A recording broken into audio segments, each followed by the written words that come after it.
Well, actually...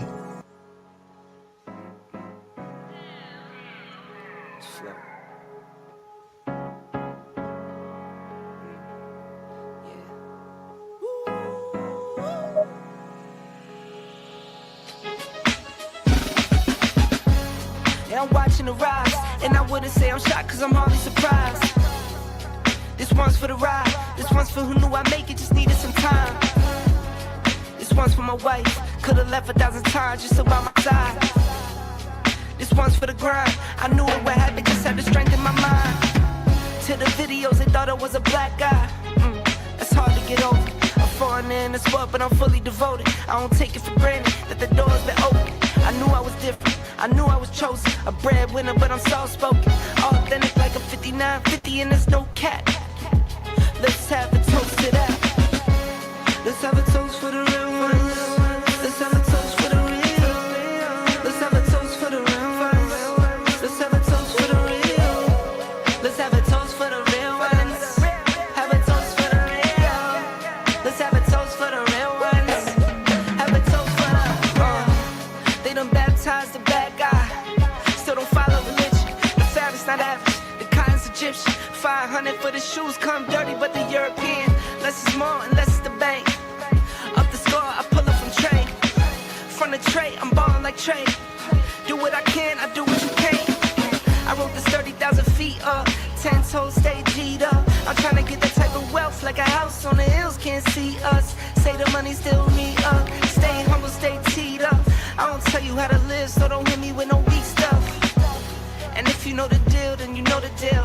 If it's real, then you know. Yo, what's going on, y'all? This your man Marcus A. Brown, and I'm here to tell y'all that I just got done with my first consultation with the brother Andre of Love Crossing Borders. I just wanted to give him his praises. I need y'all to do two things if you haven't already. If you haven't subscribed to his YouTube channel, Love Crossing Borders. Also, if you are going to Colombia, if you're thinking of going anywhere, traveling internationally, please consider booking a consultation with the OG Andre of Love Crossing Borders. You will not be disappointed. I'm a fan of the channel, so I booked a 2-hour session just to show support, just to show love and say what's up. He provided a wealth of information, way more than I was even expected. He has an excellent presentation.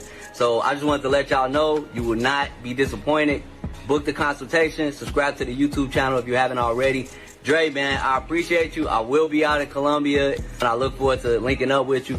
And y'all, get in tune with him if you haven't already. Tell him MAB sent you. And I'm glad I'm able to help raise up a community of black men. Theo had this crazy idea of teaching black men what he had learned in the tech field.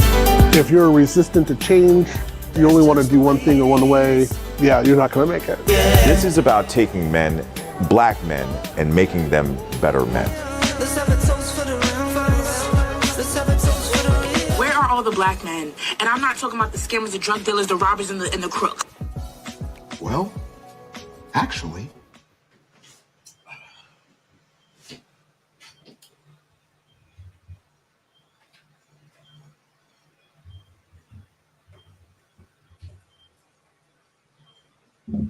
Shout out to all you guys that are here with Andre and Andrea's Love Crossing Borders in the building.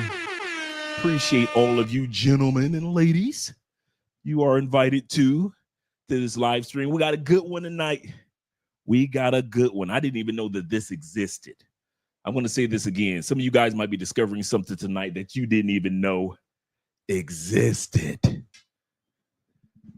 The traditional wife, or the trad wives, as they are called. The trad wives versus the mod wives. Trad wives versus the mod wives. I didn't know that this was a thing, but it has been trending on TikTok like crazy among the ladies.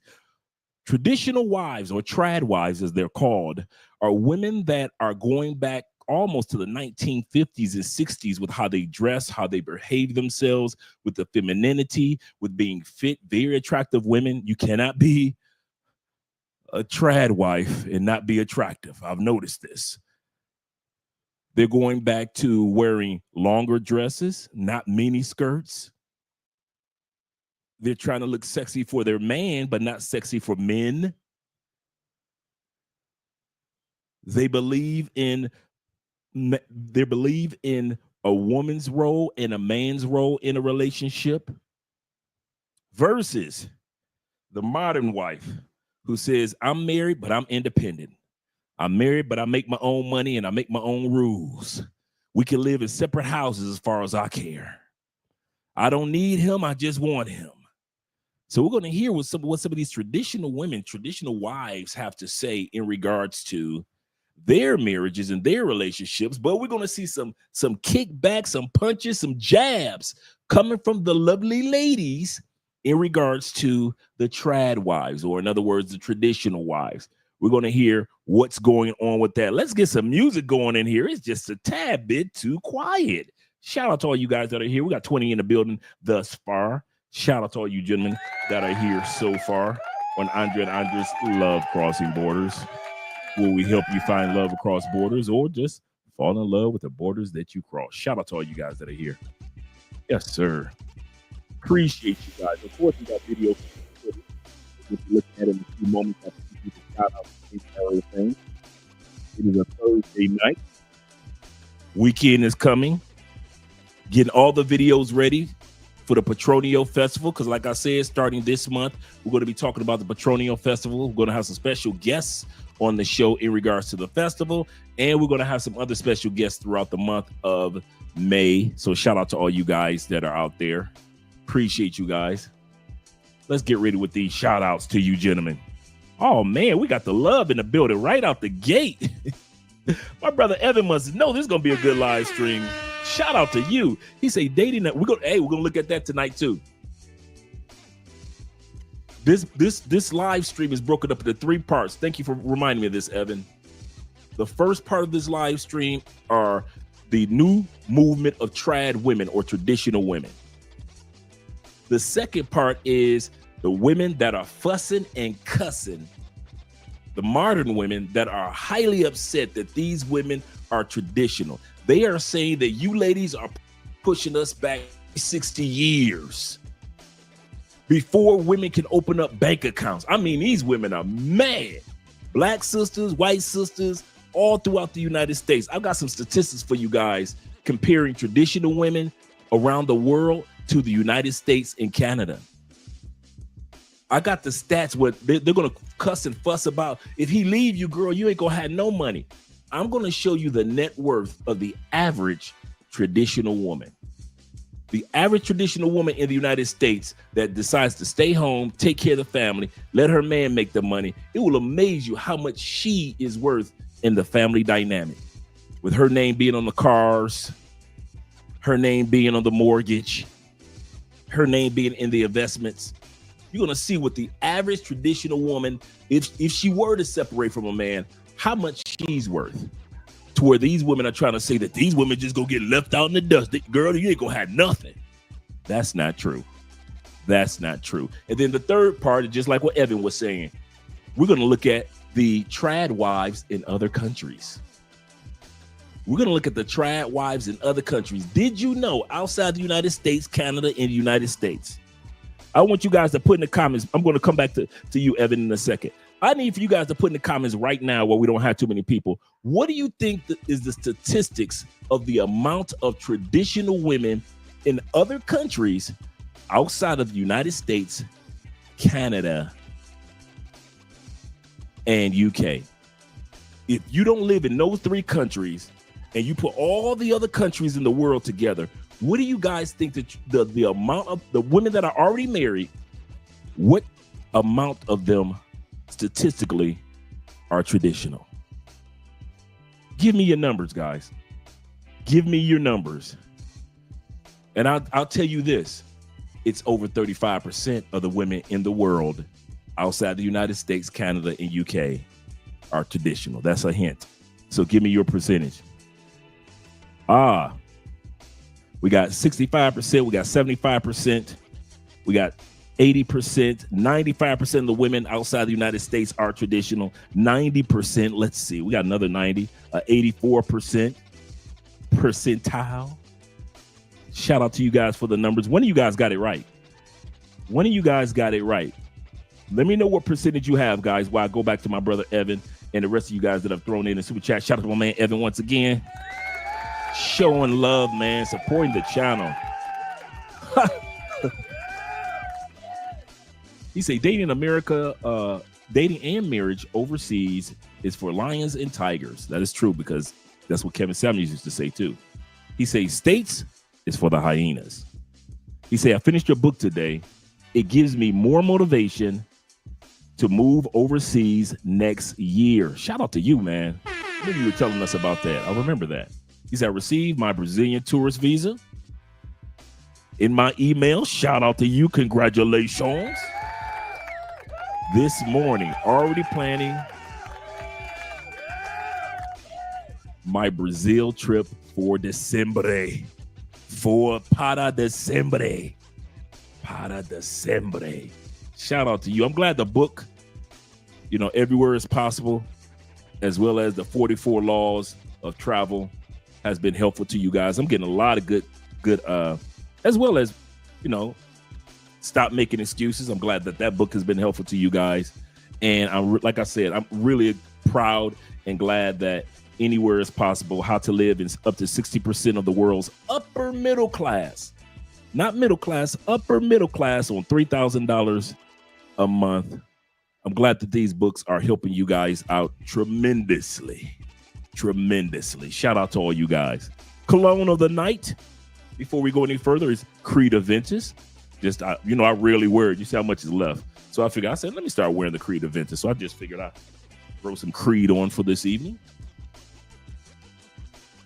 And since Creed no longer has the famous pineapple scent that's made it famous, I take my Rave Now,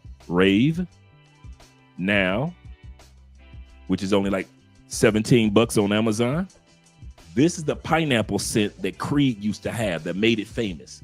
They took that pineapple out in 2017, 2018, when they sold it to one company. They just recently, last year, sold it again to another company. So hopefully they put the pineapple back in there. But until then, if you want a pineapple bomb, Rave Now. So you take that, you add that on top of that Creed, and bam, you got the old school Creed again.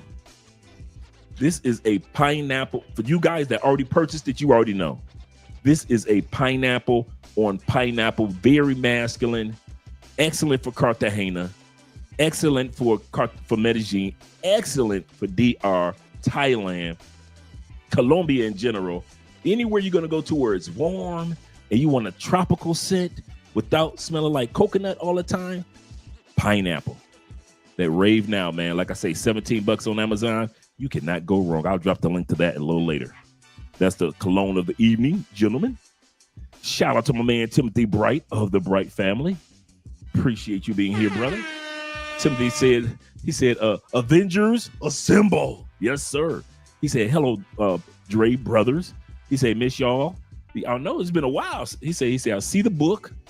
Did you write it? Yeah, I wrote all three books. I wrote, first book is 44 Laws of Travel. These are laws and steps that you take when you travel to keep you from dealing with headaches. When you get ready to relocate, there are rules and steps that need to be taken in place. This book right here, the difference between the two. This book right here gives you, let me move that right here. Put this here. Let me move that out. This book right here gives you step by step from couch to your country. Whatever country you want to move to, it literally walks you through, and Evan can attest to that. I literally walk you step by step. If I was holding your hand, even though I go hold a man's hand, if I was holding your, well, I might, in church we praying, hold a man's hand. If I was to walk you through from your couch to whatever country you point to, that's what I do in this book. And in the back of this book, you got homework. I'm gonna say that again. If you think you just end this book and just put it down like a normal book, nope. I've got a whole chapter dedicated to you doing homework for your ventures. I ask you about 20, 25 questions, and I give you the lines to fill in the blanks about your trip to relocate to another country.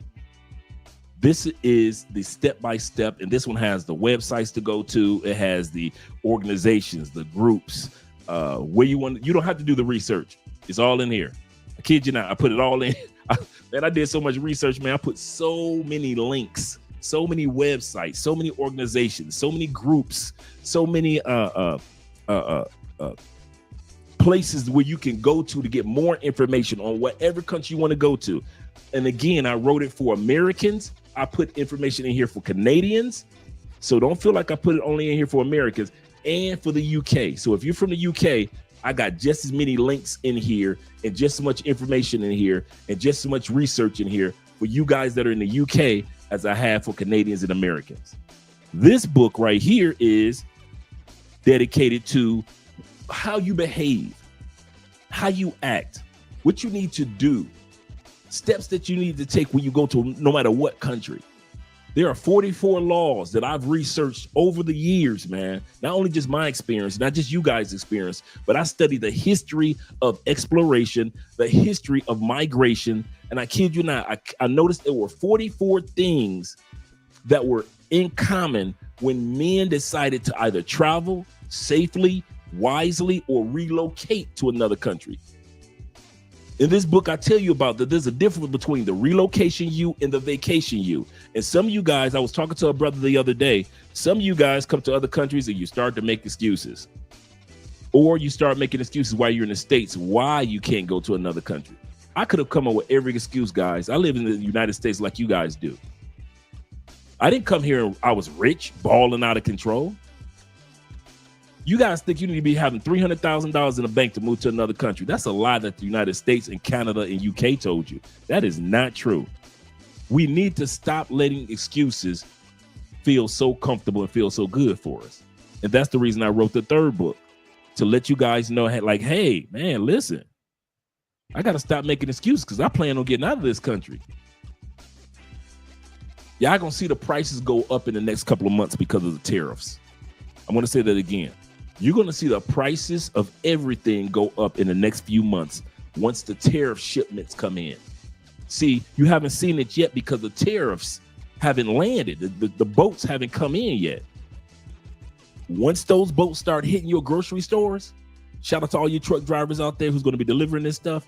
I kid you not, man. You're going to start realizing like, okay, I need to stop making excuses. I need to stop BSing around and do like my man, Evan, start to put together a game plan. Oh, man, come on now. Come on, lens, work with me. I'm actually ordering a new lens, too. Shout out to you, brothers. So, yeah, I'm going to drop the link tonight for the books, and they're on Amazon. Check my man Jay is in the building. Yes, sir. He said, just soaking up the game. Man, we're going to have a good time tonight. Let me see if I get it right. Thelonious, did I get it? My man Thelonious is in the building. Shout out to you, Thelonious, being here. Bless up. Yes, sir. He says, support black male media, that black male content. Yes, sir. And I want to give a shout out to my Detroit Pistons. You better back the fuck up out my face, goddammit. I'm from Detroit, Michigan. Don't play with me. For winning their first playoff games. They didn't win the series. Shout out to I think it was Milwaukee they were playing. Shout out to Milwaukee. They didn't win the series, but I was proud of them how far that they got. They hadn't won a playoff game, I think, since 2002. So shout out to my Detroit Pistons, man. I'm proud of them brothers, man. I really am. Shout out to them. And shout out to you dudes. Let's go back to the shout outs. Let me give you guys that statistic. He said, JG just got out the way. He said, he said, this a 100. The actual number is 65% of women in the world consider themselves traditional women. We're going to look up the reason why. I already have that information pulled up. 65% of women in the world consider themselves to be traditional women. I'm going to show you why in a few moments. Shout out to you guys. I think, who was that guessed the 65? Ben was the one that guessed the 65. Yep, 65% of women in the world. Guess the amount in the United States. I'm going to tell you this. It's under 50. Guess the amount of women in the United States that consider themselves traditional women. And the hint is it's under 50. Shout out to you guys. Let's scroll back up to the top, to my man David Dice, who's always here. Numero uno. Shout out to you, David. He say the family, Andre and Andrea, chat, what's good? Shout out to you guys. He say, forget Oprah. Love crossing borders is the truth. Oprah coming next. Yes, she is. Once I establish this as a place of truth. Yeah. Oh, yeah. Shout out to CCB in here. No, this will not be a debate. It will just be information that will be shared and statistics. One thing that we do, we make this a place of truth. We don't fabricate. We don't exaggerate. In anything that we see on this channel, we back it up. Kind of like Media Man. Media Man always back up what he says with statistics. And that's the same thing that we've always done. We back it up with facts. So we're going to get to the stats in a second. Then we're going to get to videos afterwards. But first of all, we're doing a shout out. Shout out to my man Ronin Travelers. Shout out to Ronin Travelers in the building. Appreciate you being here, brother. Appreciate you. Make sure you drop the link to your channel. Any of you guys that are content creators, I don't care if you got 50 subscribers or 50,000 subscribers, please do us all a favor. Drop the link to your YouTube channel. We don't care if you're big or small. We just care if you're positive and somebody can glean and learn something from your channel. There are not too many YouTubers that actually say, dude, drop the link. There's a few of us, but me and Andrea, we really emphasize, drop your link. We ain't got nobody but each other to support. We it. So drop the link to your channel. I don't care if you just started your YouTube channel and you got 5 subscribers. And I've been there. But drop the link so we all can glean off of what you have to offer the world. Shout out to my man Bobby Coltrane of the Coltrane family in the building. As well as once again my man GJ in the building, as well as the real CP show. Even CP, if you have a show, man, drop it, brother. Drop it. Drop that link. Shout out to my man Tevin King of the King family in the year of our Lord, 2025 AD. He says, greetings, everyone. Hope y'all are having a blessed day. He said, now be sure to hit that like button on your way in. We like you. Make sure you like us too. Yes, sir. Yes, sir. Was my man El Patron in the building? He said, Friday night lights. Let's get it. Wait a minute. Am I off a day? Wait a minute. What's today? Do not tell me today is Friday. It can't be Friday. I thought today was Thursday. Y'all better not throw me. Shout out to my man No Excuses, my man Rob in the building. The African connection himself. Yes, sir. Yeah. Oh, yeah, Rob. And I ain't gonna even lie, Rob. I thought about dudes like you and I. Hassan in the building. Shout out to you. Hasham in the building. Appreciate you being here, brother. Good evening, coach and brothers. Good evening to you too. I'm gonna have to straighten up that lens. I see what I'm gonna have to do now. I'm gonna have to put it back to where I had it before. I already see that because it keeps going in and out. I don't know what's in front of it either. I've cleaned the lens because if it's just a piece of lint in front of the lens, it'll blur itself in and out. So, okay. Shout out to my man Don, aka Don the JP, is in the building. Shout out to everyone. And once again, thanks again, Evan, for the love that you always show the channel. Let's scroll down. Let me make sure that I got Timothy Bride. Oh, Paper Route in the building. Man, I must be doing something right tonight because my man Paper Route is here. Shout out to you, brother. Glad to see that you are here. E-Man is in the building. Shout out to my man E or Emmett in the building. Shout out to you. And all you guys kind of came close. 95% of women. We got an 80%.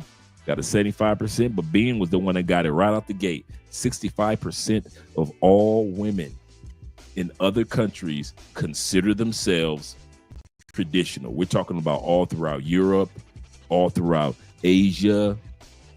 When I say Asia, I mean India, and all the way through China, all the way through Japan, then Southeast Asia. We're talking about Mongolia. We're talking about women that are in Iceland, Finland. We're talking about all these women down in the 54 countries of Africa, Spain, Italy, Portugal, all throughout South America and Central America consider themselves to be traditional. why did I say that? And why did I mention that? The reason why I brought that up, gentlemen, is to let you know that when it comes to, if you're looking for a traditional woman, you're statistically less likely to find her, even though they're there. I'm saying this again, even we're gonna look at the videos, we'll realize even though they're there, you'll find statistically that it's a little harder to find traditional women in the States. Why? Many of the traditional women are already married. Yeah, the good girl, we all know the good girls get snatched up fast. Men don't waste no time when they got a good one. When you got you a good one, man, we don't play around. It might be our second time around. We go get the good one. We go sit our butt down somewhere. And then the other traditional women, they're so busy doing their thing that they're not out and about. They ain't in them streets. So that's what makes it a little harder to find them. But yeah, let me see what you guys have to say when it came to traditional women statistics. How many of y'all think are in the United States? Y'all some monsters. 9%, 10%. Wow, that's low. Let me take a look and see. Even I had, y'all close. Y'all close.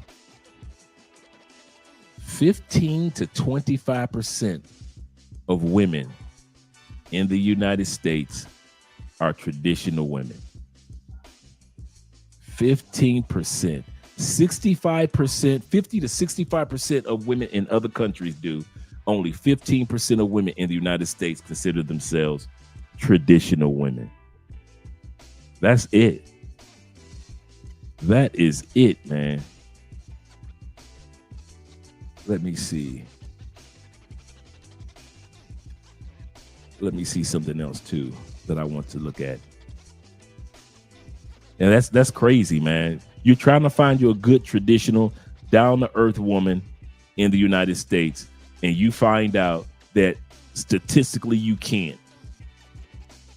I'll say that again. You're trying to find you a down-to-earth traditional woman in the United States, but statistically you can't. And so we're going to be looking at some stats in a few moments, guys. It's just so sad. So sad. Damn. The reason why I said damn, because Canada ain't no better. Or the UK. United States is 15 to 25% women, married women consider themselves traditional. That's it. That means 75% of the women in the United States to 80% of the women in the United States do not want you to call them traditional. I'm going to say this again. This is going to hurt your feelings, all you dudes that want to get married in the States. You want to get married in the States? Cool, but at least know the facts. 80% of the women that you're going to be choosing from have already decided they are not going to do nothing traditional. You forget her being feminine. In the United States, you know you can forget about her being fit. And you know you can forget about her being friendly. So those three you can let go of. See, that's the difference between Kevin Samuels and I. I'm not going to sell you a dream in regards to you got a chance. I'm going to tell you the truth. Statistically, you do not have a chance to find the woman that Kevin was trying to get y'all to fit, feminine, and friendly. In the United States, you got a 20% chance. My bad, 25% chance. In Canada, you looking for fit, feminine, and friendly, you got 18 to 25%. 18. United States is 10 to 10 to 25? 15 to 25. UK, you a little better, but it ain't that much better. If you are looking for fit, feminine, friendly, supportive, submissive, cooperative woman in the UK, you got a 20 to 28% chance of finding that. That means between 70 and 80% of the women in UK that either are married or plan on getting married in the UK have already told you there is nothing. Your boy's married, his wife. Your coworker married, his wife. Pastor, his wife. The imam, his wife. The wife that work at the grocery store, her too. You in UK, you got a 70 to 80% chance every wife that you walk up to for the rest of your life is not traditional. She is not family focused. She ain't focused on them kids. She'll raise them kids, but she ain't focused on them kids like like I'm building a generation. I know what I'm doing has a long-term purpose. She ain't thinking about that. She thinking I got pregnant and I'm gonna raise these kids. That's what she thinking. She ain't thinking about the legacy of the last name. She's not thinking about that. So guys, when I sit back and I say this, man, like I said, we're going to look at the stats in a second. Shout out to all you guys that are here. Shout out to my man Zay being in the building. Yeah, I know I'm gonna have to change this lens because it's gonna work our nerve all night long. I can tell. So when I start the videos, I'm gonna change the lens over. I don't know why it's not zooming in on me. Is it trying to zoom in on the mic and me, or let's see if I pull the mic down. Maybe it doesn't try to zoom on both of us at the same time. You say, salute, brother Dre. Oh, you made to Peru? I saw your picture on Facebook, but I didn't get a chance. I was so busy, I didn't get a chance to click the link to see what you were talking about. All right, he said, I miss Colombia. He said, women here don't compare at all to Colombianas.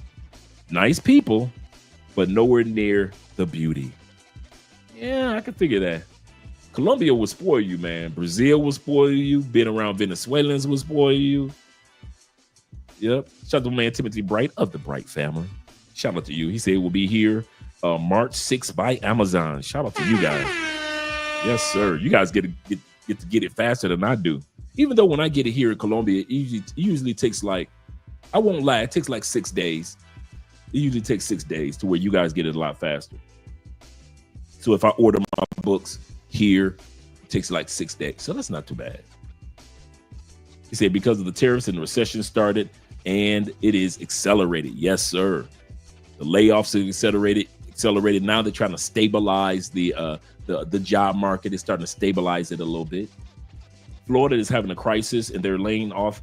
I was just talking about that, laying off thousands all over the U.S. It's crazy, man. It's crazy, but that's the only way that you can control a recession. I kid you not, guys. A lot of guys don't know that. Let me change the music while I'm talking about this. A lot of people don't know this. The number one way you can control a recession in many ways. But the number one way to control a recession is layoffs. It's always been like that. I'll tell you why. I'll break it down to you. A lot of you guys like layoffs. How do you control a recession with layoffs? You control a recession with layoffs because you control the flow of money into the economy. What's a recession and inflation? It's when there's too much cash and not enough product in a country, right? So that makes the price of the, like this wallet, like if this is the only wallet in the United States, and all y'all got money. Let's say all y'all got money, and this is the only wallet in the United States. This is going to cause the price of this wallet to go up, right? How do you stop people from getting money or keeping or getting more money and more money? Stop selling the wallet? Nope. You have to stop the flow of money going into the economy. How do you stop the flow of money going into the economy? You stop with you start with the interest rates to businesses. So you increase or you increase the interest rates, which causes banks not to give out loans to businesses as fast. Okay, Dre, what does that mean? That means that banks don't loan money out as fast to businesses. Businesses can't hit their payroll. You don't hit the payroll, you don't have any money to give to employees.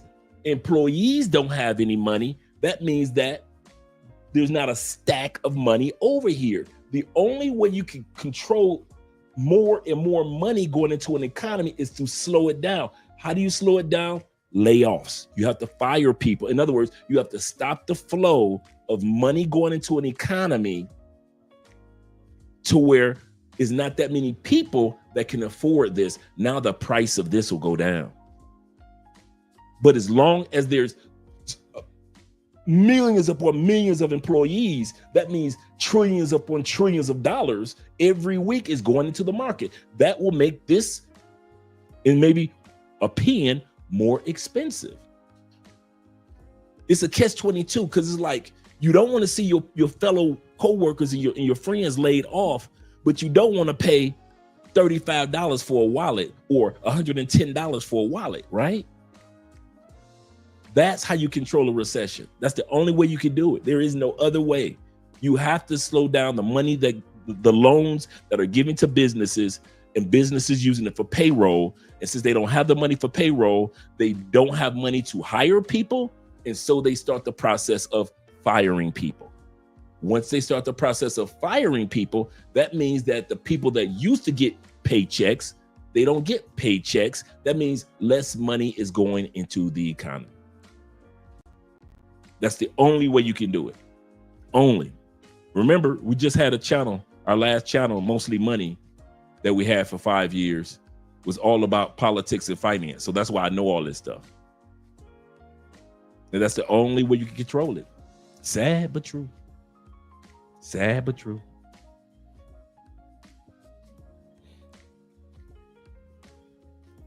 He said, let me scroll up. I think I might be dipping. Let me make sure I got everyone. Shout out to my brother being in the building. Appreciate you being here. Grandocio, shout out to you, brother, being here. Let me get it. Yeah, I said that right. Grandicio. Grandicio. Shout out to you, brother. I like that. And my man Necro is in the building. Appreciate you being here, brother. Really appreciate you. Savage Sports Fan. Yes, sir. Yes, sir. For all you guys that don't know, starting in the month of July, I'm going to set up 2 fantasy football leagues. For you guys that like fantasy football, I'm going to be setting up 2 leagues. So I'll make the announcement. And the first 24 people that reach out to me, these are going to be 12-man leagues. So it'll be 2 leagues. The first 24 dudes that reach out to me, I'm going to set the email up. First 24 that reach out to me, will be joining. I will be sending you the link to join the leagues. The draft will be right around August 1st, between August 1st and August 5th, during the afternoon when you guys get off work. So it'll be a like 6:30, 5:30 type of draft. But yeah, this Lens, come on, man. Come on, Lens. Lens Crafter. Shout out to my man Timothy. Timothy says that he said, honestly, I lost 10 brands of in the stock market in 2 days. 10 bands. Damn.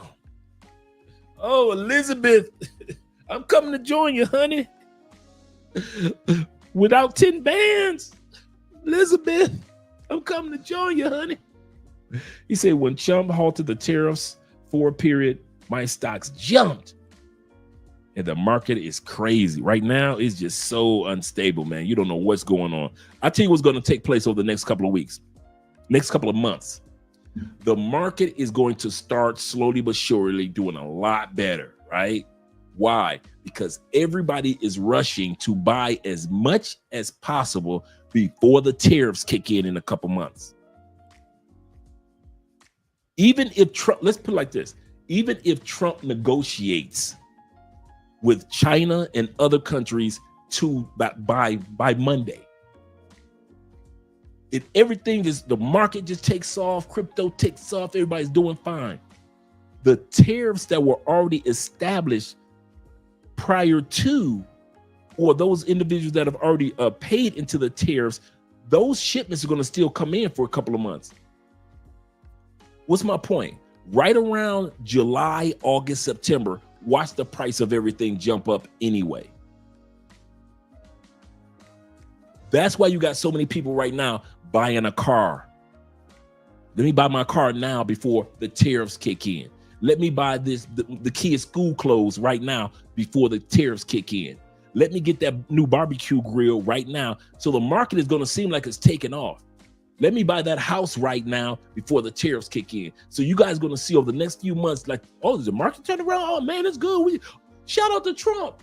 And then all of a sudden, bam, right around July, August, when the tariffs are on your shelves, when the price for the tariffs are on your grocery shelves, that 99 cents box of sugar is going to jump up to like 125, 130. You're going to know what the 150. So what's going to happen during late summer, it can't be stopped. It's too late. And I know Americans, man, I listen to y'all. I listen to y'all on TikTok. Y'all be arguing back and forth. Y'all be swearing y'all know the answer. And I'll be like, nope, that's not it. And I'll just sit back, and sometimes I put a comment in, but I'll be hearing y'all just fussing and cussing. Some of y'all like Trump, some of y'all don't. I'm like, man, listen. I told y'all better hope this social experiment work out. Y'all thought I was lying. I said, you better hope that social experiment with Trump works itself out. Let's get ready to go to, let's go back. Let's go. Shout out my man Tiger Blood in the building. Shout out to you being here, brother. Shout out to you being here. Let me get that lens on track. There we go. He said, what percentage of humans are traditional versus modern? Just to tell you how useless this debate is. Not necessarily. I don't care about the amount of humans that are traditional. I'll tell you why. There's a reason behind my method to my madness. For the most part, men haven't really wanted to or desired to step out of the traditionalism and the role of being a man. That stepping out of being a manhood, that's an American thing. That's a new modern man thing of, fluid genders and, repeating what women say, like a man calling another man sassy. My generation never did that. You never repeated what a woman said to another man. You never said to another man, you acting bitchy. This new world in the United States and Canada and UK, y'all talk like that. You can't talk like that in the rest of the world. What's my point? Most men globally are still traditional men. Most men around the world are still providers. Whether it be 50%ers or 100%ers, we still providers. Most men around the world, you mess with a woman or their kids if you want to. We're still protectors. We protect our family from outside entities, and we protect our family from themselves. We protect our kids from doing something stupid, and we'll protect our wives from her doing something foolish. So our job is to protect them from the outside and also protect them from some madness, and including from protecting them from ourselves on the inside of the house. So we still protectors, problem solvers. We still the leaders. We still got to solve the problems. Everybody gonna look at you if something go wrong. They ain't looking at mama. They looking at you, dad. You a mom in this house? They ain't mom. What? Mom gonna look at you. Wait till your father gets home. Mom can ask them kids to do something 15 times. You can say, you heard what your mama said. Them kids jumping up, putting that video game down, and they clean up that room. Why? Because daddy said it. Problem solver. You're the protector. You're the provider. You're the problem solver. And you're the penis. Yes. You are the one that your wife goes to, or even some of you guys, common law, or your girlfriend goes to for her intimacy. I'm not talking about cheating chicks. I ain't talking about street chicks. I'm talking about regular relationships around the world. Most women would rather have intimacy with their own man than sharing another man. Are there countries and locations where people share? Yes. But even those women want to still share their man. Even if that dude got 7 wives, those 7 wives want to be with him.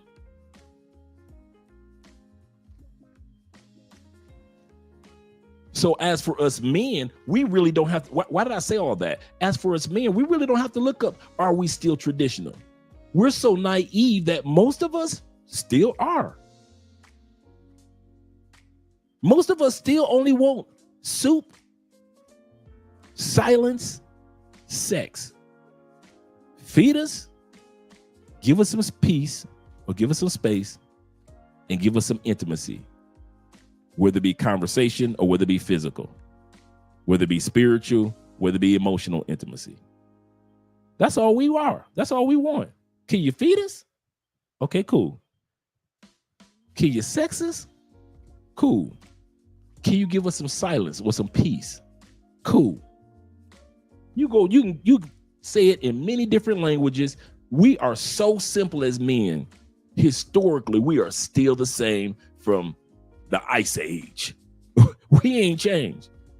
It's the women that have tried to jump all around all over the place, and it's this one traditional, that one traditional. So when it comes to men, I don't even have to look up the stats when men say it. And most of the time, if I look up any stats when it comes to traditionalism with men, a shift is usually in the West. The United States, Canada, UK, Australia, some parts of Europe. It's the shift in the West because y'all got to tolerate the type of, in other words, you have to adapt to the women, the new modern women that y'all deal with. Y'all ain't leaving your country. Most of UK dudes ain't leaving UK. Most Canadian dudes are not leaving Canada. Most American dudes are not leaving the States. And since y'all not leaving, y'all have to adapt to that mess. I'll say that again. If you ain't leaving the United States, in order to have a happy relationship, you have to adapt to that. Ain't that right, Barack? Barack, talk to me. Ain't that right? You got to let your wife get on a podcast and talk crazy about men, right? Will, I'm talking to you too. You got to let Jada get on that podcast and talk crazy like she ain't got no sense, like she ain't never been married a day in her life, right? Y'all got to let these married, that's the United States. You ain't got no wives all in Colombia, all on camera, Colombian women all on camera, wives talking crazy. Talk about, boy, if I wasn't married, I want a younger man. Even if they feel like that, they're traditional enough not to put their business out there on Front Street. What do our women do? They not only put it on Front Street, they don't even need Oprah no more. They'll do it. Michelle Obama don't need to do no interviews on Oprah. Dang Oprah, I'll do it myself. Jada Pinkett don't need no Oprah. They needed Oprah back in the day. Now they get a microphone. Now I'll talk crazy about men myself. You're going to see that on the video. So when it comes to traditional and the lack thereof, that's in the States, Canada, Australia, parts of Europe, New Zealand, you westernized countries, UK. That's y'all. Y'all got to adapt to that mess. Everybody else around the world, we just sitting back eating popcorn. Did you see what happened with Jay-Z and Beyonce? This heifer put out a whole album on him and his sad bitch. Talking about some Lemonade. Talking about some Becky with the good hair. She just put her husband business all out there on a whole damn album like she Marvin Gaye. The rest of us in the world just looking and watching the show. We ain't got nothing to do with y'all. I'm gonna tell y'all this now. Just because y'all country is effed up, everybody else ain't effed up. Everybody else got sprinkles of modernization. Brazil got sprinkles of modern women. Colombia got sprinkles of modern women. It's just like a little trend here and there. It's not the culture. In the United States, it's the culture. Trad wives is not the culture anymore. Trad means traditional. Traditional wives is not the culture in the States anymore. Far from it. And since y'all ain't going nowhere, and if you want to fall in love in the States and you want your last name to go down in infamy and you want your DNA and genes to go down 50 generations from now, Y'all got to adapt to that bullshit, not us. I do not worry at all about what the American woman thinks. Why? I don't live in America. I don't care about what the UK woman thinks. Why? I don't live in UK. If you ever see any videos that I put forth, gentlemen, that me and Andre talk about, I want you guys to remember this. This is very important. The only reason that we put forth any videos and it may showcase women in the United States is to let you know that you have a choice.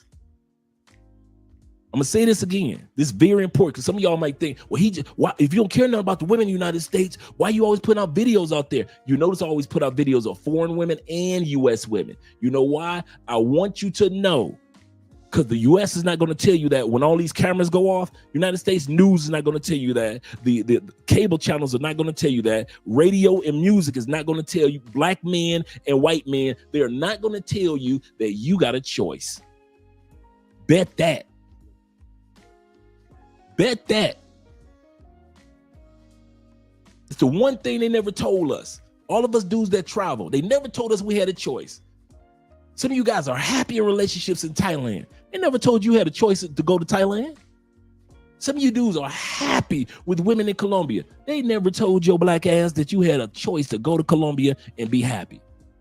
Some of you dudes have been in Brazil for almost 12, 15 years. They never told you one day in your life while you was living in Chicago, you got the choice to live in the Chi or you got the choice to live in Rio. They never told you that, did they? So on this channel, we're dedicated to one thing, that after every live stream, you know that you have a choice. It's not about whether I agree with whatever that choice is, but at least you know you have a choice. That's very important for us men. Very important. Shout out to you guys. And I wasn't coming at you, GJ, but I was just saying in general. Yeah, the recession will be all of 2026. I didn't even know it was going to be that long. Man, goodness gracious. You might be right. Yeah, as soon as the stock market reaches Trump level, get cash heavy and wait for the market. That is preach. Preach. Stack your money up now, because once that opportunity comes, when the market drops, and I mean drops, and it's ready to shoot back up, you're going to wish you had some money put to the side. Shout out to my man Tori in the building. Appreciate you being here. And David Dice of the Dice family. And also my man Grumpy being here. Shout out to you, Grumpy Old Man's Media. I like that. He say American women be eating that nonsense up. They do, man. They do. Man, something's gonna make me jump up and fix this lens, man. I swear. I hate how I have to get up. I am FF in the building, and my man Neo is in the building. Adapt here to America. He said, I'm out, Unc. Let's not even talk about it any further. I hear you, Dre, but I'm out. He said, facts, I want to know here. He said, they'll keep all the men in the dark, and the place is going to hell. And I kid you not, and I don't take that statement for granted. I kid you not. They always encourage females to travel, haven't they? Doesn't matter what race. It's not a coincidence that there's twice as many women that are traveling of different races than men. It's always been like that outside the military. They don't tell us that we got a choice, man. We so busy working in these factories, the foundry, the plants, landscaping, building buildings, the infrastructure. We're so busy focusing on when we get home and we tired and we exhausted. The kids run into our arms. We got to go walk the dog. Oh, don't forget to take the trash out. Don't forget this weekend that you promised to go over to the baby shower with her. But I got to mow the lawn this weekend too. I'm trying to see the football game that comes on this Saturday because I'm a college football fan, but I can't because my son got football practice. He's doing 2-a-days now. And my little mama, she want to do ballerina and she want to learn to play the flute. Because she saw Andre 3000 playing the flute, and so now my little daughter want to learn to play the flute like she Andre 3000. So now I got to do all this carpooling and Ubering. And a lot of times the traditional women see it and appreciate it. The modern women don't appreciate it even though they see it. I want you to hear me say this again. The difference between a trad wife and a mod wife, your trad or traditional, trad wife sees what you do and appreciates it. The modern wife sees what you do and doesn't appreciate it. You're not going to get a pat on the back. You're not going to get a glass of water. You're not going to get a plate. Modern wives do not cook. Modern wives do not say, baby, what's on your mind? These women always want to talk about something. I want to know what's on his mind. They don't do. When was the last time y'all had a woman actually was serious about what you were going through as a man? How was your day, babe? It was all right. No, I'm serious. How are you doing? When the last time a woman ever asked you, how are you doing? I ain't never had a woman ask me how was I doing. Like, want to hear. And I'm talking about I had some good women. And even the good women in those countries never asked me as a person, as a human, how you doing? How you holding up? How you holding up in this? But we always asking everybody else how they holding up. We talk to the kids, see how they doing in school, make sure they're not getting bullied or nothing. Make sure that they ain't getting no issues with the school teacher. We always got to listen to our wives. We got to cut the football game off, cut it off. Listen to what she got to say. She talking about her co-workers. She ain't happy. She got issues. I feel like I need to go back to college. All those things. We listen to everything she's saying. Ain't nobody listening to us. Ain't nobody, kids ain't asking. It's like Kevin Samuel said, it's so hard out here to be a man. He said, even your kids don't care about your manhood.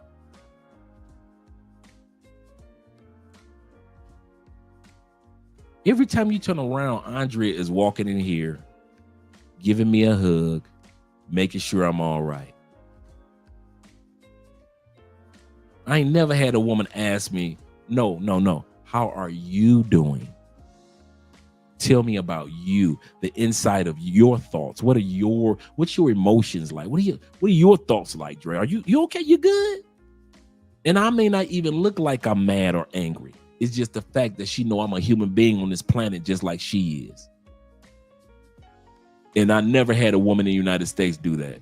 And I'd have been through a couple thousand of them. I said it, a couple thousand of them. Ain't none of them gave a damn about your boy.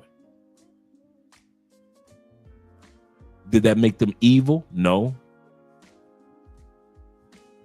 But it made them modern. Because traditional women know that, listen, it's not easy to be masculine and be a man. Let me check on my husband, make sure he all right. Some of you guys say never. Okay, Tori, I'm gonna check the cash out. Thank you very much, brother. Let me check on that. I have my phone plugged up. Bobby says never. Neil says last time was a female co-worker. Yep. Yep. That's a good one. My man, grumpy old man media says, he said, yes, sir. I remember when Stella Got a Groove Back came out. He said all of those women was going to Jamaica, and they still are to this day, to get their backs blown out. And they still are to this day. To this day, they get no special massages. I am FF says this. Shout out to you, 1981. He say not all. He say not me, dude. He say I set boundaries. My wife tried interrupting my alone time, and that's good. What do we always say on this channel? What's the difference between a river and a flood? What's the difference between a river and a flood? A river has standards or boundaries on both sides. A flood doesn't. In other words, he's saying I control the flow of what comes into my life and out of my life based on my boundaries or my standards. Some dudes ain't got no boundaries. They don't have no standards, and they let women come into their life like a flood, tear everything up, and then they wonder, I don't like women in Colombia. Why? They done tore my life up. You was the one that let her be a flood. You were the one that were around Brazilian chicks with no boundaries, not knowing how to say no, not knowing how to close your wallet. not knowing how to stop bragging about what you got back in the States. That's you who opened up the floodgates. But my man IMFF says, listen, I'm a man of boundaries. Interrupt me my alone time, watching TV, reading. We're readers in this family. He said, I stop her and I don't let her interrupt. And she's not mad. She's not angry. She understands, oh, well, my husband busy. He just doing his time. It's just his time alone. So be it, no matter what he's doing. He said, I'm Dominican and I married a Mexican woman. Boy, that's different. That is different. Shout out to the kids or the future kids. He said, she's traditional. He said, she's traditional, though. I got to give her credit for that. And that's what's up. I asked Andrea that question. Y'all don't think I asked my wife these questions? Man, today I was like, Andrea, what percentage of you would you say is traditional? I say, because I know between both of us, we keep a part of us just for us.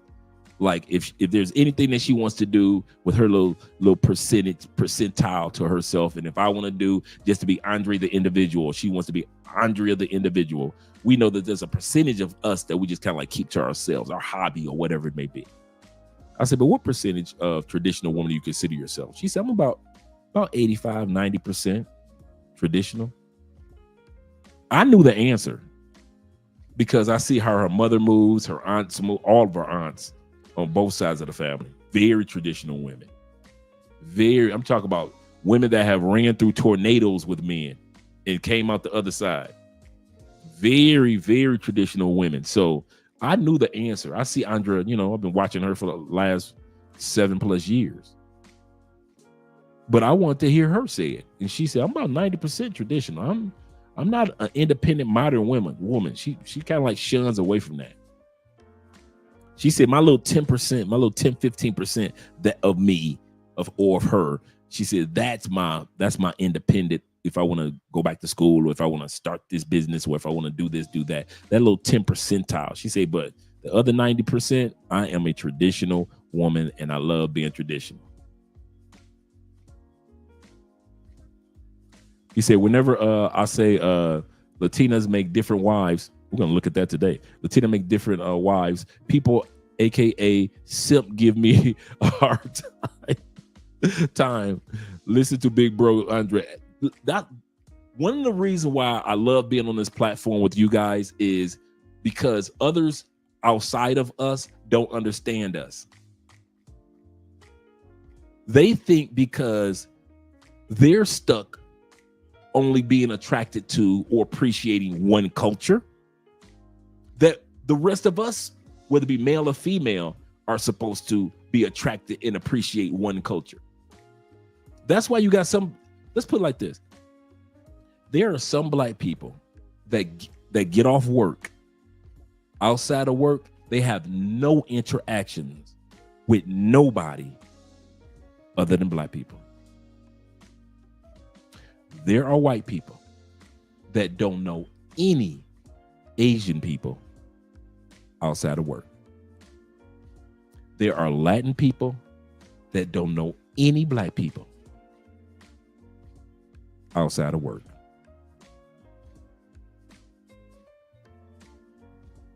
I would not allow that to happen in my life. I decided that I was going to interact with whatever culture came into my sphere.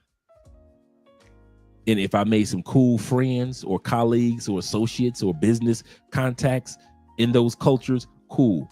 If I met a wife in those cultures, like I did, cool.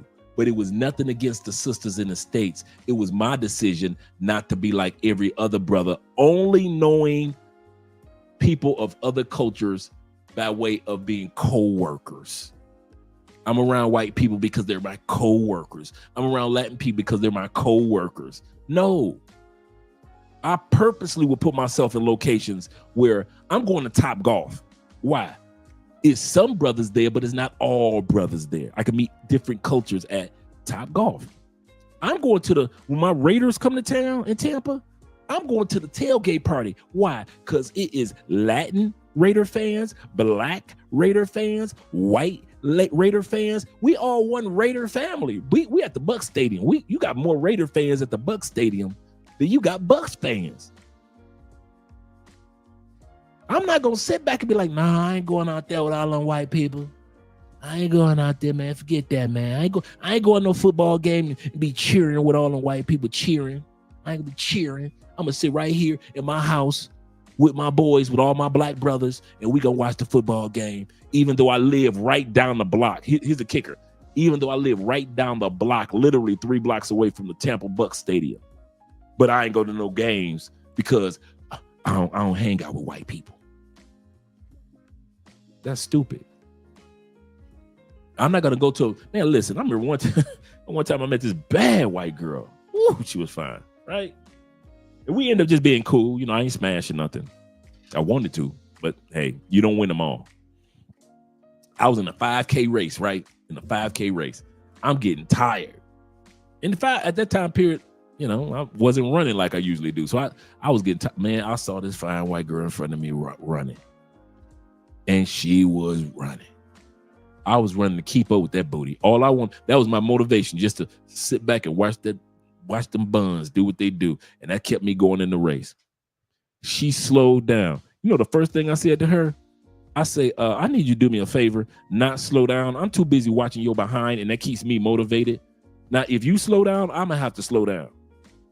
And she turned around and she started laughing. And the next thing you know, we hit it off. We spent like 2 or 3 days together. Like I said, I ain't smashed, but we hung out.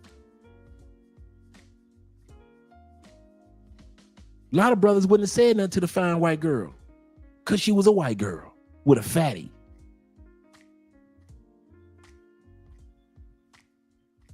I'm here to let you know, man, you could be with anybody, bro. Shout out to my man Jay Anderson, the great. I can golf in Colombia. Yeah, in Colombia in the States, because the Colombia in the States is spelled with a U. The Colombia in South America, we got 2 O's. So I don't know which Colombia you're talking about. However, Tori, before I get to the Cash Apps, yes, we do. Medellin's got 2. Man, let me pull this up, man. Y'all play too much, man.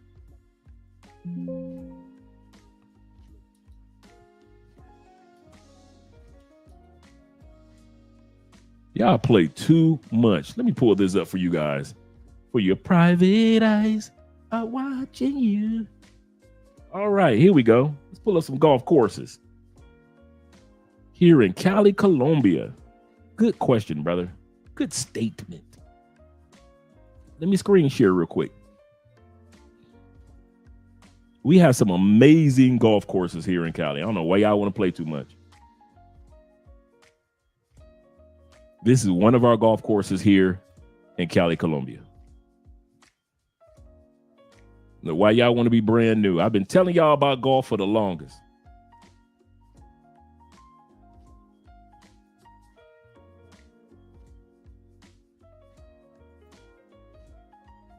They got 3 beautiful ones in Medellin as well.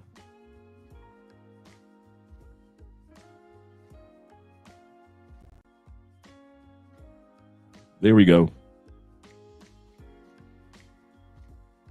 I might drop this link for us. This is a cool link. Let me drop this link for us, man. I'm just discovering something. Transportation, all you need to, man, we might have to set this up for the conclave. I mean, not the conclave, but the Afro-Colombian Festival. We might have to set up some golf. I'm horrible at golf. I'm great at having fun. I'm gonna tell y'all something. I'm horrible at golf. I'm horrible at bowling. I'm horrible at fishing. I'm horrible at hiking. I'm horrible at 5Ks, obstacle runs. I'm horrible, and I'm always out there. At this stage of life, my job ain't to be the best. My job is to have fun, fun, fun. You will beat me 50 times bowling, and I will have fun talking trash as if I'm about to win. So let me put this up here for us. Shout out to the Colombian golf for Cartagena, Medellin, Cali, Bogota, Pereira. We discovering some stuff. Oh, hold on. I'm sorry, guys. I thought I had that pulled up for you guys to see on the screen. Give me a second. Let me remove this. Let me bring this down and then bring this back up. Okay, here we go. Here we go. This is what I was talking about. This here in Cali, Colombia, ain't California, Cali, Colombia. I'm gonna drop the link for you guys. And it shows you this website shows you the best golf in Cartagena, Medellin, Cali, Bogota, and the coffee region of Pereira. Shout out to you guys, man. Even I'm discovering some things. Now let's go back here and let's look at some of these golf courses. This is here in Cali, Colombia.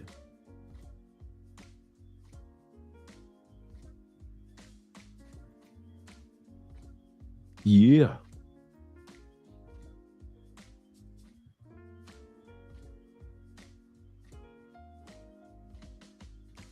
Beautiful.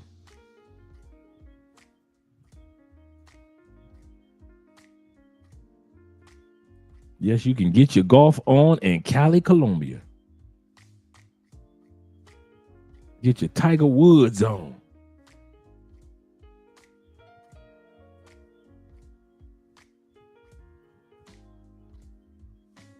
All right, now they got the ladies out there doing their thing. Shout out to the sister out there playing her little golf.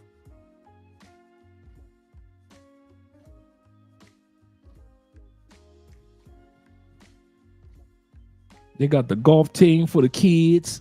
Not young, but they got the golf teams out there.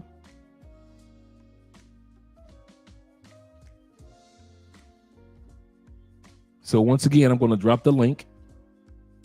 So you guys can, I don't know where this one is. This is the one that they're going to be building. This is the actual one that's around now. There we go. Let me drop that link once again, man.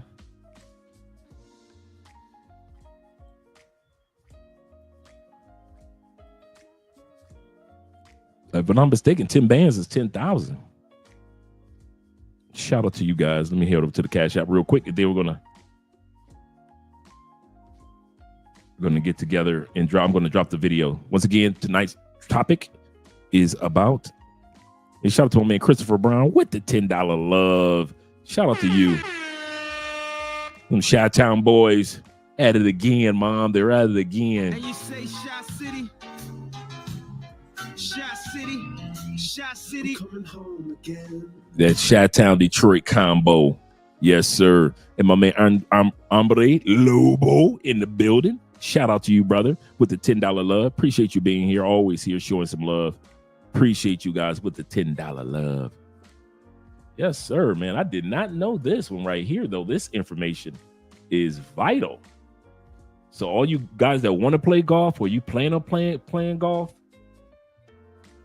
make sure that you take advantage of this link that I just sent you. Because this is for all the major clubs that think about playing some golf with the Colombianas. Oh, I got the prices down here. Come on, man. One day golf, the weekend golf. Come on. There we go. Let me drop that link once again for you guys. All right, let's get ready to get started with the video. Let me drop this down, move me back up, and let's get started with the video.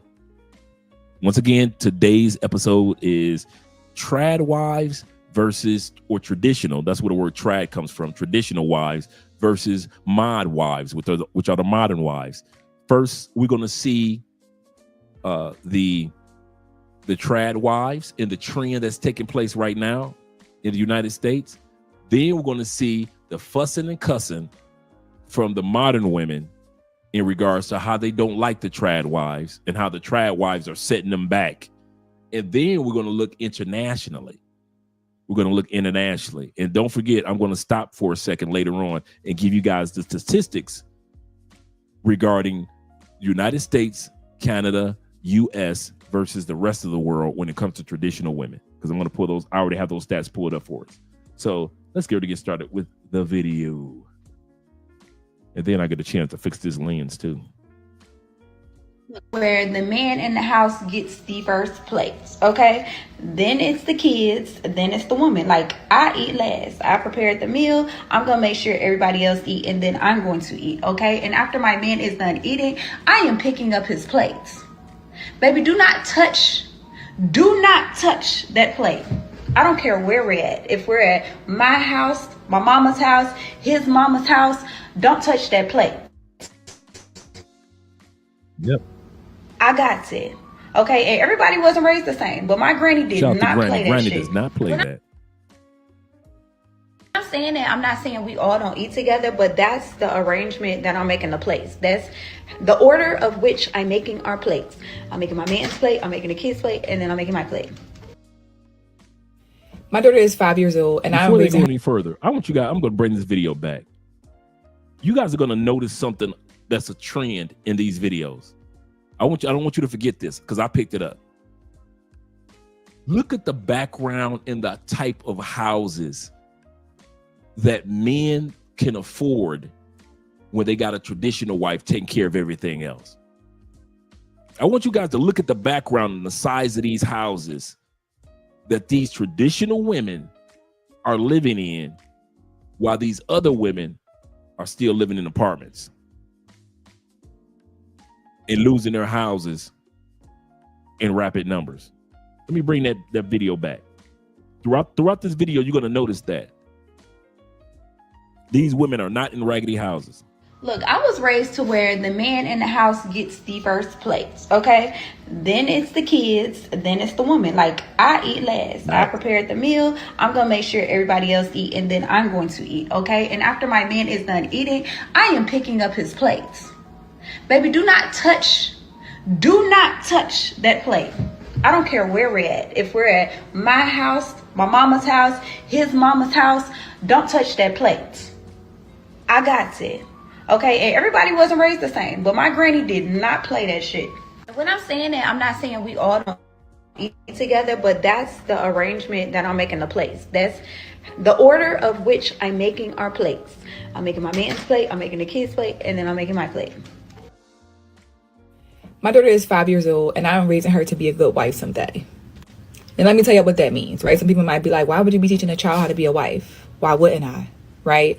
I'm a wife, and I am her first example, right? I'm her first example, the first person that she looks up to in the home. So her seeing my husband and I interact and seeing how I operate as the woman of the home will only, hopefully, I pray, help guide her into the day that she's able to become someone's wife. Same way, David. Now, what does that mean? How to prepare a child to be a wife. It does not mean you are sitting around looking up men with them, looking up little boys. No, that's not what it means. It's about characteristics, right? Teaching her certain characteristics that a woman should just naturally have, and characteristics that she can have, and strong characteristics that will be beneficial to her long term when she does become a wife. So things like being considerate, teaching her how to be considerate of people's feelings, teaching her how to be confident, right? Teaching her how to be, have effective communication, right? Like, how do you communicate your feelings, right? How to also do that without breaking someone down or tearing your partner down. True. You know what I mean? And what goes hand in hand with that is teaching her how to show kindness even when she's angry.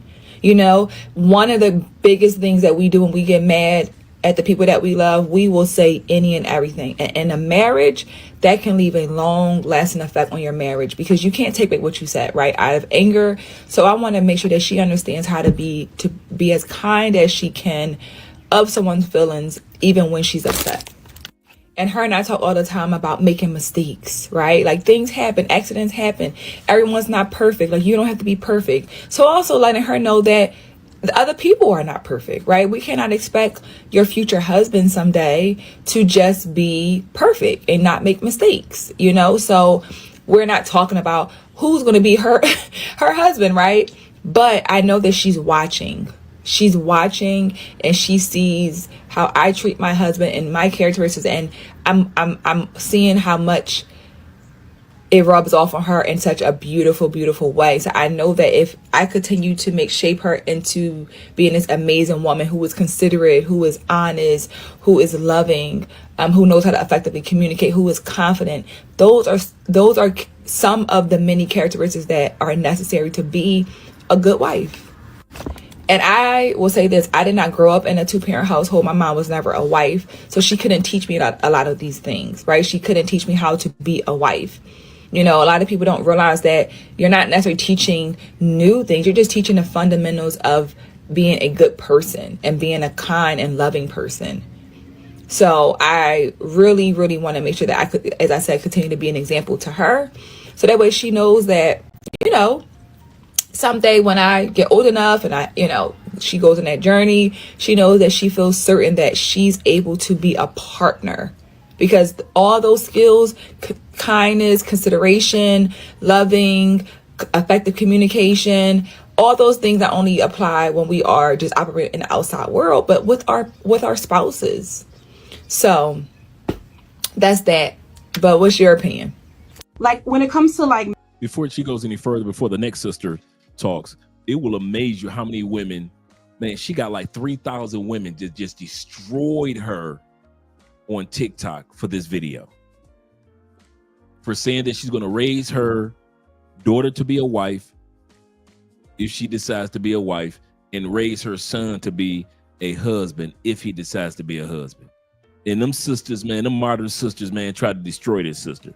Marriage and in Africa, it's like we have our traditions and our culture that we like to adhere to. Mm-hmm. So I feel like a lot of women, they hold marriage as this prize that they attain from these men because of what they were taught from childhood. Mm-hmm. We're raised to be wives. I'm not trying to put any American women down or anything like that. Yeah, you're raised to be wives. African women, from the moment they can walk, you're washing dishes, you're cleaning, you're doing all kinds of things.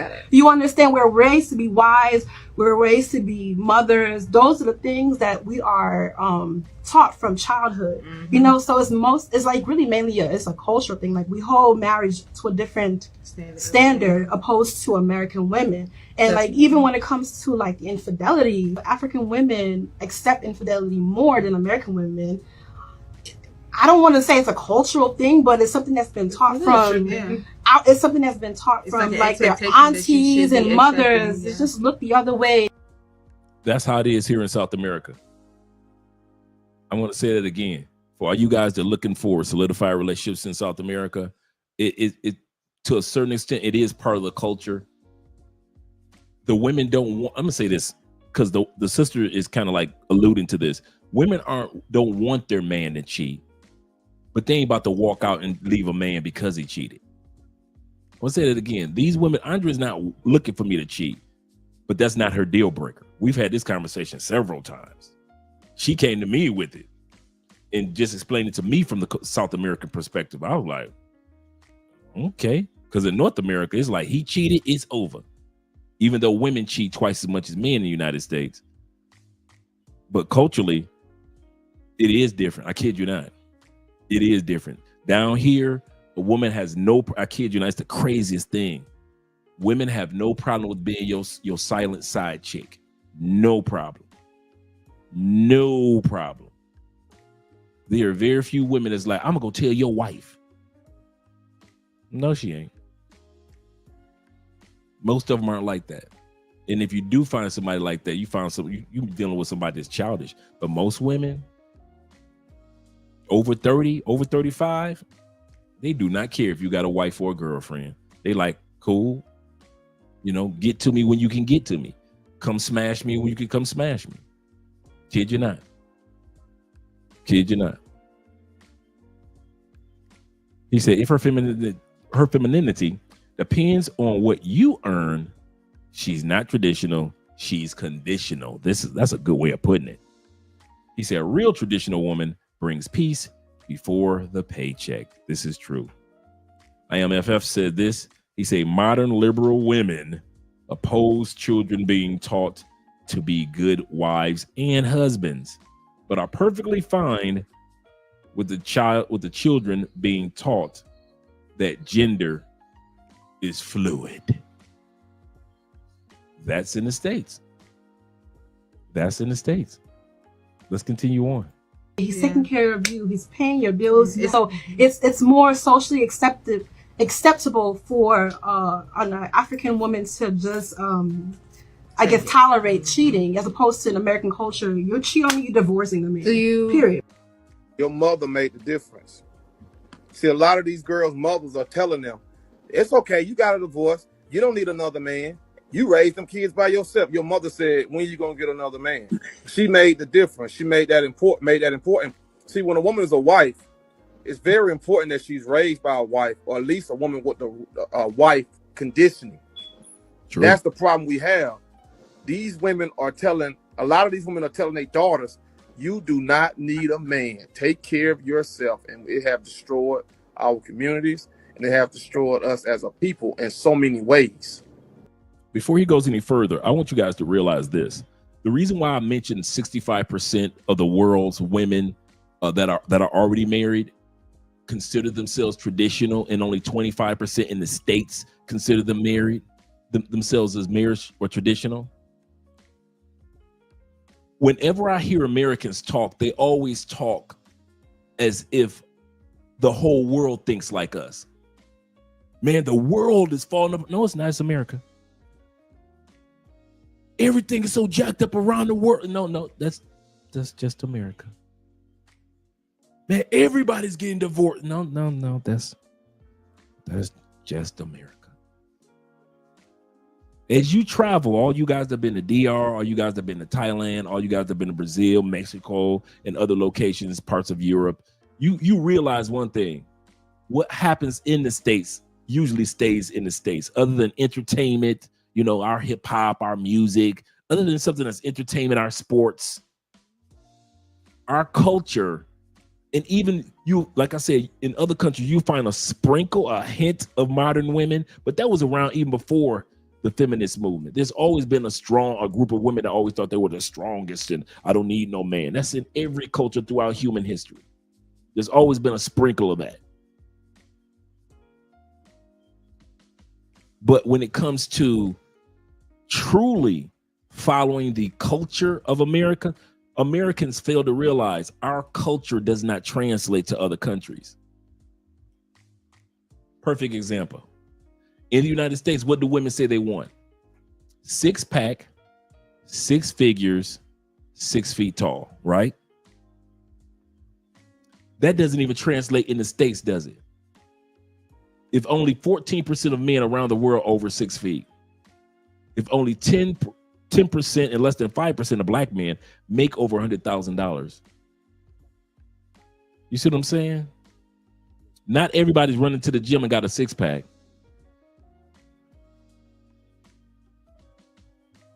So at the end of the day, it doesn't translate in the States. You really can't come to Colombia with that, can they? We just been watching the ladies in Panama over the past couple of days. What's been going on? They take that 6-pack, 6 figure, 6 feet mentality to Panama, and they've been falling on their faces. Why? If you can't get $100,000 from an American dude, you can't get it from a Panamanian brother. The Panamanian brothers are shorter for the most part than the American brothers. So they dang sure ain't 6 feet. And like Andrea and a lot of Latin women say, they say Latin men are built like Bugs Bunny. All skinny, big, all gut. That's what they say about Latin men. Latin men are built like Bugs Bunny. No chest, all gut. Still be with the hot chick. So there ain't no 6-packs in South America. In other words, a lot of stuff that women say in the States, I'm gonna leave him, he cheated on me. It doesn't translate to other countries. It really doesn't. So that's what causes the failure of the passport, sis. They really think everything translates, and it doesn't. I'm trying to understand, why does it bother you that I'm raising my daughter to be a wife, raising my son to be a husband? Why does it bother you? Every time I have this conversation, there's always a miserable woman in the comments trying to tell me that what if my daughter don't want to be married? What if nobody wants her? What if she's not attractive? What if she's this? What if she's gay? Why do, like, your miserableness is just so annoying, and it's so sad that it's so many women like that out here who can't even see anything positive. And the fact that you get upset and you get in an uproar about, well, what about anything else she wants to do? What about this? What about that? What about the foundation of who God put us on this earth to be? Good people, mothers, wives. But y'all all, I don't understand. It like boils your blood. It's really weird to me. It's very, very weird that you are upset that I'm not raising my daughter to be a baby mama. I don't know why it bothers you. I really don't. A Spanish woman, they're raised to be a wife. But why isn't a black woman raised that way? Most black women are raised to be independent. Remember, let's be real. Say that again? Most black women are raised to be strong, tough, independent, and don't take no shit. If your daddy wasn't shit, I'll raise you alone by myself. Be a strong black woman. So they come into the game with their guard up ready. A Spanish girl is raised to serve. They be cooking for their father at a young age, washing the dishes, washing the table, mopping all Saturday morning. Let's face it, they're raised to serve. If one time I swear to God, I'm at a girl's house having dinner. I got up with my own plate, put it in the garbage, put it in the sink. Her mom spazzed on her in Spanish about da-da-da-da-da-da-da-da-da. Now, in the black woman's house, if I get up with my own plate, she gonna say, that's a damn good nigga. He got his own shit. I like him. This woman, they're raised to be a wife. But why isn't a black woman raised that way? Most black women are raised to be independent. Remember, let's be real. Say that again? Most black women are raised to be strong, tough, independent, and don't take no shit. If your daddy wasn't shit, I'll raise you alone by myself. Be a strong black woman. So they come into the game with their guard up ready. A Spanish girl is raised to serve. They be cooking for their father at a young age, washing the dishes, washing the table, mopping all Saturday morning. Let's face it, they're raised to serve. If one time I swear to God, He is not lying, because he just described Andrea 100%. Even though all of Andrea's friends are educated, they all got these degrees and everything. Saturday morning, Andrea got her headphones on. She either listened to some old school from the 80s. Dude, Andrea was in here mopping the other day, man. She listened to nothing but the 80s music. I'm like, what do you know about that? I'm talking about like Michael Jackson's second album, Thriller, Madonna first album. She in here talking about some Papa Don't Preach while she just cleaning up the house. She might go listen to some salsa, and then she'll go listen to some gospel music. I kid y'all not, man. He ain't never lied. And when I asked Andrea, when did you learn to cook? She said, my dad let me burn some food starting when I was like 9, 10, 11 years old. She said, I started with rice, and then I started making lentils, and then I started doing this. And my dad was like, I'm not gonna be mad at you. If you burn it, I'm gonna still eat it. And because he made her feel encouraged, and then there were times when, okay, she's of age. Now it's time for her to start cooking for her little brother. So now she's cooking for her little brother and her dad. She's got to learn to iron clothes. She's got to learn to clean up on Saturday mornings. She got to learn to put on dresses. She got to learn to shower 6 times a day like Colombian women and men do. She got to learn how to put on the, because Colombian women, I don't know what it is about the United States, because they do this in Europe. And they do this in UK. I mean, they do this in Europe, and they do this in South America. I don't know about Asian countries or Africa. But when it comes to walking out that front door, you guys that been to South America know, you ain't gonna see a raggedy looking Colombian chick in the grocery store. Dude, you ain't gonna see a raggedy looking Colombian chick going to pick up the mail from the security guard. Because, you know, Colombia doesn't have mailboxes. Most of the world doesn't have mailboxes. These women keep themselves looking good. I remember one time, man, we were doing FaceTime. So you guys heard this story before. Me and Andre were doing FaceTime. I was back in the States at that time period for a couple weeks. And we had just started, like, seriously seeing if we were going to be dating or not. And I remember Andre came on the video screen, and it was probably maybe like 6:30, 7:30 at night. And her grandmother was there. And her grandmother told her, what are you doing? And she said, I'm about to talk to Andre. Oh, no, you not. Not until you get your hair together and your makeup together. Now, Andrea is cute. She got freckles and everything. So some of you guys that haven't seen Andrea without makeup, real cute. But her grandmother just on video chat was like, we don't do that. We are Latin women. Let those women over there be like that. But us Latinas in South America, we don't do that. We always look good in public, whether it's in front of one person. Okay. Put a 1 in the comment section if even your Latina look good while she's sleeping. Have you ever seen women in the States that look as good as a Latina while they sleeping? Man, I be glancing over at Andre like, is she got to go somewhere? You be like, how is somebody looking that damn beautiful with no makeup on and sleep? You be wondering what's the secret, goddamn, because I ain't never had nobody. I ain't never stared at nobody. Thank you, guys. Mr. O in the building, just living. Make sure you drop the link to your channel, my brother. Drop the link so we can subscribe. Okay, so I ain't the only one. I'm not the only one observed. You look at Latin women like, God, I was just sitting up here staring like I'm a stalker. Like I don't even know her. Man, I've been married to Andrea for going on 6 years, been together for 7+ years. I should be past this stage of looking at my wife like, damn, right? I should be past that stage. Nope. Man, I still look at my wife like I just met her yesterday. Like, I got one dog. I got one dog. I was thinking that Andrea sleeping like 2 days ago. Like, God damn, you looking good. I know I don't look that good sleeping. I know I ain't never had no chick in the States. I done had some cuties. They ain't never looked that good sleeping. I mean, some cuties in the States.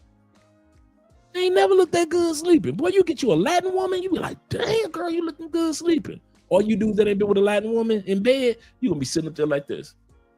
Like you watching a movie with popcorn, like, God damn, I don't sit my ass up here and watch how fine this woman is while she's sleeping.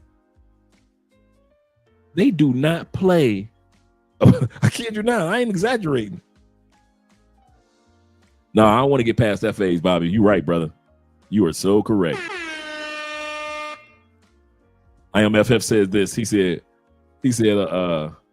most don't even wrap their hair. Man, y'all be seeing how luxurious Andrea hair looks when she come on, right? I ain't never see Andrea wear no damn bonnets, except for like a shower cap when she takes a shower. I ain't never see Andrea wear no bonnets to sleep, no hair wraps, none of that. Well, she got that Latina hair. Well, Afro-Latinas got the same hair. So even the sisters got the curly hair or they got the long straight hair. He said, I used to date a Trini chick, meaning from Trinidad. And when I lived in NYC, he said when she would sleep, she would wrap her hair, which is cool. Wrap her hair and look like my boy. Oh man, I ain't gonna lie, dog. I'm gonna tell y'all something for real before we get back to the video. Man, I do not miss them bonnets and them hair wraps. I ain't gonna lie to you, dog. I think this is the first time I said this on here. Man, I do not miss it. I do not miss when they go to sleep and the hair wrap is like wrapped right here. And by the time they wake up, it's all the way twisted up over one eye. when they put the scarf on. Scarf be looking all cute when they go to sleep, and then when they wake up, it's all twisted. All that. I don't miss that. I don't miss the bonnet where it be halfway down over one eye by the time they wake up. And then I don't miss the bonnet sex. I ain't gonna lie to you. All you dudes that still having bonnet sex, my prayers go out to you and your future children. I do not miss bonnet sex. I don't miss that hair wrap sex. I don't miss that scarf sex. I do not miss that. You know, when you wake up in the morning, you're like, damn, I want to roll over. Ooh, you roll over and all you see is that colorful ass shower cap bonnet on her damn head. And you supposed to pretend that you ain't seeing what you seeing. Ain't no long, luxurious dreads. Ain't no long braids. Ain't no long hair. Ain't no big afro. None of that. It's inside. It's all on the inside, stuffed inside of a damn shower cap. And you supposed to pretend you ain't got nothing to put. I don't miss doggy style with the shower cap. You hitting it from the back. Bam, bam. Ain't nothing but the shower cap just shaking. Ain't nothing but shower cap just bobbing and weaving. Just the bobbing and weaving. I don't miss that. I don't miss shower cap head. Oh my God, I don't miss a female sucking my dick with a hair wrap on, shower cap, and bad morning breath. I don't miss that. You just looking at the top of a damn shower cap, just sucking in your dick. You just looking at shower cap. Ain't no hair to grab on too tight. You ain't grabbing the back of a neck, none of that. It's just all shower cap. I don't miss that nothing. All you dudes that still having shower cap and wave cap, depending on how short her hair is, if she got it in a pixie cut, she got it wrapped with a scarf. I don't miss that shit. I ain't gonna lie. Like I said, I ain't never said this before. I need to get it off my chest. I do not miss that shit. I don't. I miss rolling over, and I love rolling over. My wife be way over there, and her long ass. Andre could be. We got a California king bed, right? We got a big ass bed. Andre could be over there on that side of the bed, right? Her hair so long, it could be all up, right? I love that. See what I'm saying? I love hair so long, it's all up in my face. Girl, get your damn shit on my face, girl. That's what I like. I like when you being intimate and you got to twirl it around your wrist, damn near. You got to it's so much hair, you got to twirl it around your wrist, damn near. See what I'm saying?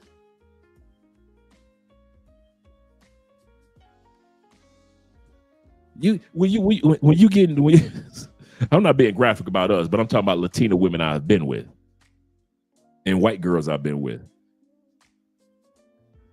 Is it just me, or is it sexual courtesy when she giving you head to move the hair out of her eyes? Come on, baby. Go ahead, suck that. Go ahead. Let me move. I love being courteous. She giving you head and you just moving the hair out of her eyes. You know, let me move that. That hair is so long and luxurious. Let me move that hair out your eyes, girl. I want you to be able to see what you're doing. You are doing such a wonderful job. I'm gonna keep you around. You holding her hair in a bun for her while she giving you head because her hair is so long. That's the type of woman I want to be with. Hair so long, you holding her hair in a bun for her because you being courteous while she's sucking your dick. It's called sucking dick courtesy. Being a gentleman. I do not miss that, man. I don't miss that bonnet yet, bro. And some of you do know what I'm talking about. You be like, he right. We do be taking the hair and taking it out of her eyes. Because you know they got the long hair's gonna go straight down. So you just like, let me take that out your eyes, girl. You go ahead. You focus on what you focus on. I'm gonna focus on what I'm gonna focus on. I'm gonna get this hair in a bun for you, girl.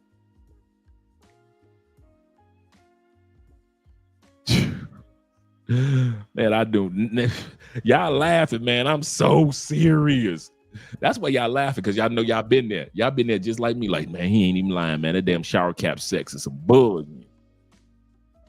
And you be wanting to say, girl, your breath is already bad with the morning breath. And I got to look at you with the shower cap that's halfway on your eye looking like a goddamn raspberry beret. The kind you find in a secondhand store. She had a raspberry beret. She wearing a shower cap like a damn raspberry beret. Like she in the Ukrainian military. It's just all down here. Shout out to my man Darian was a kid. Yeah, they take pride, man, from birth on beauty. Yes, sir. Yes, sir. Don says this. He said, oh, hell no. She brushed her teeth before. Hey, girl, if you don't get in there and drizzle your mouth, gargle real quick. I want to hear you gargle. Here's some breath mints for you. That's serious. He said men become hairdressers. You ain't never lied. You be doing her hair while she give you a head. Like, let me do you. Thank you, baby. Hold on. Let me put your hair in the. Let me make sure that your hair is well taken care of. That is not a lie. That is. Come on now. Thank you very much. I am not alone. You say doing ponytails. Yes, we do. We be ponytails. You be holding it in a ponytail. Hair be hanging out this way. And she just be giving you the fire head. Or you put it in the bun. That's what I'm saying. Or you just hold it up with two hands. You ain't lying. You are not lying. So I'm saying. Like a little perm. For real. Shout out to Zeta. Zeta says, he said, a Latina wear those long dresses with a hair, he say, with a hair up, start talking in Espanol. Yes, sir. You feel like you in them old school black and white Spanish movies. That's serious. Marco says, damn. He said, you nailed it on the hair moving. Yeah, man. Is that courtesy, man, that intimacy, courtesy. Girl, you ain't got to go blind trying to give me a head.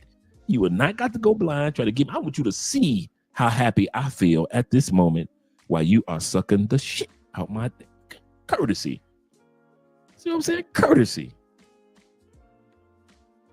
Sometimes you hold the hair to one side. You just pull it to, you put all her hair to one side. And don't let her be on top. And she hold her hair down, all that hair be coming straight in your, and then you got to hold it up. You got to hold the hair up. Shit. Come on now. Yes, sir. You see, artificial hair is more important than what we see them naturally. I know, right? For them. You say, I don't like fakeness. You say Venus flytraps, tarantula eyelashes. Yeah, cake up, that war paint that they put on their face, not makeup, cake up, because it goes in layers like frosting. He said, then say, I'm a real or I'm a grown woman. Yep. Shout out to Tim being in the building. Once again. My man Ellis says this. He said, that's a fact, Dre. He said, but he said, I'm gonna move the weave out of the way. See, I think I've been with out of a couple thousand women, bro. I've only been with two women with weaves. I'm so anti-weave, bro. I'll do braids before weaves. I like some good braids. Don't get it twisted. And I know that they'll they'll use extensions for the braids. I like braids, but weaves, I'm an anti-weave dude. I've always been like that. And I think because my mama, I grew up watching my mama have a short afro, and then my sister had a short afro. And then she, at one point in time, she cut it down to brush waves. So she's one of the females with real pretty face, and she could do the brush waves. And so growing up with my mom with the little baby Florida Evans, my mom had the little Florida Evans afro. That was my mom. So I wasn't used to seeing fake hair. So when it came to that new generation, I was like, ugh. I want to smash you, but you got to weave. So I started kicking it with mixed girls. That's why I kid you not. That's one of the reasons why I started messing with mixed girls, light-skinned girls, real pretty dark-skinned girls that got their own hair, females from other cultures, because most of the sisters, the regular everyday sisters, were wearing weaves. So I'm like, I don't smash weave chicks. So I started getting with the chicks that was mixed. So they would have to be like black and Spanish and black and Asian and black and whatever it was, so I could get the blackness in. But her hair would be her own hair. Like one of the last chicks I smashed in the States she was black, Japanese, and Mexican with a pixie cut. Dog, she was fine. She was fine. Yeah, and I had to beat it up. But my point is that, yeah, I just can't do the weave, man. I ain't gonna even lie. Man, maybe they had a weave you didn't know. No, I knew. I'm looking at mama pictures, daddy pictures. Oh, your daddy white? Okay. Oh, your mama white? Oh. Your dad's from Taiwan. Okay, I got you. Yeah, that was me, man. He said, seeing a Latino wake up in bed. He said the only song plays is A Beautiful Morning. Yeah, man. Yeah. And then Andrea, she gets up like routine, man. She'll get up, do her Bible studies, her prayer meeting, and then she goes right to the kitchen, get everything ready.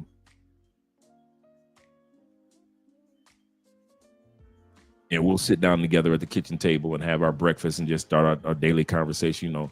And of course, we're brushing our teeth and everything, but on an average day, it's pretty good. We're going to get back to the video. What about Asian women? Same thing with Asian women. You ain't got to worry about no bonnets. Bet that one. Bobby says this. He said, what I used to do was wrap the hair around my finger. He said, like spaghetti on a fork. So once you stop facing the nation, and Bobby, he said, Robin, man, the song, the sound effects is beautiful. I ain't mad at you, brother. I am not mad at you. And Bobby says this, she gotta have real hair for me. That's me too, man. I ain't got nothing against the dudes that rock with the weaves because she fine. I ain't mad at you. You know how sisters get jealous. Well, white girls wear extensions. Yeah, but they ain't wear no full-blown hair helmet. I'll say that again. Every once in a while, yes, to make your hair fuller, every blue moon, you got a white girl that wear extensions. But they ain't wearing no full-blown hair helmet. They not doing it like that. Let's go back to the video. A girl's house having dinner. I got her with my own plate, put it in the garbage, put it in the sink. Her mom spazzed on her in Spanish about da da da da da da da da. Now, in the black woman's house, if I get up with my own plate, she gonna say, that's a damn good nigga. He got his own shit. I like him. I've been seeing hate about trad wives. What is this thing where in order to be a woman that's respected, you have to be like a CEO? Being a boss is so humiliating. You aren't allowed to make jokes. Everyone is mad at you. You can also only eat according to the 22-year-old's gluten allergy in the office. The 22-year-old who has some gluten thing decides what everyone eats for lunch. I have to go ask the 20-year-old, may I have this peanut? Is this peanut gonna give you a runny nose or can I have it? So it's not okay to submit to your husband, but it is okay to submit to some 22-year-old that you pay. I'm the boss. I'm asking this 22-year-old what I can eat. Now I'm in the movie Baby Girl. Like, no one thinks this is weird. All of your employees will say that you're emotionally abusing them if you're the boss. If you imply that you might know more about the company you run. You're their hero until you do the thing that made you become their hero, and then you'll be accused of being toxic. Why would any woman want to leave their house ever again? I would rather milk a cow and fake laugh at my husband's jokes than have to go through that nightmare. All right. I am now convinced that the people who are against women being stay-at-home wives or stay-at-home mothers are because they just want to be a stay-at-home wife or a stay-at-home mother and unfortunately don't have the ability to. I am literally only halfway through my day, my first day of being a stay-at-home wife, and I can tell you there has literally been nothing better than what I am currently doing. I got up, I made breakfast, I cleaned our sheets, I cleaned the house. We just moved, so there's still a lot of boxes around, but that is my task over the next week, is to fully organize and set the house. So that way, by the time that my husband comes home, he can rest and relax and not, have his OCD go crazy. I then went to the gym.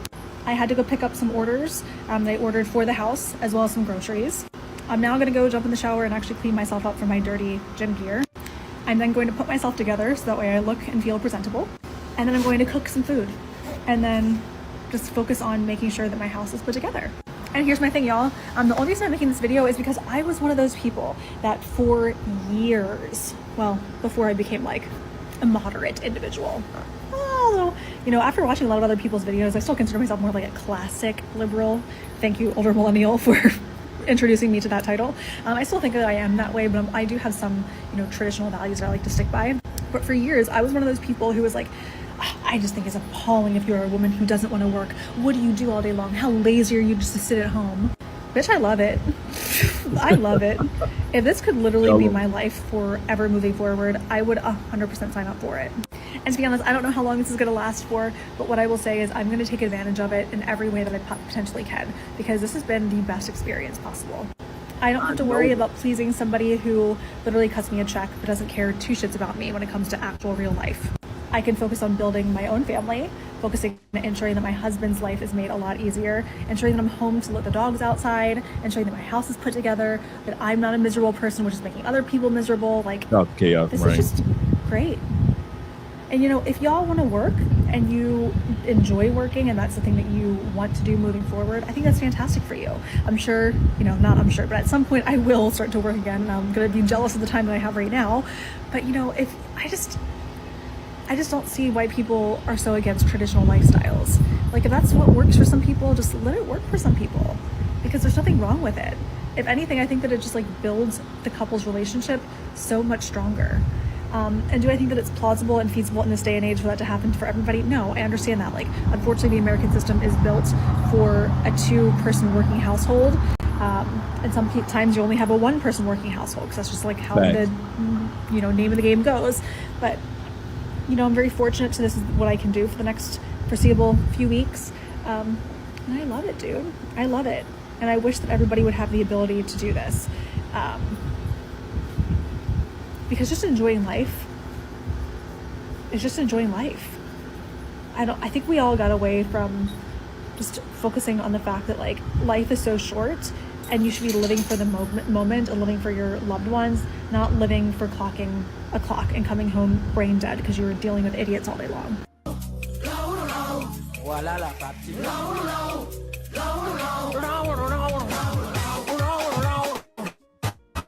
She said, why are American men going to find Caribbean or going to the Caribbean to find a wife? Come on now, girl.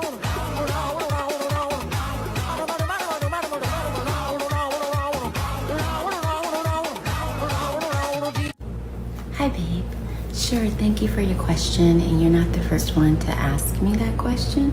I've had that question probably asked 5 or 6 times since I started TikTok.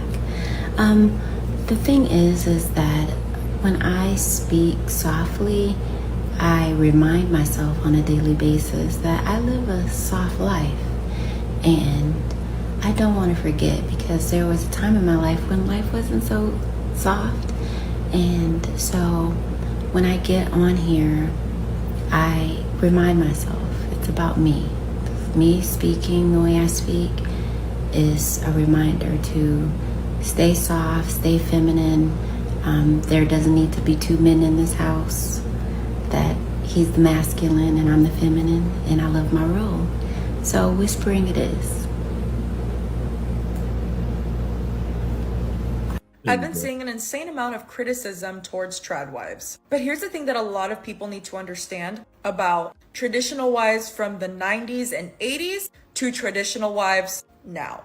A lot of traditional wives back then didn't have what a lot of new traditional wives have, which is the internet. Like it or not, the internet is a double-edged sword where you can learn about anything you want, connect with people all over the world, and hear from people's experiences, giving us an advantage for situations like these, where you can take the pros and the cons of your relationship, business, school, whatever it is, because you can compare it to what you have in your reality. So even though we are hearing a lot of horror stories from being a traditional wife, and for a lot of women not being protected financially because they decided to work in the home, a lot of women who are now traditional wives are not making the same mistakes. It's okay to romanticize wanting to be a traditional wife, but making sure that you are securing your own bag while doing so. A lot of these new traditional wives are not going to expose the agreements they have with their spouses because it is personal. A lot of these traditional wives are still receiving payment from their spouses for staying at home, because we can all agree that being a stay-at-home wife, stay-at-home mom is a job. And if you think that it's not a job, if the mother or wife was not at home, you would be paying a full-time nanny or hiring cleaning service. But I must warn you, if you are a traditional wife or want to be a traditional wife, your spouse needs to acknowledge and know that it is a sacrifice that you are staying home. Because instead of you going out and working, creating your business or whatever the case may be, you're at home sacrificing your youth for your family. A lot of people assume that by becoming a traditional wife, your income depends on how much your spouse loves you or the feelings that your spouse has for you, but that is not the case. That is why understanding the purpose of marriage and what love actually means is extremely important. And let's be honest, some of us weren't built to work all our lives. Some of us don't want to have a business, and we truly find fulfillment being at home. For example, that's the goal for me, but that doesn't mean that I'm not going to have my own security. Hence why I'm creating systems of income so that at some point I could step away, but still be generating my own residual income. Any woman that come on here and say she don't cook for her man, I feel like a lot of y'all be lying. And that's why I never be like, yeah, I would never cook for my man. Like, I'm not that girl. Because some of y'all be opening the legs for the man. You know what I'm saying? Like, you're not even married and you be opening the legs. But then you won't cook for the man? I'm confused. And I mean, I'm not even confused. It's just like something that is just normal at this point. But I don't condone anybody doing that, opening the legs and doing all that stuff, playing marriage and they're not married. But if you are married and you're not pleasing your man by like just making him a couple meals, I'm not saying you got to cook every day. You know, sometimes maybe he likes to cook. My man likes to cook sometimes. But you're not going to cook for him? Genuinely, what is going on here? Like, that is selfish. That's really selfish. Like, if you don't get in that kitchen and make something, you act like food is a big deal. Like, it is a big deal, but you act like it's pulling teeth to do it. Like, you will give your body to him, but you won't make him a meal. You gonna feed your kids first, but you ain't gonna make your man a meal first. You be quick to feed your kids. If you had a baby, that baby gonna come first to your mind, but you're not gonna cook your man a meal. That is insane to me. And then people be shocked when men go outside the race, or men get with, I'm not saying this is right, but men will get with the same gender that will cook him a meal and act like a woman, because you're not acting like a woman. You know, you're not acting like a feminine woman, or you're not cooking and just being a woman and embracing yourself, you as a real woman. It's crazy. And then I just don't understand that. Like, I seen a video and I just wanted to talk about it, but I don't understand why people are not cooking or learning how to cook for their man. Cook something, baby. Cook a little meal. Try to cook. He may like that you're trying to cook, because some of us don't know how to cook. I know some of y'all don't know how to cook. But try to cook something, okay? Try to cook. Get in that kitchen and cook, boo. You know how to cook. It's in you. Just get in there and start making stuff. I liked exactly what you said, but I feel like women should not be promiscuous at all. I agree with you, by the way, because like he said, they cannot commit after having multiple partners. Dave. And on top of that, imagine sitting there, you want to be a wife, you want to be loyal. How can you do that if you're practicing, sucking Fun Dip every week? You're not practicing cooking, you're not practicing mental health, you're not practicing how to talk to him, how to cater, how to be submissive, and how to talk to him in a nurturing way. You're practicing sucking pee-pee. That's not the same thing. But what if that's not what you want? What if you don't want to be? I'm only speaking on women who want to be wives. All the other OF hoes and all those type of girls, I'm not talking to y'all. Not you, but in general. Being honest. This is only for my traditional queen, sorry. I'll never do my husband's laundry. Why? Because that's not my job. I'm not my husband's personal assistant. I'm his wife. Right, so why aren't you doing his laundry? Oh, it's not just his laundry. I don't cook dinner. I don't set up his doctor's appointments. And I'm not cleaning up his messes. He's a grown-ass man. He can do it himself. Hang on, this doesn't sound like it has anything to do with your husband. It sounds like you just want to prove a pointing at people.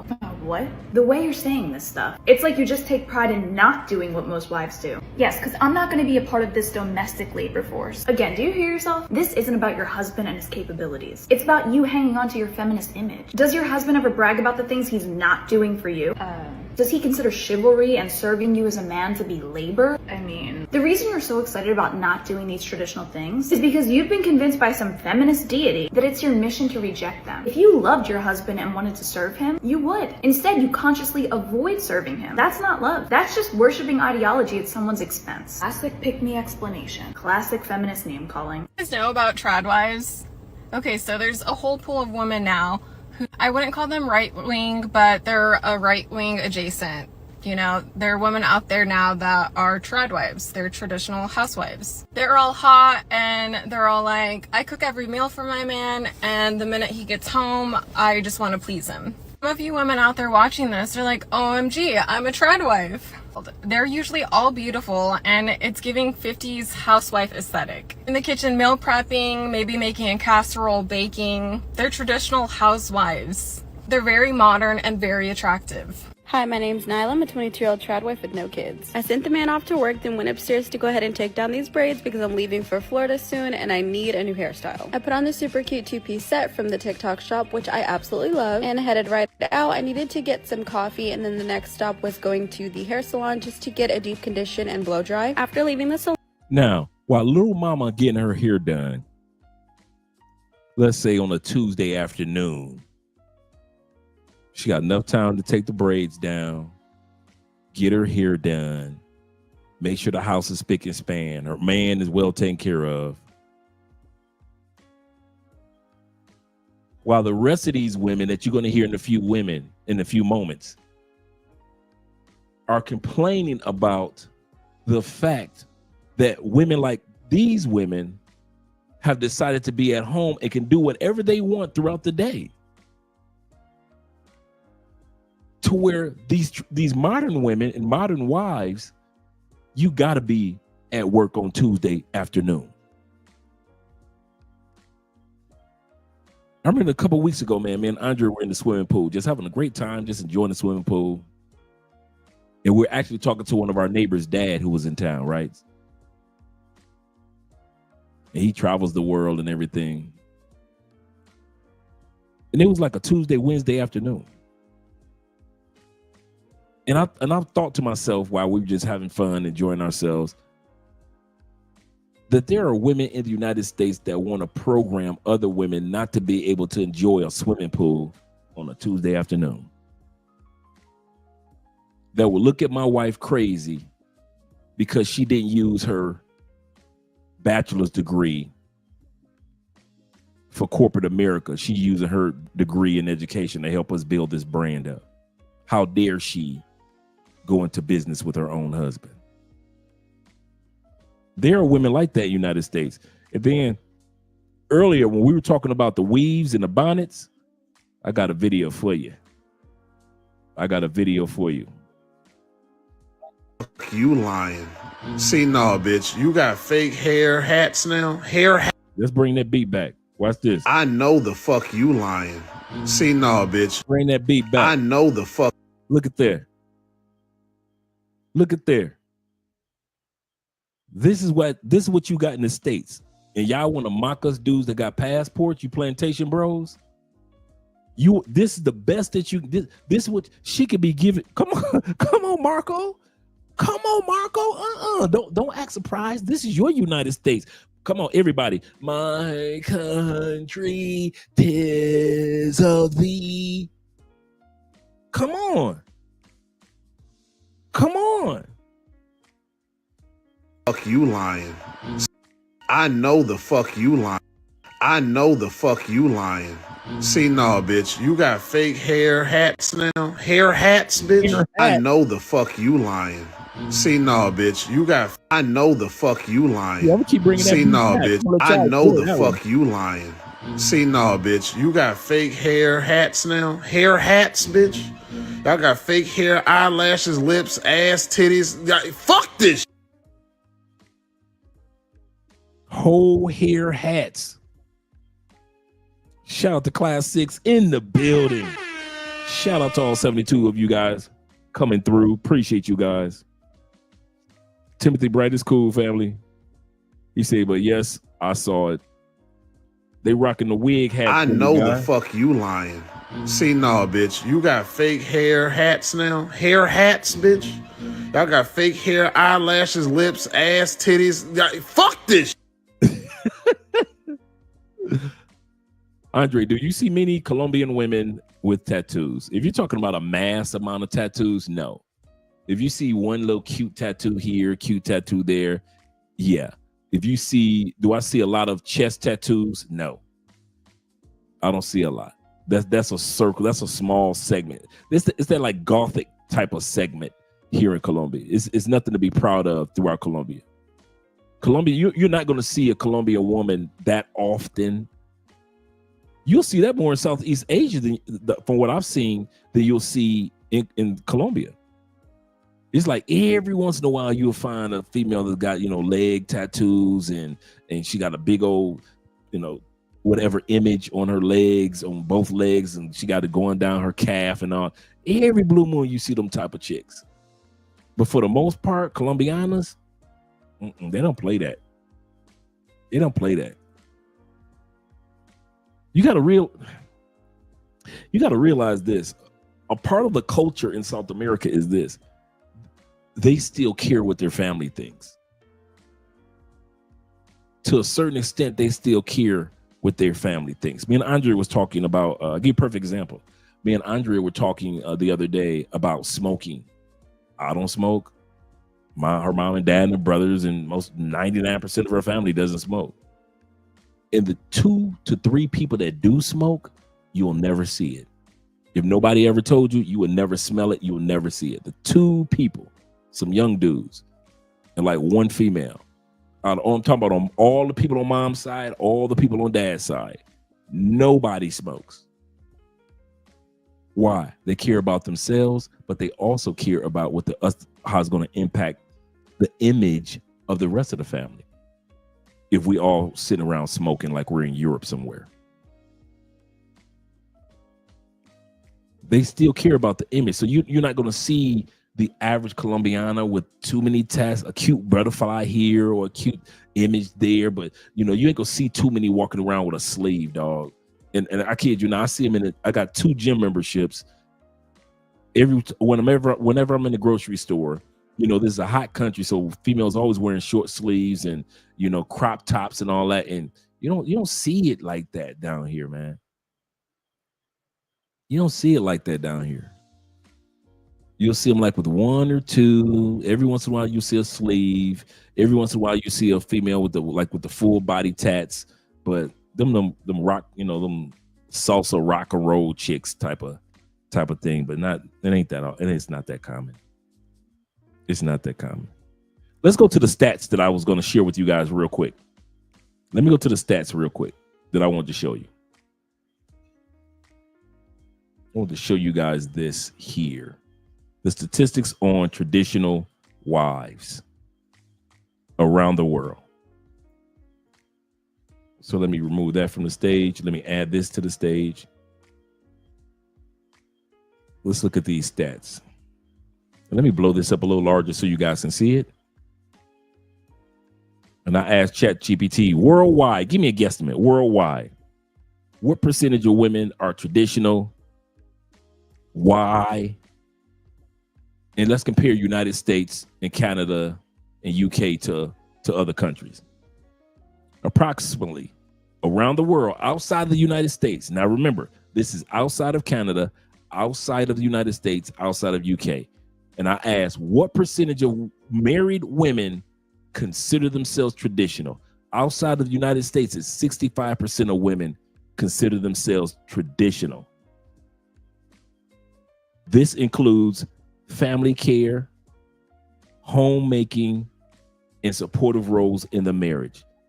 The reason for the influence is because of their religious beliefs, their regional or cultural beliefs, such as Asia, Latin America, where traditional women are, the Middle East, and Africa, where often traditional women are, and also the economic structure. more common in the rural area and the developing areas. For example, when it comes to these women, in the Middle East and North Africa, traditional women, 70 to 85% of married women consider themselves traditional. In Sub-Saharan Africa, 60 to 75% of women consider themselves traditional. In South and Southeast Asia, strong traditional influence is 70%. In Latin America, it's still up there, 65%. In Europe, it's not as high, but it's still high enough, 50%. The United States,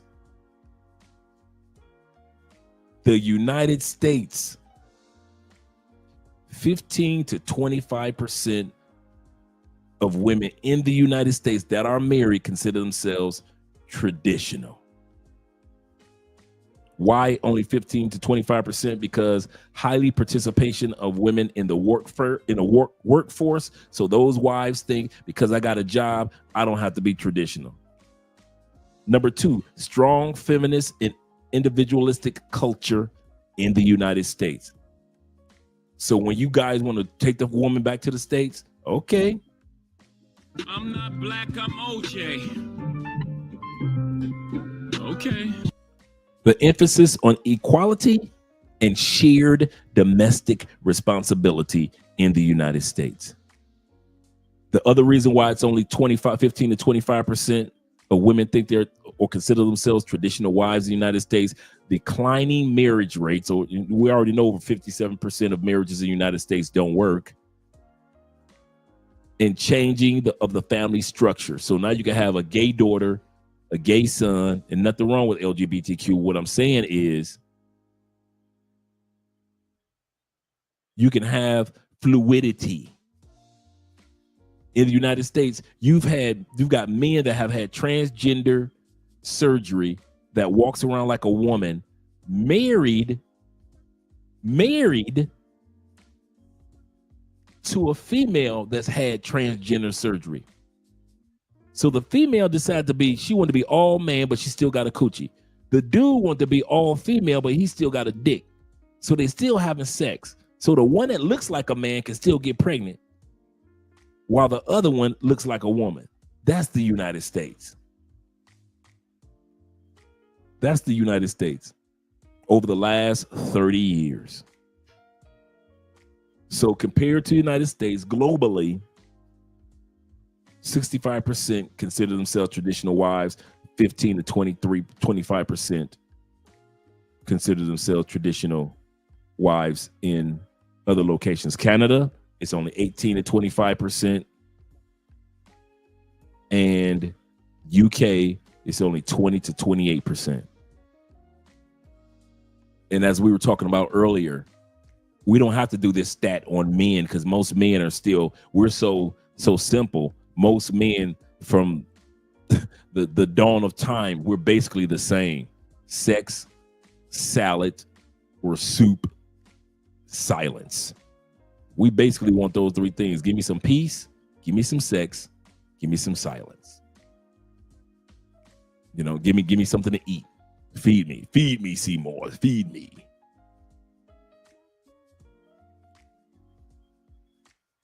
Yeah, he's saying they don't think that they're confused, the alphabet community.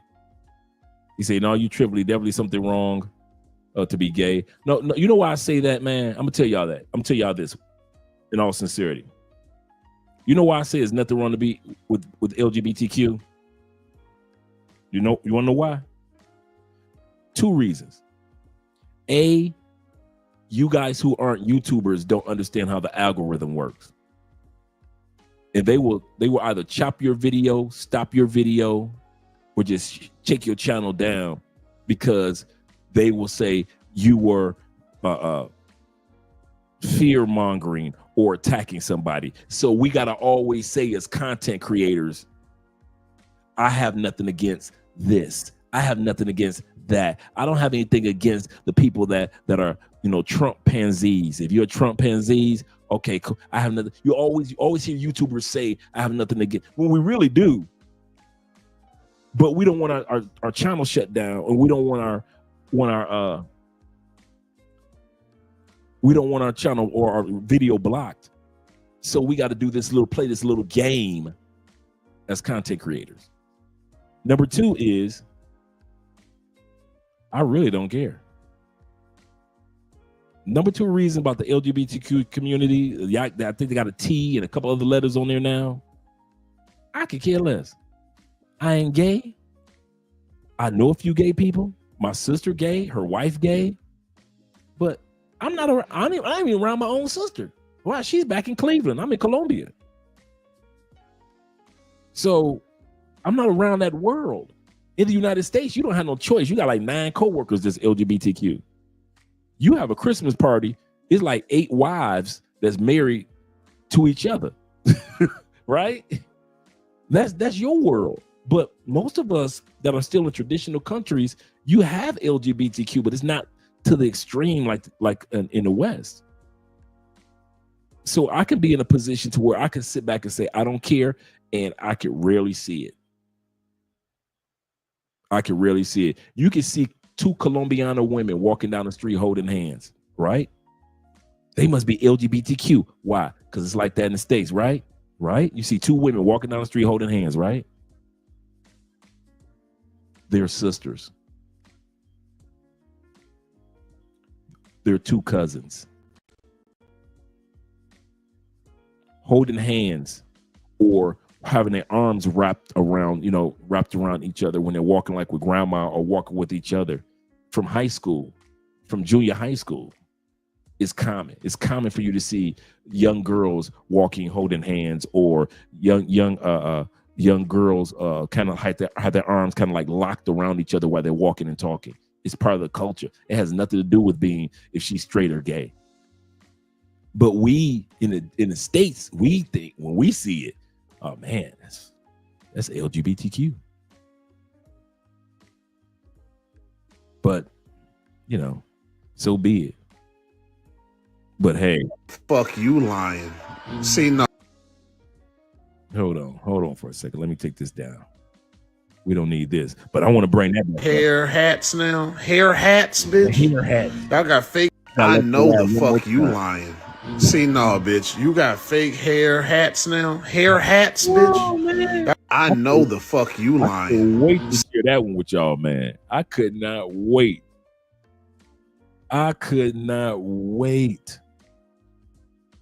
Yeah, I'm not into the LGBTQ thing. I'm not, but you got to play nice if you're on somebody else's platform. But in real life, off cameras, hell no.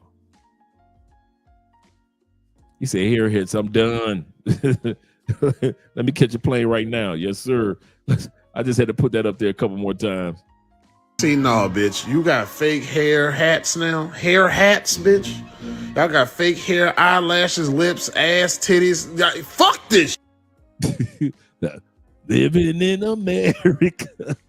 Let's bring the video back up.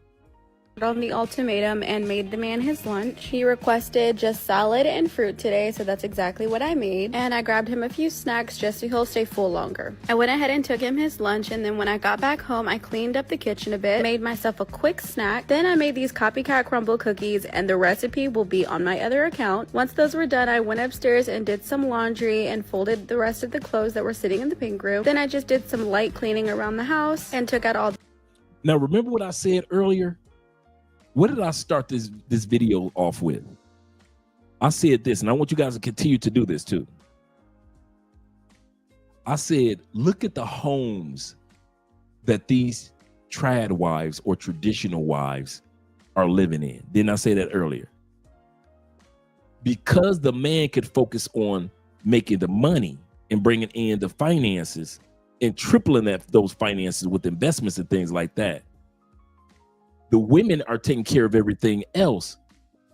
And together they can live in some nice homes. You ain't seen none of these trad wives being unattractive, not taking care of themselves, walking around with bonnets on.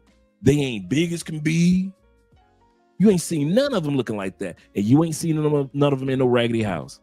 Shout out to my man 0 milligram in the building. Ooh la, ooh la, ooh la. And shout out to Freelancer. Traveling overseas will not fix your problems. Depends on what the problem is.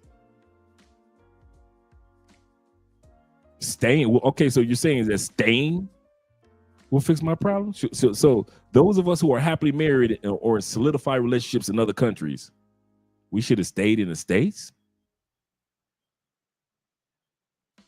Put a 1 in the comment section if y'all believe that I should have stayed in the States. That I shouldn't have came to another country and found a traditional wife. I should have stayed in the States. We just looked at the stats. You only got 15% of women in the United States that are traditional wives. They've already said it. I needed and I wanted a traditional wife because I'm a traditional man. So I was supposed to stay in the States? It fixed my problem. Why? Because when I left the States, my stats jumped up to 65% of women around the world that are married are traditional. So if I stay in the States, I get 15%. But when I leave the States, I got 65%. Sound like it solved my problem. So should I have stayed in the States? What about Richie Mack? So Richie Mack had stayed in the States. If he had stayed in the States, he wouldn't have met Elle. He'd have had to lurk around 15% of women that wanted to be traditional. But as soon as he left the States, it jumped to 65%. What about my brother, Love, Purpose, and Passports over there in DR, he and his wife? Was he supposed to stay in the States? He got a 15% chance of meeting a woman that's like his wife that he has today in the States. Soon as he crossed the threshold with a passport, it jumped to 65% of meeting a woman like his wife that he's with to this day.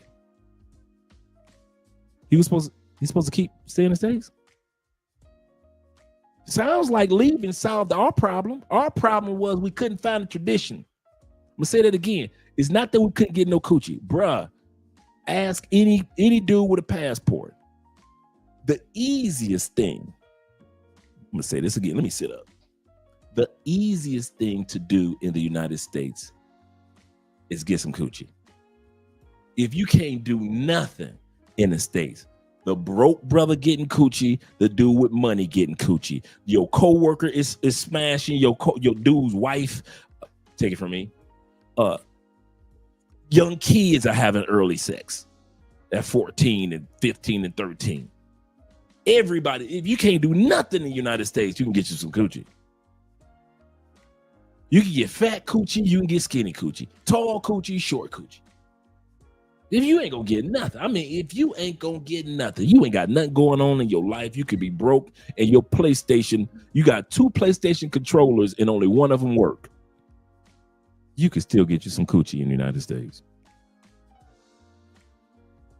What's the problem? What was my problem? I couldn't find a trad wife. Only had a 15% chance of finding a trad wife. We just looked at it. We just looked at the stats.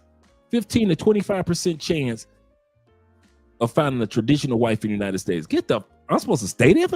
I'm supposed to hunt around. Dude, I'm in my 50s. How long am I supposed to dig in the tunnels of love for a traditional wife? How long was Richie Mack supposed to dig? Instead of taking his butt over to Thailand, he's supposed to stay and dig, hoping that he could find a part of the 15%ers. So when you say traveling overseas will not fix it fixed mine. My problem was not pussy. I'm gonna say that again. For most of us men, the problem is not having sex. You can get that all day long. Dude, how many times put a 1 in the comment section if you in the United States ever stumbled on some pussy? On the day that you was like, I'm gonna just have a regular day, get up in the morning, probably go to the gym, and then all of a sudden you just stumble across some pussy for that day. I wasn't even expecting to fuck today. I put a 1 in the comment. Dude, I done had plenty of days. You can get pussy so easy in the United States. I have stumbled across pussy. How many times have you stumbled across pussy when you left the club? Man, I remember one chick, like I told y'all, she was in the corner in the dark. In the dark, sitting by herself, having drinks. Dude, not even, I'm walking, the club is closing. It wasn't like one of them situations where they turn the lights on. The club was closing. Live entertainment, can't nobody see nobody.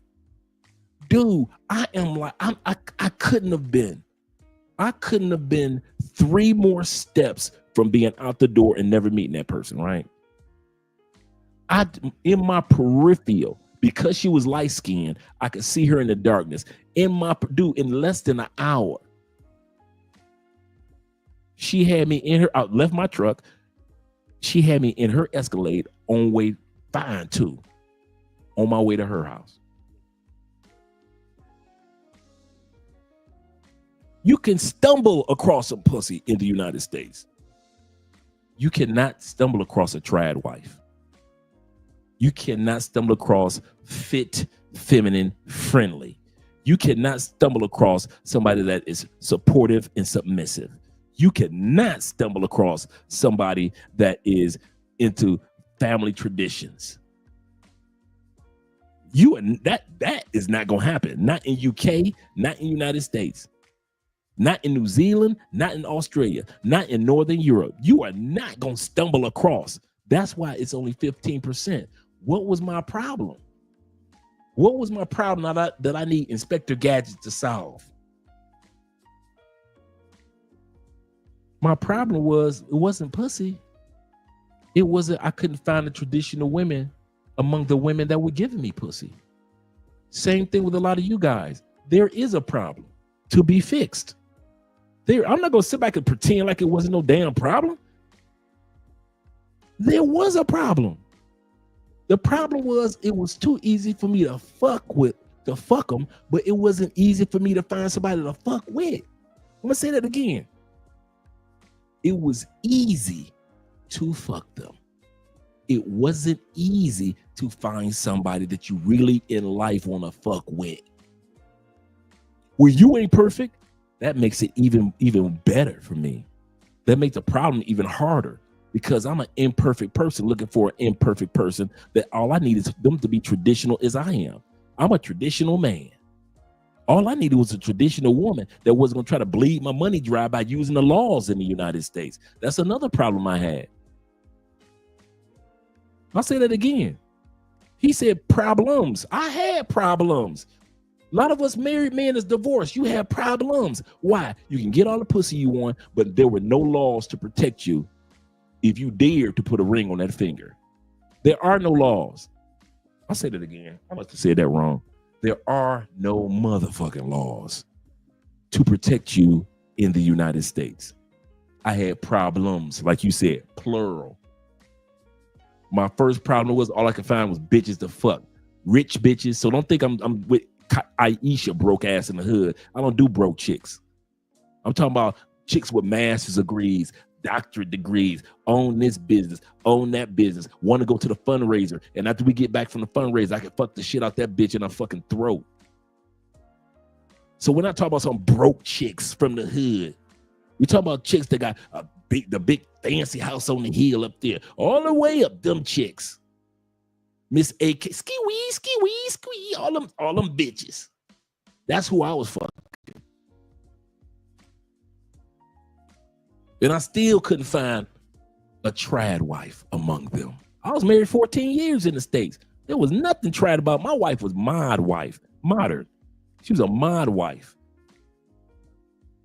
One of the reasons why it didn't work out, I was a traditional dude. She a mod wife.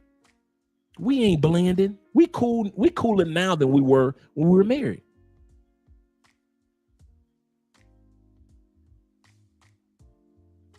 I had problems. I'm not about to sit up here and sugarcoat and pretend like, yes, I left America and there were no problems. Shit. Biggest problem was I could fuck in America. If you want to know the biggest problem you got, who's that to put up? Freelancer? I got a statement for you. Your biggest problem in the United States when it comes to women, you can fuck them.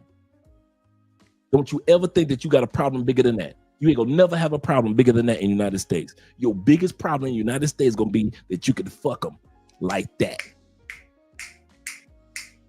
I don't care what they say on TikTok. I don't care what they say on YouTube, Instagram. Them same chicks that will get off of Instagram will suck the dog shit out your dick when that camera is off. And all of us, we got what, 65 people here? All of us can attest as men that I ain't lying. That was the problem. And that's going to be your biggest problem. Trying to find a good one among the ones that you can fuck so easy. Because you know you a man and you ain't going to turn down no pussy. Not that pretty motherfucker. Not her. But you been trying to fuck her for about 2 years. Her over there, she's some new pussy. Ooh, and that's a youngie. She 25. You ain't going to turn down no 25-year-old pussy in the States. So since you ain't about to turn down no badass bitches, how you gonna find you a trad wife in a country among women that says only 15 to 25% of us hear ourselves to be traditional or trad wives? Hell yeah, I had a problem. And travel did solve that problem. Because as soon as I got the fuck out the United States, I had a 65% chance out of most of the world to find a traditional wife. Get the hell out. Y'all motherfuckers crazy. Y'all thought I was gonna stay there. I could have stayed in the States for a bunch of shit. But marriage? With them laws, with them alimony laws, child support laws, oh, you gotta pay for her attorney laws, you gonna lose your house laws. She can fill out fake domestic violence forms on you at the police station, get a restraining order laws. You stay in that shit. Tell me, check this out, freelancer. In 10 years, tell me how that shit work out for you. In 10 years, tell me how that shit work out. You better hope that shit work out great for you. Because most men cannot say that the laws of the United States have been working out great for them if the relationship don't work out. Y'all motherfuckers that's married in the States, you better hope your shit stay solid as a rock. You better hope don't no fuck ups happen. You better hope she don't never yawn one morning and say, she'd straighten her bonnet up. I want a divorce. I had a dream you was cheating on me. I want a divorce. I want half the shit. I'm going to move some new dick in here by this weekend. And I'm going to put a restraining order on you. So they'll have to, by law, come in here and kick you out by law.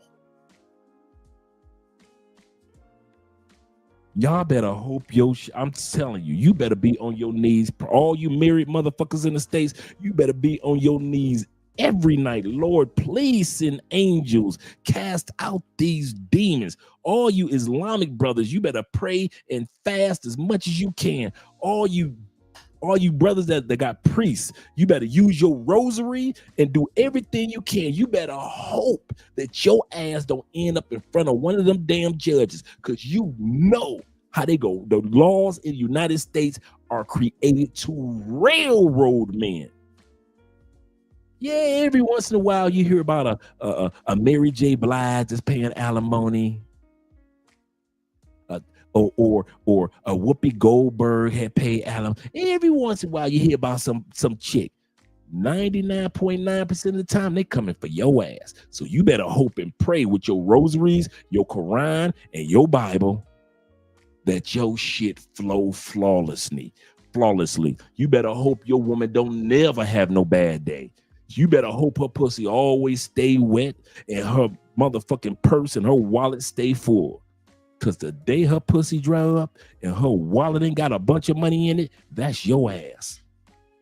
That's your ass. While y'all talk about, oh, it ain't gonna fix no problem. It fix my problem. And plenty other dudes I know that's married fix their problem too.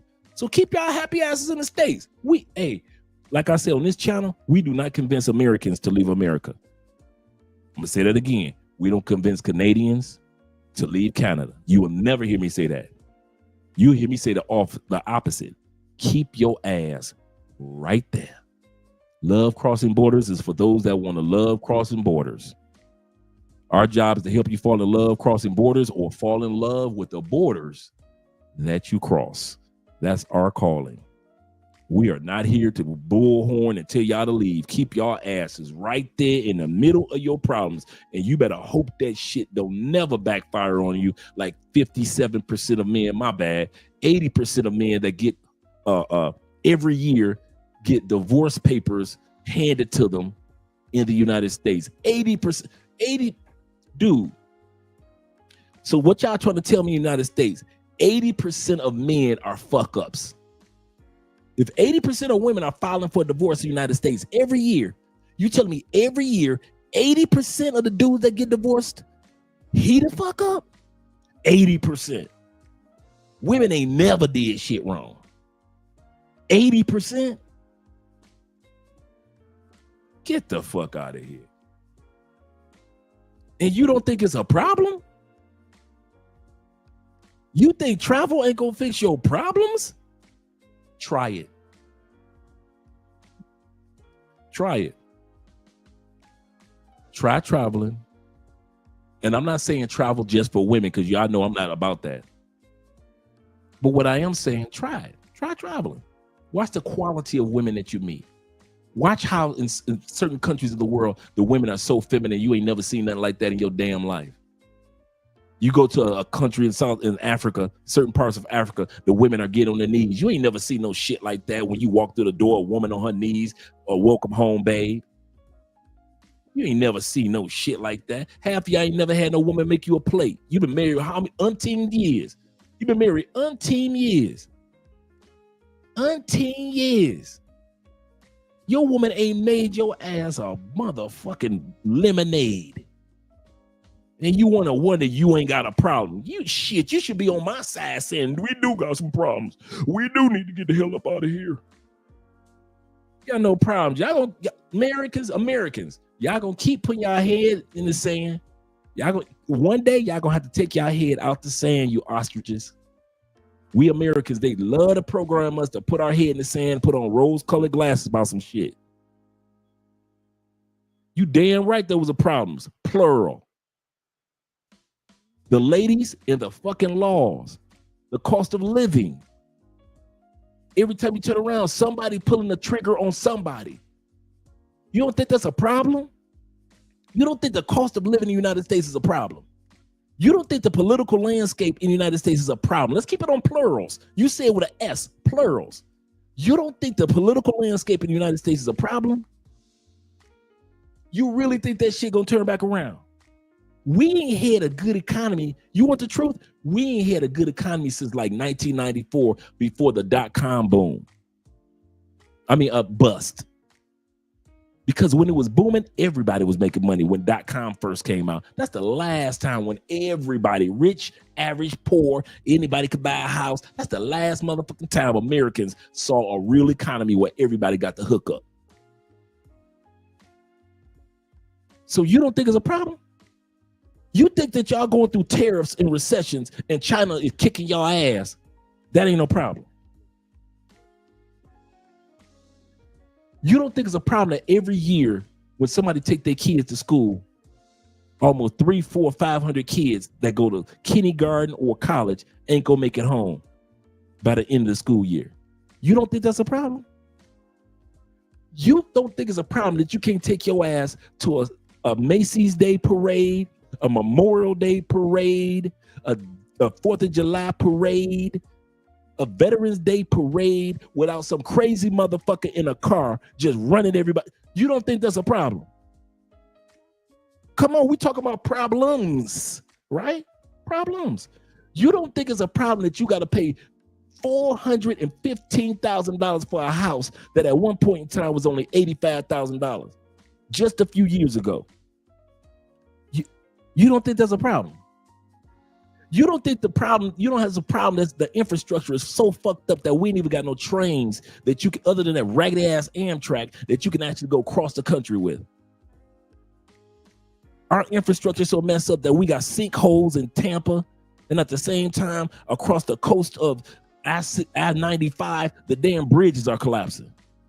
You don't think that's a problem? You don't think the war of the roses between men getting mad at women and women getting mad at men in the States, that ain't no problem? That ain't no you don't think it's a problem America's fucking with Canada and Canada don't fuck with nobody, but you don't think that's a problem?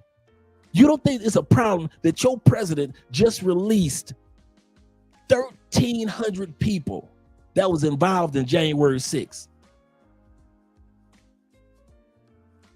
You don't think that's a problem?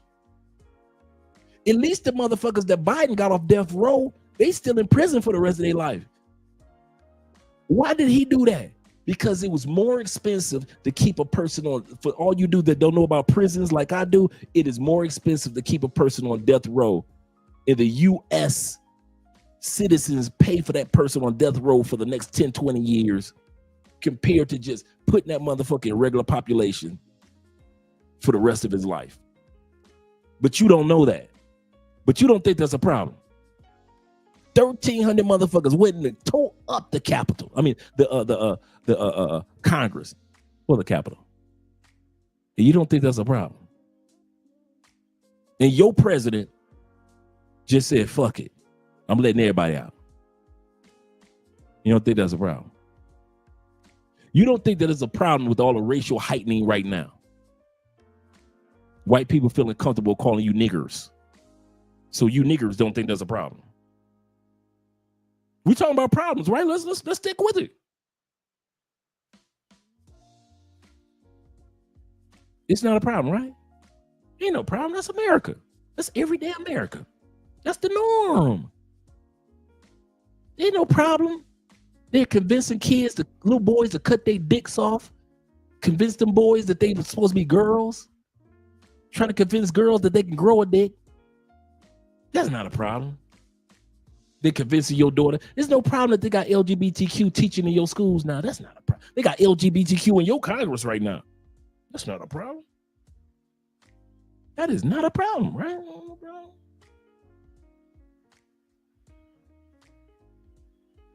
Everything I just said, travel fixed it. Everything I just said. I don't deal with no badass economy and I don't deal with no badass food. I'm around mostly traditional women. Come on, let's be real. My gas prices ain't your gas prices. My fish, straight from the ocean, straight from the rivers. Your shit is made on a fucking computer or in a prison. My water flows from the Amazon. Your shit? Let's not talk, Flint.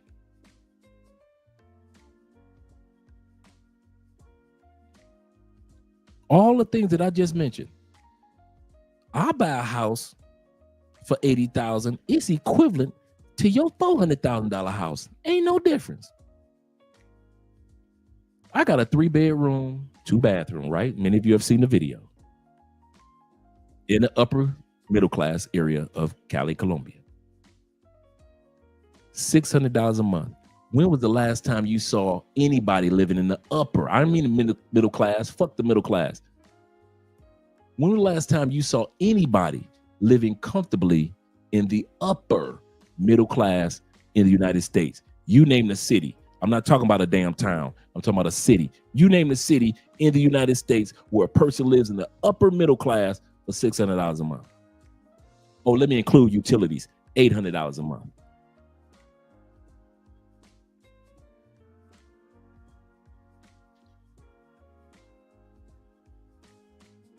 Come on, we got problems. Y'all ain't got no problems in the States. Because you damn sure, like I said, all my problems that I just named off, as soon as I got on that fucking plane, it's amazing how all the problems, that whole damn totem pole of problems that I just mentioned seem to be solved the moment I got on a motherfucking plane. I could take my wife to a 5-star restaurant, drink bottles of wine, sample some of the best. We could sit back, be full, and say, let's order more before dessert. Enjoy the live entertainment. The place has got valet and security. I ain't even spend $80. Try that shit in New York. Try that in Miami. Go ahead and try to do that. While you in Kansas City. Try that in Philadelphia. Go ahead, take your chick to a 5-star spot in Chicago, Detroit, Cleveland. Go on, shoot your ass on down to Wyoming and go down to El Reno, Oklahoma, and try to take your chick to a 5-star spot. Go on, go hit up LA. Go hit up San Diego. I wish you would act like you in Dallas. Take your chick to a 5-star restaurant. Your ass just walking through you're gonna pay $80 for the valet. You all that good ass cooking in New Orleans? Go and take your ass to one of them 5-star spots on Bourbon Street. Go ahead and do that shit. I dare you. Bet your ass will come out of more than $80. When I got on the plane, all that problem was solved. Wasn't no, I'm about to spend $400 on a motherfucking meal. Let's say I was single, but I lived in DR, and I wanted to take a nice woman out to a nice spot. I bet you our first date ain't gonna be no fucking $150 like in the States. Bet that. I'm glad my man Freelancer said that. I am so glad. I really am. I kid you not. That's one of the reasons why I wrote these books. Because there's so many assumptions that, and I'm gonna tell you something in all sincerity. I'm not coming at my brother Freelancer. You know why? A, I don't know Freelancer, and I don't know his heart. B, I used to think the same way. Brothers, before I traveled and started studying and traveling, I want to let y'all know something. I was just as programmed as the average everyday American. I didn't know shit about the rest of the world. I knew about the rest of the world, but I didn't know about the rest of the world. I didn't know about traditional women. I didn't know the difference between a modern woman and a traditional woman. I thought every woman was the damn same damn near. They good enough to fuck, but not to fuck with. I thought that every country had the same type of divorce laws and alimony and child support that we got. I thought everybody was struggling like we were struggling. Because they don't teach us nothing about other countries. I thought every country was at war. Man, I thought every country was at war, the way we put it out there. So I'm not coming at it. Whenever you hear me talk like this, guys, don't ever think that I forgot what it's like to be in the States and not know shit. Don't ever think, dude, I've been gone almost a decade and I still remember what it's like not to know shit about Brazil, shit about Italy, shit about Thailand, not to know a damn thing about the Philippines, nothing about, I didn't know shit about a damn Tanzania, Kenya, all you brothers in South Africa. I ain't know nothing about that shit. I ain't know nothing about no Ecuador, no Cambodia. I didn't know nothing about, dude. I didn't know nothing about a damn DR. I didn't know that. I didn't know nothing about a Costa Rica. I had friends that mom and dad was from Panama. I didn't know that there was so many beautiful, gorgeous women in Panama. I didn't know Panama was like one of the top banking countries in the world. I didn't know none of that shit. I'm in my 40s. We ain't talking about a 22-year-old kid. I'm in my 40s, and America had put the blinders on me so much I didn't know a damn thing. So when I hear dudes talk, I know where you coming from, because you don't know what you talking about, because I didn't know what the fuck I was talking about either. And I'm talking to some of you military dudes that have ran your happy ass back to the United States probably back in 2011, and you ain't left since 2011 or 2013. You don't know what the rest of the world like no more. Your ass was in Germany for 3 years. One fucking country. You probably hit 2 or 3 while you was over there. When they shipped your ass back home, you ain't been nowhere since. Man, the world has changed since your ass got back out of the military in 2011, 2015. So just because you can talk about your military adventures, when was the last time 2008? Nigga, the world has changed since 2008. They didn't even have AI when your ass was in the military. Trump wasn't even president when Obama was president when your ass was in the military. Biden wasn't president. There was no nigga. Kevin Samuels was still alive. He wasn't even popping. When your ass, Kevin Samuels hadn't even started his YouTube channel when your ass was in the military. So all you military dudes that think that you can lean on it, no, Negro. Vietnam ain't the Vietnam that you was in before. What other country they sent you over to Taiwan? Oh, Taiwan. That Taiwan is different from 2003. You ain't been no goddamn well up on three Disney cruises with your grandkids, and you think you can tell the rest of us about the world because you was in the military. You think that I don't know that some of you motherfuckers ain't been nowhere since 2012? Dude, that's 13 years ago. You don't know shit about the world no more? I'm serious. All you military guys that love to lean on the fact that you was in the military and I used to live in, you used to. 2009, motherfucker. It's a whole new world. Let me put it like this. Yeah, Bitcoin wasn't even around. It was barely around, for real. Good call. If I go back to the United States, I know one thing. You ready? Because just to be fair, I don't know shit about the United States. I don't listen to your music unless it's like a really super popular song that it just so happens to blow up around the world. If it don't blow up, dude, I can't tell y'all what y'all music charts are. I haven't listened to American music other than old school music, my era, in years. I can't tell you shit. I just discovered that my Pistons was a decent basketball team. It took the Pistons to be in the playoffs for me to discover, like, Pistons in the playoffs? I've been so busy living life. I ain't got no time to be sitting up under every sport that takes place now. I can't tell y'all about y'all food. I can't tell y'all about I can tell you about the political landscape because I study it. But other than that, and I just study it because for the YouTube channels. If I come to the United States right now and act like I know what the fuck I'm talking about, y'all can laugh at me. Because y'all can say, Dre, bruh, we know that you're American, yeah, but you don't know nothing about America, bruh. You've been gone a long time. You don't know about how this dating game is. You don't know how these ladies are. You don't know how these dudes are. You don't know how these simps are. Dre, it's a whole new America, bruh. It's going to take you a minute to get back acclimated. I'm easy to sit back and say, I don't know shit about my own country, in my own city, in my own states, whether it be back in Detroit, whether it be back in Chicago, whether it be Cleveland, whether it be Indianapolis, whether it be San Francisco, shout out to the Yay area, whether it be back in Atlanta. I don't know shit about the A no more. Tampa, man, from what I'm hearing, everybody named Mama moving down to Florida.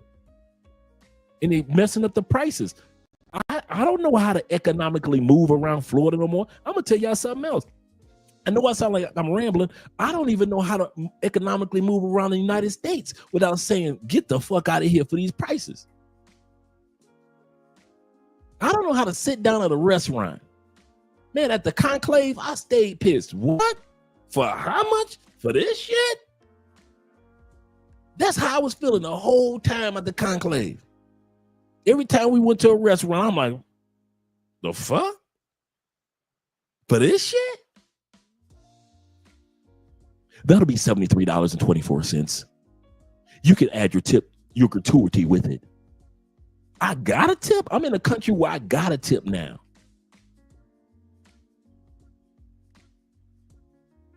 For this shit? Man, I can't even get acclimated back to to actually spend money, to feel comfortable spending money in that motherfucker. Because I'm going to sit back and be like, man, $1.42 for a pen. When I know back home in other countries, this damn pen is only 23 cents. 12 cents. 14 cents. And I'm in the States paying $1.42 for a damn pen. I can't even wrap my mind back around buying a car in the United States. What? How much for car insurance? Oh, that's a car. That's a house note back in Brazil. I'm spoiled. I'm going to say that now. All you dudes that live in other countries, T-Mac, all you dudes that live here in Colombia with me, J. Cloud, all you dudes. You know that your ass, when it comes to prices and cost of living, we are now spoiled. Fuck that. All you dudes that live in Thailand, you know what I'm talking about too. All you dudes in Vietnam, all you Brazil dudes, all you dudes in Spain, Italy, Greece, Portugal, you know what I'm talking about. You could get you a nice steak dinner and your ass ain't spent $20. You take your ass to the United States, man, that shit is like $150 for that same damn steak, and it ain't even the best quality. You come to South America, you get one of them damn Argentinian steaks. You put your finger on it and it just melt on down into the middle of the damn steak like the steak is made of invisibility. Best texture because the damn animals eat some of the best grass off the coast of the Arctic. And y'all wonder why Peru and Argentina and Uruguay always got Michelin restaurants all around that motherfucker for their steaks. And you got to pay out your ass in the States and you wonder, problems? Playoffs? Playoff practice? We talking about practice. We talking about practice. Problems? Hell yeah, I had problems. And they got solved. I ain't gonna pretend like they didn't. Hell yeah, I had problems. And they got, them motherfuckers got, I mean, dude, I didn't sit back and have to wait a year or two for the problem to be solved. I didn't have to pray and fast. I didn't have to use no rosary beads. I didn't have to get no witch. All I had to do was get a goddamn passport and a plane ticket. And all those problems I just named, school deletions, kids deleting each other in school, disappeared. High-ass economics, cost of living, disappeared. Overpaying for real estate, disappeared. Untraditional women and modern women and feminism on a mass scale, disappeared.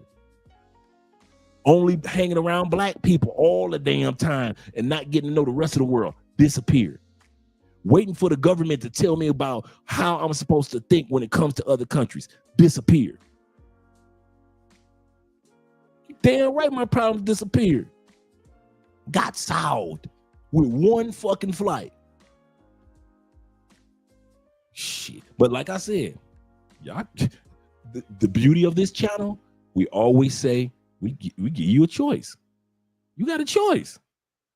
You have the choice that we will not mock or put down. I do not mock my country. I love my country. Well, you don't sound like it. See, when I give, like me, Medium Man, and other dudes, when we give the stats, y'all take it that don't nobody love America. You must not love America. I love America. Just so happen to love me more.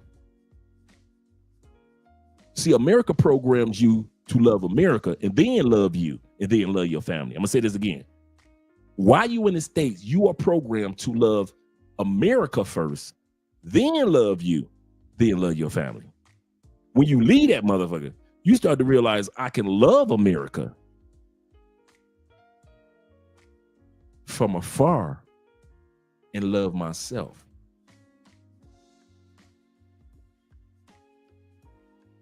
And I don't see why we question it, because when rich white dudes do it, when they get passports all over the place, ain't nobody open up their mouth when Leonardo DiCaprio do it. Get him some young bitches and fly around the world. Don't nobody open up their mouth with Johnny Depp, buy him a whole motherfucking island and have naked bitches shitting on his bed. Ain't nobody open up their mouth. Soon as brothers start traveling, everybody want to talk about this ain't gonna fix your problem. And I'm here to tell you, the hell it won't. I don't know why y'all come to this channel thinking I ain't gonna tell you the truth. Oprah coming next. Once I establish this as a place of truth, oh yeah. You can definitely tell this brother ain't never been here on this channel. Is this dude married?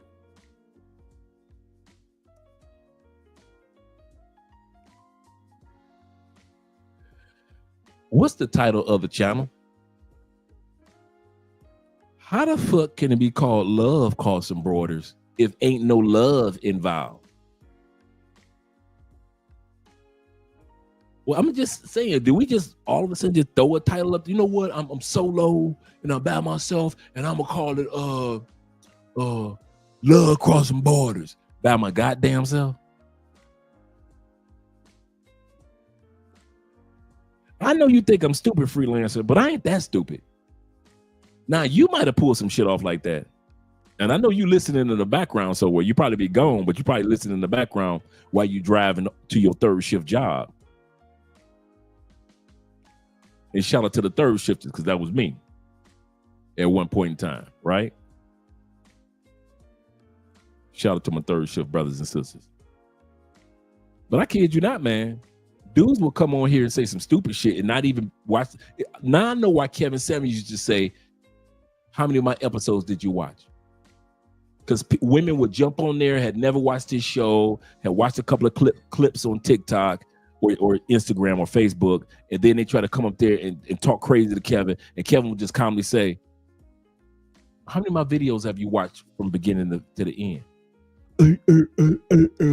Well, until you watch a video from beginning to the end, don't tell me what I said.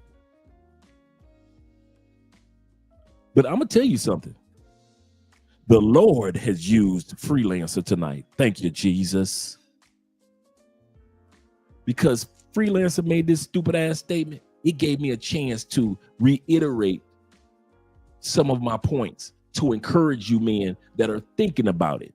Like I said, this channel is to let you know that you got choice. Just to encourage you guys that are thinking about relocating, not just visiting. You can visit anytime. I'm talking about if you're thinking like in 5 years, 5 months, 15 years, you're thinking about relocating, this is the channel for you. Just for thought. Just for thought. I'm glad he said that, because it gave me a chance to do a 20-minute insightful statement in regards to, you damn right, we got problems in the States, just like with any country. Now, no country you go to is going to be perfect. None of these motherfuckers are perfect. But they got to be perfect for you. And guess what? Travel is perfect for me. The fact that if I get tired of Colombia, I can go to another country with ease. With ease. It's not because of the passport. It's because I'm no longer programmed with propaganda that has me thinking I can't go anywhere. A lot of y'all think that Andre in love with Colombia. I'm in love with all these countries, bro. I'm in love with all these countries. Everyone I get a chance to step my foot on, I'll be like, man, I love that. Ooh, look at that. Wow, ooh, wow. We might want to live here. I haven't been to a country yet where I haven't said, we might want to live here. This is nice. We all in DR. What if we lived on an island?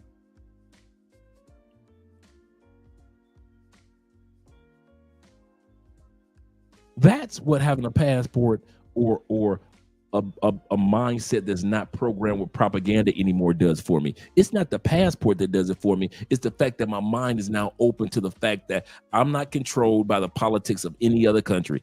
Like I said, the only thing that really controls me in the States is, okay, I got to file my tax form, but 98% of expats don't have to pay taxes. I said it again, like I always say, because of all the tax breaks we get. If you live outside the United States for over 330 days a year, you don't owe any taxes. We get $126,000, $126,500 this year, tax free. So as long as I don't go over that amount, my taxes are free. Your ass got to pay. I just got to file. See, you got to file, I got to file, but you got to pay. That's just one tax break. This is one tax break. If you're trying to solve your problems of taxes, shit, get your ass out the States. And watch all these tax benefits that the goddamn corporations have been taking advantage of for years. Go on, take your ass out the States you want to. Companies and corporations have been taking their headquarters out of the States for the longest and taking advantage of all these goddamn tax breaks.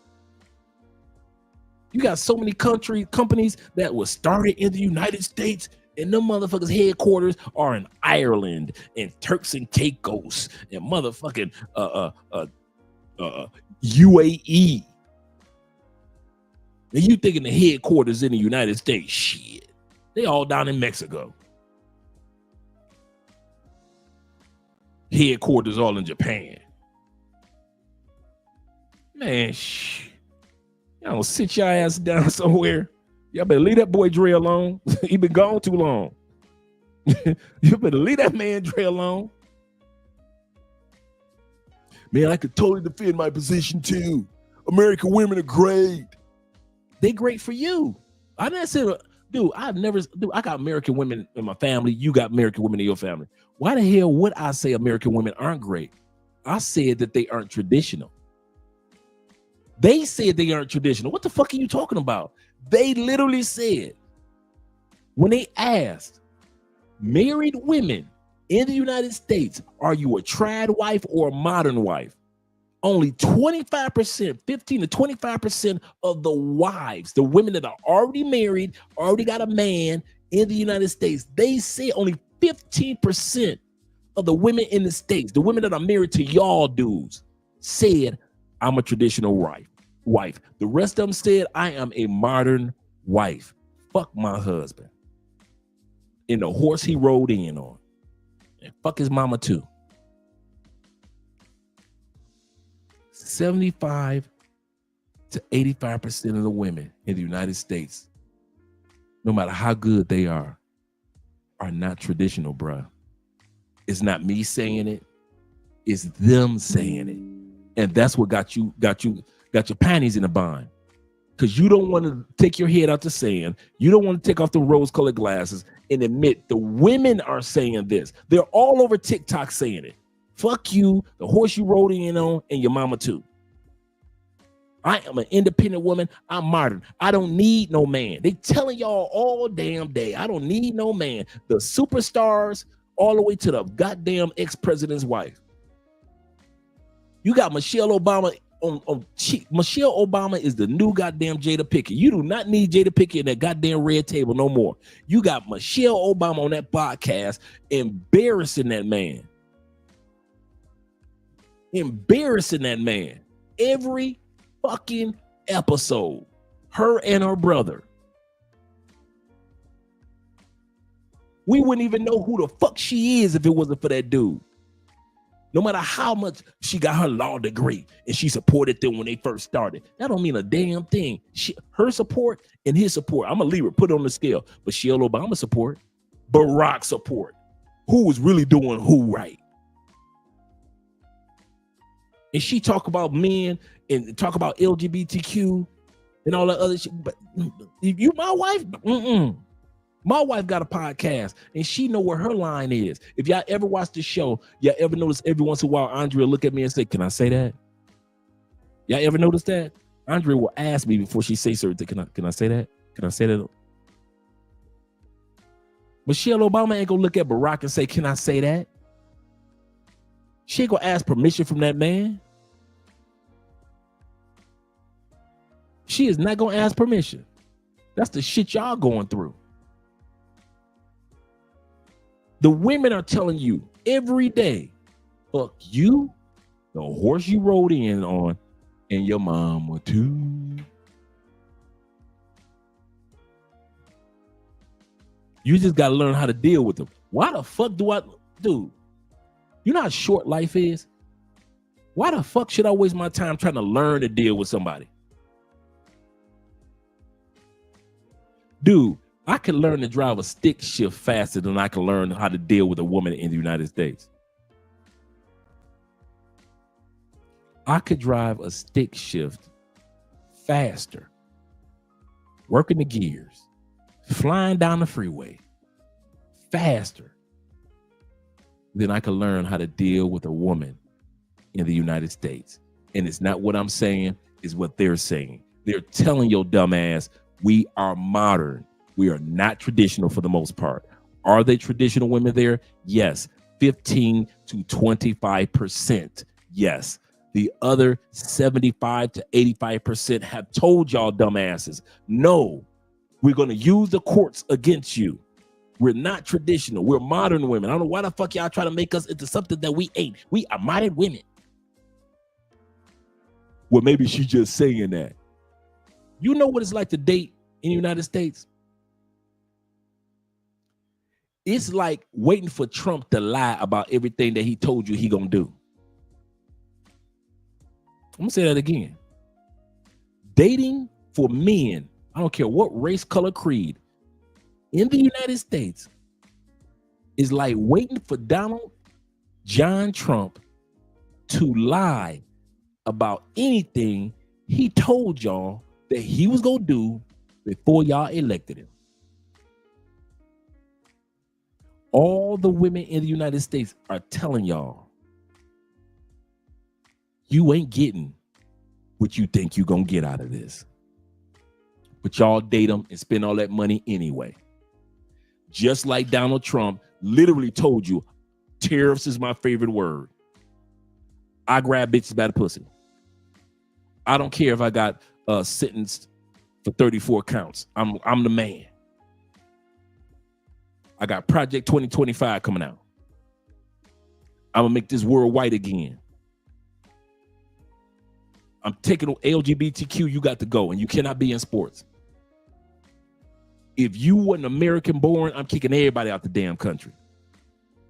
I don't care if you're an immigrant and you work for us, picking the cotton and picking the fruits and vegetables and chopping up the meat.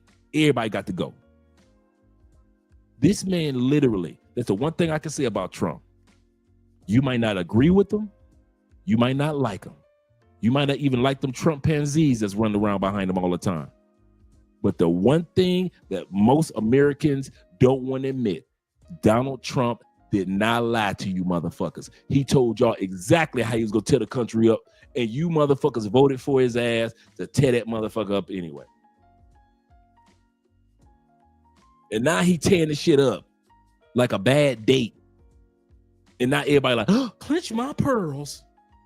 I can't believe he's doing that. The dude told you he was going to do that. Name one thing that Donald Trump is doing right now he ain't told y'all before election. Name one. I can't name one thing that man lied about. Same thing with women when it comes to dating in the United States. You can't name one lie these women are telling you. I am going to drain your bank account. I'm coming for that money. Here's my cash app. I'm going to wake up one day and leave you. You are my practice husband.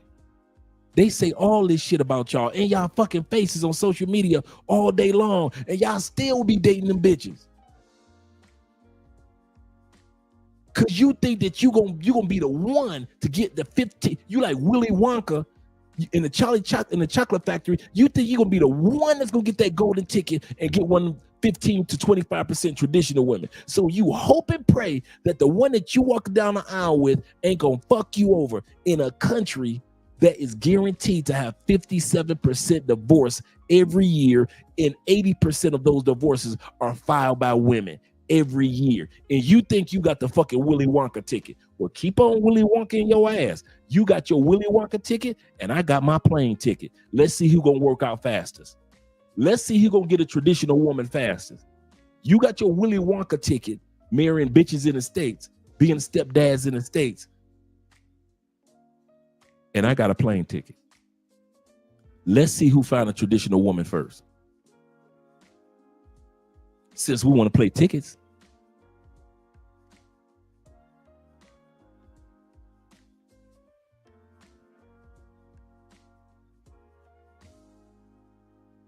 It's always one. There's always one.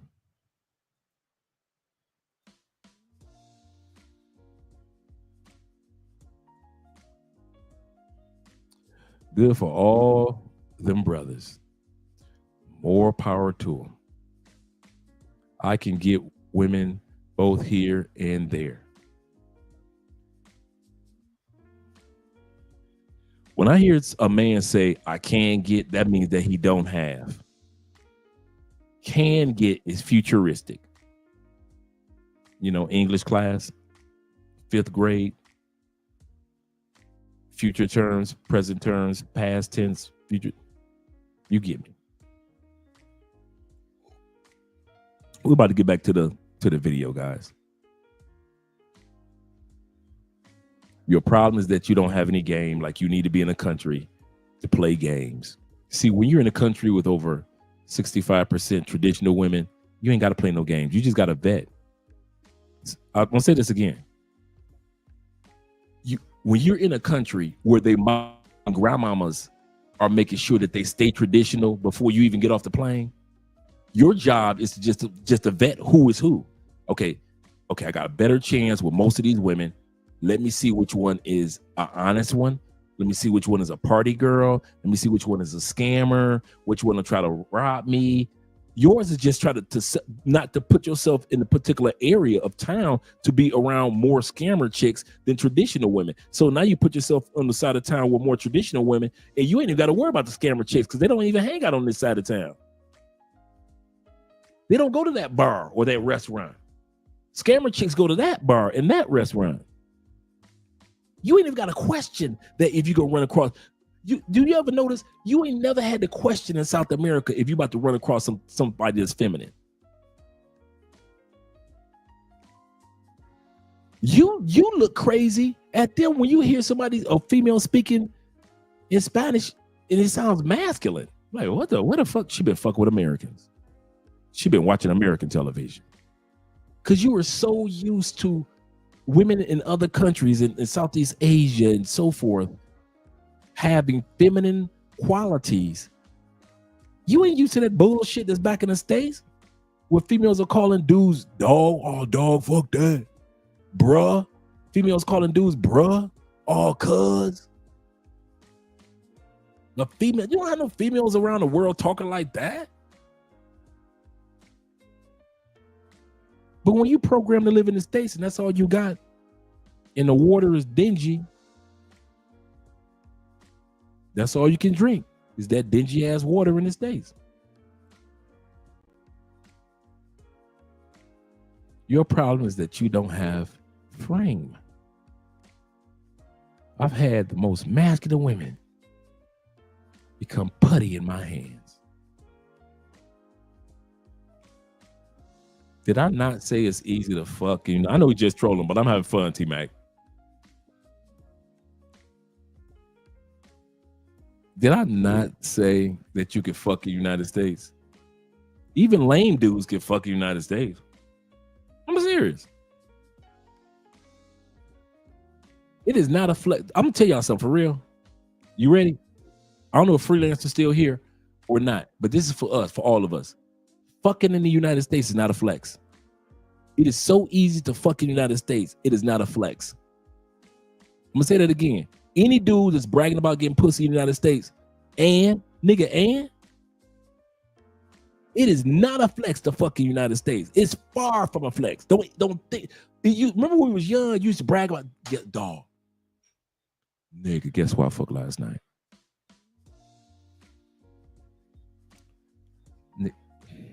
You ain't gonna believe who I fucked, nigga. Y'all niggas gonna believe I got this pussy. You know LaWanda down from church? The pastor's daughter? Nigga. Man, you lying. Nigga.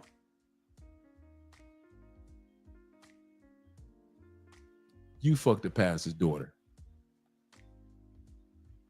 Nigga. Even her pussy light skin, nigga. Remember them days? You can't do that no more. Nigga, guess who sucked my dick at school? At school? Yup. In the girls' bathroom. You lying. No. Keisha. Which Keisha? Nigga from Mrs. So-and-so class. What? Man, she quiet as hell. Man, the nigga, she a freak though. Dog, she quiet, but she a freak. Remember you used to be able to do it like that? Now, in the United States, don't nobody, from teenagers to adults, don't nobody be surprised when somebody get the pussy. Nigga, guess what I fuck? I don't care. I don't care.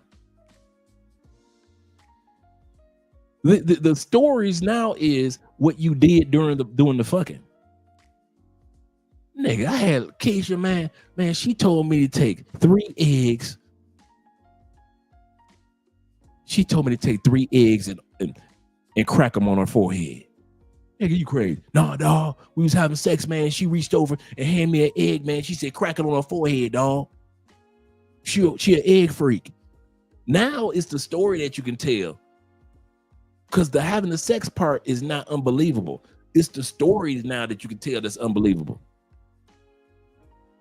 Man, I was with LaWanda the other day, man. She had me tie her ankles up with my belt. You know, the stories that you can tell.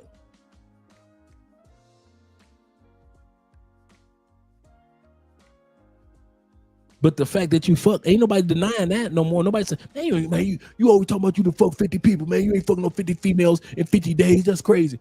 Dude, if any of you dudes told me you fuck 50 American women in 50 days, I will believe you. I will easily believe you. It is so easy to fuck in the United States. Sometimes it may not be the female that you want, but don't tell me that you can't get no pussy in the United States. That's a lie. You can walk around with a little cute dog in the United States and get all the pussy you want. You could put a wedding ring on in the United States and get all the pussy you want. You can be fresh out of jail in the United States and get all the pussy you want. You could be fresh off work from a construction job and get all the pussy you want. If you can't do nothing in the United States, you gonna fuck. But that's the problem. You can get all the sex, but you cannot find a lady. So when he talking about having game and you ain't got no frame and I could master these chicks and I had them being putty in my hand. First of all, what brother used the term putty? I ain't heard that damn term in a long. And she was putty in my hand, brother. Are you sure that you're a brother? If you ain't, we ain't tripping. But don't, bruh. I ain't heard that shit since like 2001. And the bitch was putty in my hands. He said, no, I'm not. I ain't trolling. This is who I am. I believe you. Shit, I believe that's who you are. Fuck getting pussy. I want control of these American bitches. Well, you can have them all, brother, because I don't give a damn. I'm serious. I don't live in the States, man. Why should I get... Dude, freelancer. Fuck your ass off, dude. And I mean it. Just fuck your ass off. Play the game. Have fun. Dog, I don't live in that country no more. I don't give a fuck what you do in your country. When these lights go off, you still stuck in that motherfucker. You own that plantation. You own Mr. Whistleworth plantation. On Mr. Gilmore land with his good soil. You own Mr. Biden land. Massa Trump land. These cameras go off. I got a gorgeous Colombian woman. I live in a great economy. I live in a wonderful neighborhood. And I got some great colleagues and friends that I met through YouTube.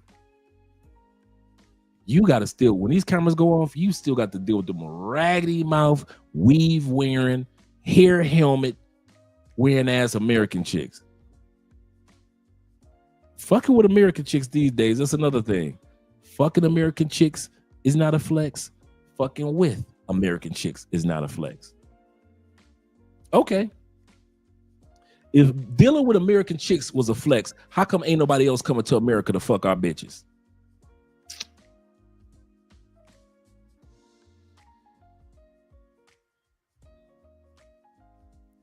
Where's the sex tourism to America?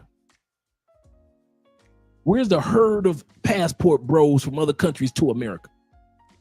I mean, our women is supposed to be the shit, right? We got some beautiful women in America. Yes, we do. Our women is supposed to be the shit.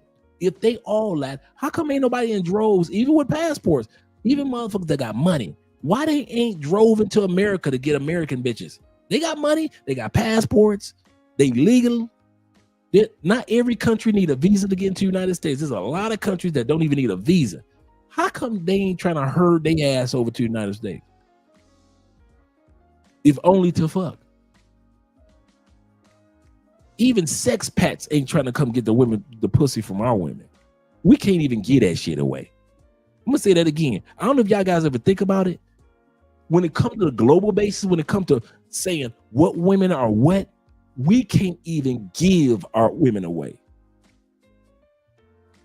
No matter how beautiful they are, no matter how much money they got, no matter how big their houses are, no matter how many degrees they got, ain't nobody get on no plane or no boat or no nothing to in herds to come and take our women to where we are jealous about how all these foreigners are coming to take our women. Nobody. Canadians right next door. They're like, you can have them bitches. Canadians looking like we got our own problems. Canadians looking like, listen, we got French bitches in Quebec. Why should we fuck with your regular ass bitches? We ain't even got to go to Paris to get French pussy. We got black French chicks right here. We can get all the black French pussy that we want right here. Why should we go down to your raggedy ass country for your women that want cash out? Ain't nobody running to get them ragged ass bitches. Dude, anytime you talk about American women, that is not no fucking flex. I can get all American. Nigga, if you got all, I mean all of them. Or if you had like the magic power to just say, every chick I look at, I could just fuck in that power and pimp and all that. I don't care what you do, bruh. Because don't no other group of men in the world give a fuck about American women. Bet that. Name the group. Put it in the comment section.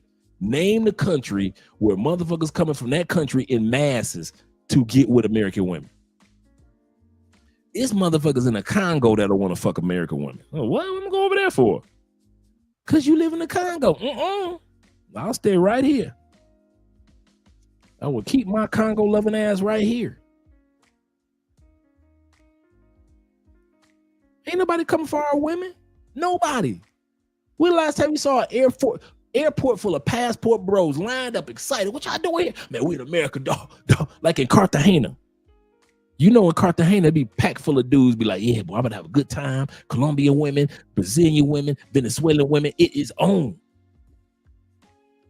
You don't be seeing that shit at the airport in Miami in the States. Don't be a bunch of motherfucking brothers from Africa like, dude, we here for the motherfucking American women, dog. We heard American women are like that. Don't nobody do that. Italian countries, Italians don't do that. Spanish don't do it. Finland, they ain't bringing their ass over here. UK, no, not in droves. You got a couple of UK brothers, a couple of brothers from Nigeria, here and there in Atlanta. That's the best you gonna get. And y'all got to share them motherfuckers, females. Ain't nobody coming to our country, no matter how much we go on TikTok, our women go on TikTok, talk about how bad the men are. The one thing that we can say, y'all ready? Women around the world want our black asses. I don't care how much they just want you for a green card, bitch. I don't live in the States to give them a green card. Now what? They just want you for money. All bitches want money. Now what? They want me. And don't nobody want you.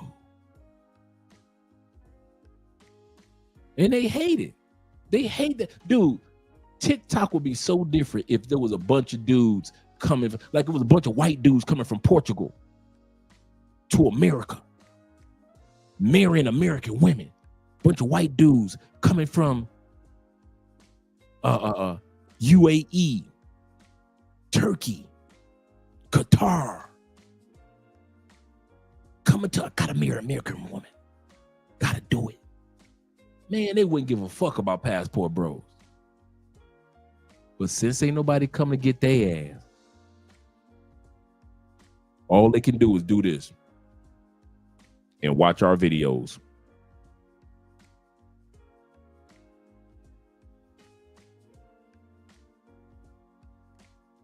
Fuck y'all. Fuck you, passport bros. That's it. And then you leave a sorry ass. You leave a sorry ass sitting there with freelancer. And freelancer gonna make them feel good.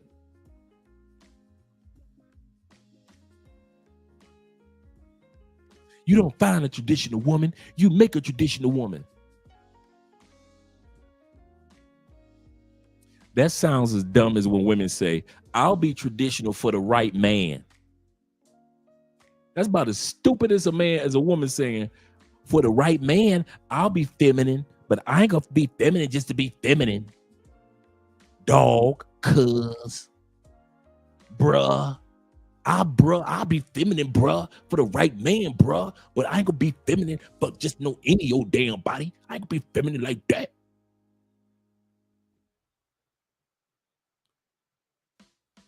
I need a freelancer to do us all a favor. Look for the nearest mirror. I don't care. Just turn your cell phone on, freelancer. Turn your cell phone on. Look at your reflection. And I need you to just slap the shit out yourself real quick. This ain't a threat coming from me. None of that. This is you to you. I need you to slap the shit out yourself for all the stupid shit that you just wrote on this live stream. Because you ain't made no damn sense on nothing. And maybe you need to slap the shit out yourself to wake you up from that dream that you're living in. Because it does sound like an American dream that only some damn American will come up with. But hey, I like trolling trolls too. Shit. Shout out to you, gentlemen. Appreciate you guys being here with your boy. We'll get back to the video. I just had to have a little fun. I had to have a little fun. Let's see where we were. I think we were with Super Chats. Some of the Super Chats right now. I think we're left with David. Shout out to David. David said, once again, do Andre, Dennis Berlin, and Kevin Samuels have in common? Latinas. This is true. And following them. This is true, my friend. This is true. We're going to be doing a celebration on the 5th regarding our brother Kevin Samuels. So we'll be doing a celebration on the 5th regarding Kevin Samuels. My man Timothy said, Andre, before you convince him to leave. No, he ain't going nowhere. Man, most dudes in the States ain't going nowhere. They are not going nowhere. Most dudes gonna watch a YouTube. They're gonna watch a couple videos. They're gonna watch the Ace Live. They're gonna watch Check in Effect. They're gonna watch Flyboy Way. They're gonna watch us. They're gonna watch Richie Mack. And then they go turn their cell phones off and go back to their fucked up life, complaining about racism like everything is race. Everything is race. That's another thing I don't miss. God dang, I don't miss that one. That one, I do not miss. Everything is race. Every fucking thing in the States is race. Can I get some bacon to go with my eggs? Black man, that's the swine that they fed us when we was poor, black man. You might not want to eat the swine from the pig. I would rather you tell me that this swine is not healthy for me. I don't need the damn racial part of the Black History movement of the swine. Just tell me that the shit gonna bust my heart. Can you do that?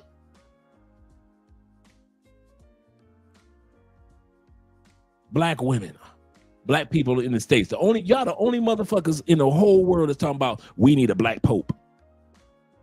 Ain't nobody else in the world saying that shit. Because everybody else in the world don't give a fuck. We know that most Catholics are Latin. So if it's Afro-Latin or Machisto Latin, meaning whites, let Latin people have their shit. That's like when your pastor died, somebody look at your church and said, they pastor dead. Why they, G.E. Patterson is dead. Why they got another black pastor? Why they got another black pastor in that church? K.C. Price in L.A., he did. Why they got a black pastor in that church? Every time a black pastor died, they put another black pastor in his place. Why the hell they put another black? That's how we sound. Oh, but we can put a black pastor when our pastor pass on. We can put another black pastor there, but a Latin community can't put another white Latin up in there as they pope, as they pastor. I don't miss that shit, dude. Dude, I love being black. I don't love being around racism. I'm gonna say that again. I love being black. I don't love being around racism for black people all goddamn day and white people all damn day. I'm so happy that people, when I go to another country, they just say there's an American. Ain't nobody talk about that I'm black American, Afro-American, none of that shit. I ain't never had nobody since I've been here ask me, was I African American? I mean, was I black? No, they can see I'm black. Everybody look at me like, he ain't from here. He American. Some people fuck with me because I'm American, and some people that don't fuck with me because I'm American. You know, you can't trust them Americans. And that's how it is in South America. Some people will fuck with you because you're American, and some people in South America don't fuck with Americans because they think we all crazy. And sometimes I don't blame them. But at least I'm being judged because I'm an American and not because how Americans do, because of my race, because of my race, because of my race, racism. That's your shit. And I don't miss that shit every day, waking up every morning. If I get some vanilla ice cream, you must love a white woman, brother. You got vanilla ice cream when you should have got the chocolate. Help out the community. How the fuck is getting chocolate ice cream going to help the community? But the way that y'all do it, if we go back to segregation where everybody's separated, y'all get pissed. But now that we're integrated, y'all get pissed.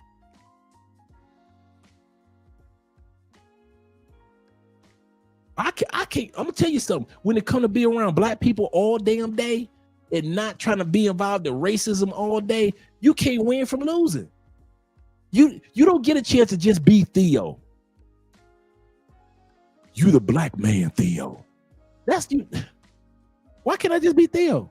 And I'm not talking about like OJ Simpson, like or Tiger Woods, like I'm not black, I'm OJ. I'm black.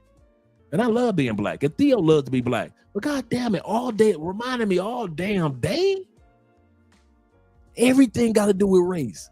Every fucking thing. Every sport. Yeah, you know they didn't draft my man. What's his name? Shakur Sanders. I forget his first name.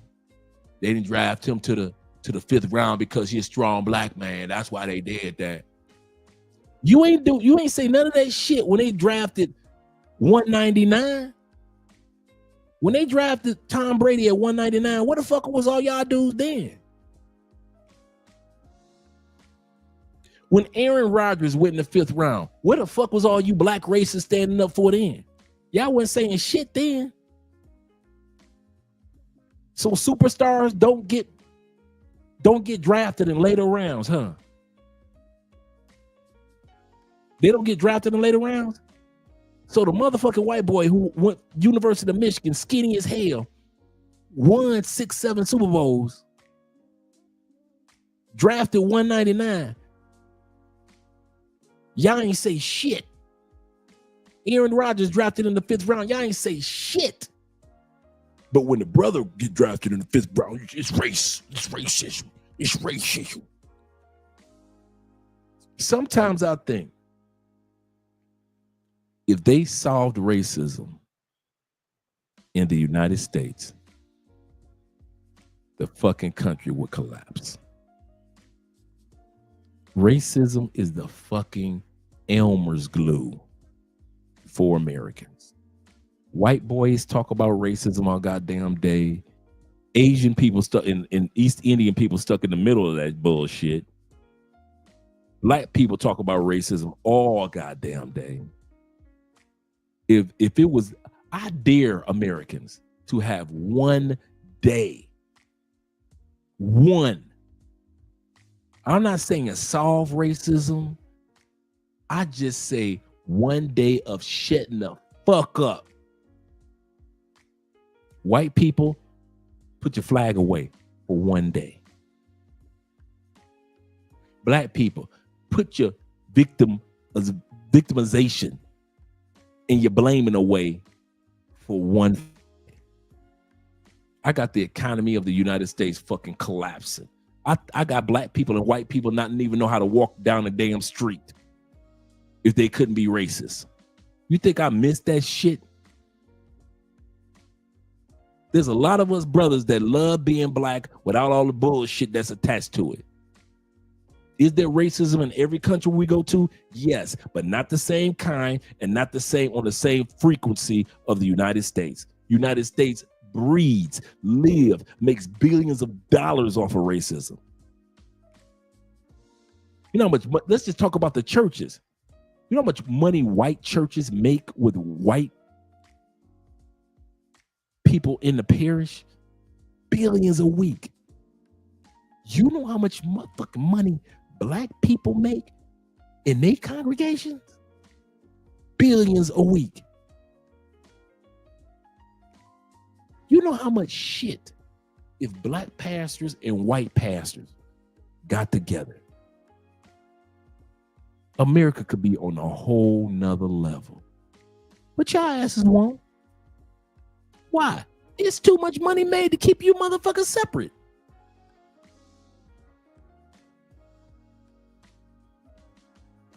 It is too much money made.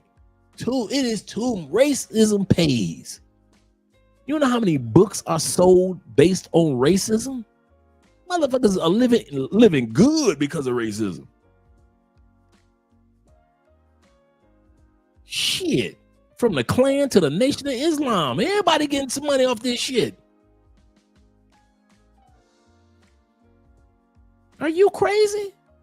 They ain't gonna never, if y'all ever think, I don't care how much y'all picket, I don't care how much y'all kumbaya, I don't care what you do. They will never end racism in the United States. Y'all think it's because it's a white thing? Fuck no, it's a money thing. The damn plutocrats are getting paid off of racism. The big boys, they make so much goddamn money.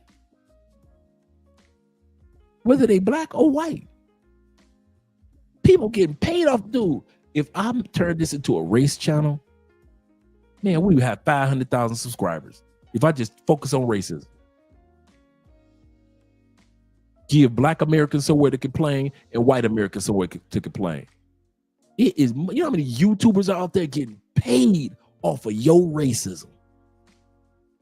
As long as your ass keep walking down that blaming the white man on everything, there are a lot of things that need to be worked on. Don't get it twisted. I'm not stupid, I ain't blind. But they don't want it to change. Okay. For the motherfuckers that's making $1 billion every weekend from racism, why should they change it? Why should they pass laws in regards to racism? Why should they start locking people up in the United States because of racism? They ain't. Why should they make everything so perfectly equal? They won't. Why should they stop white people from marching with their Klan rallies and black people marching with their guns? The new Black Panthers. Why should they? They ain't. Why should they give equal rights to a woman and equal rights? They ain't.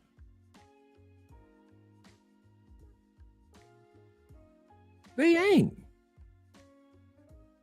I don't know why y'all want to sit around like someday we shall overcome.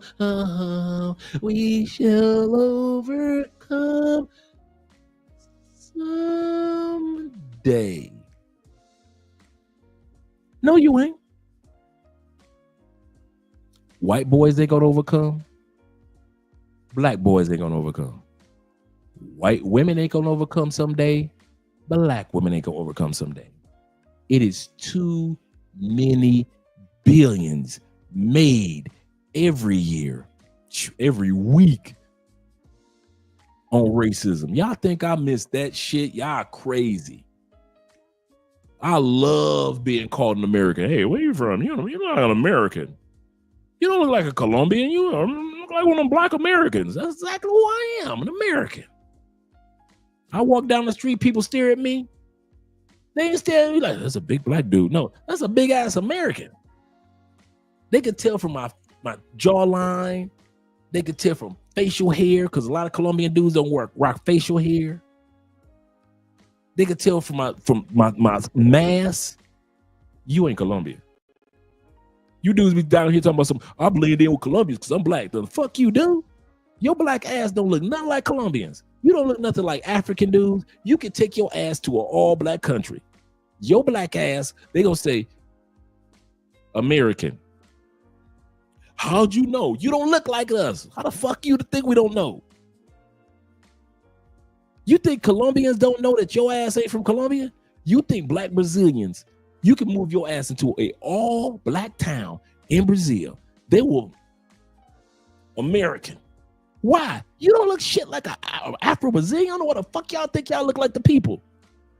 You look like a black American. Embrace it. I embrace being American. I embrace being American. I embrace being a black American. I love it. I ain't trying to look like Colombians. Colombians look like they people. I look like my people. I love my black American skin, my black American nose, my black American complexion, my black American style, my black American swag. I love being black American. I am not coming down to these countries trying to pretend like I'm blending in. Hell, I am blending in. Nope.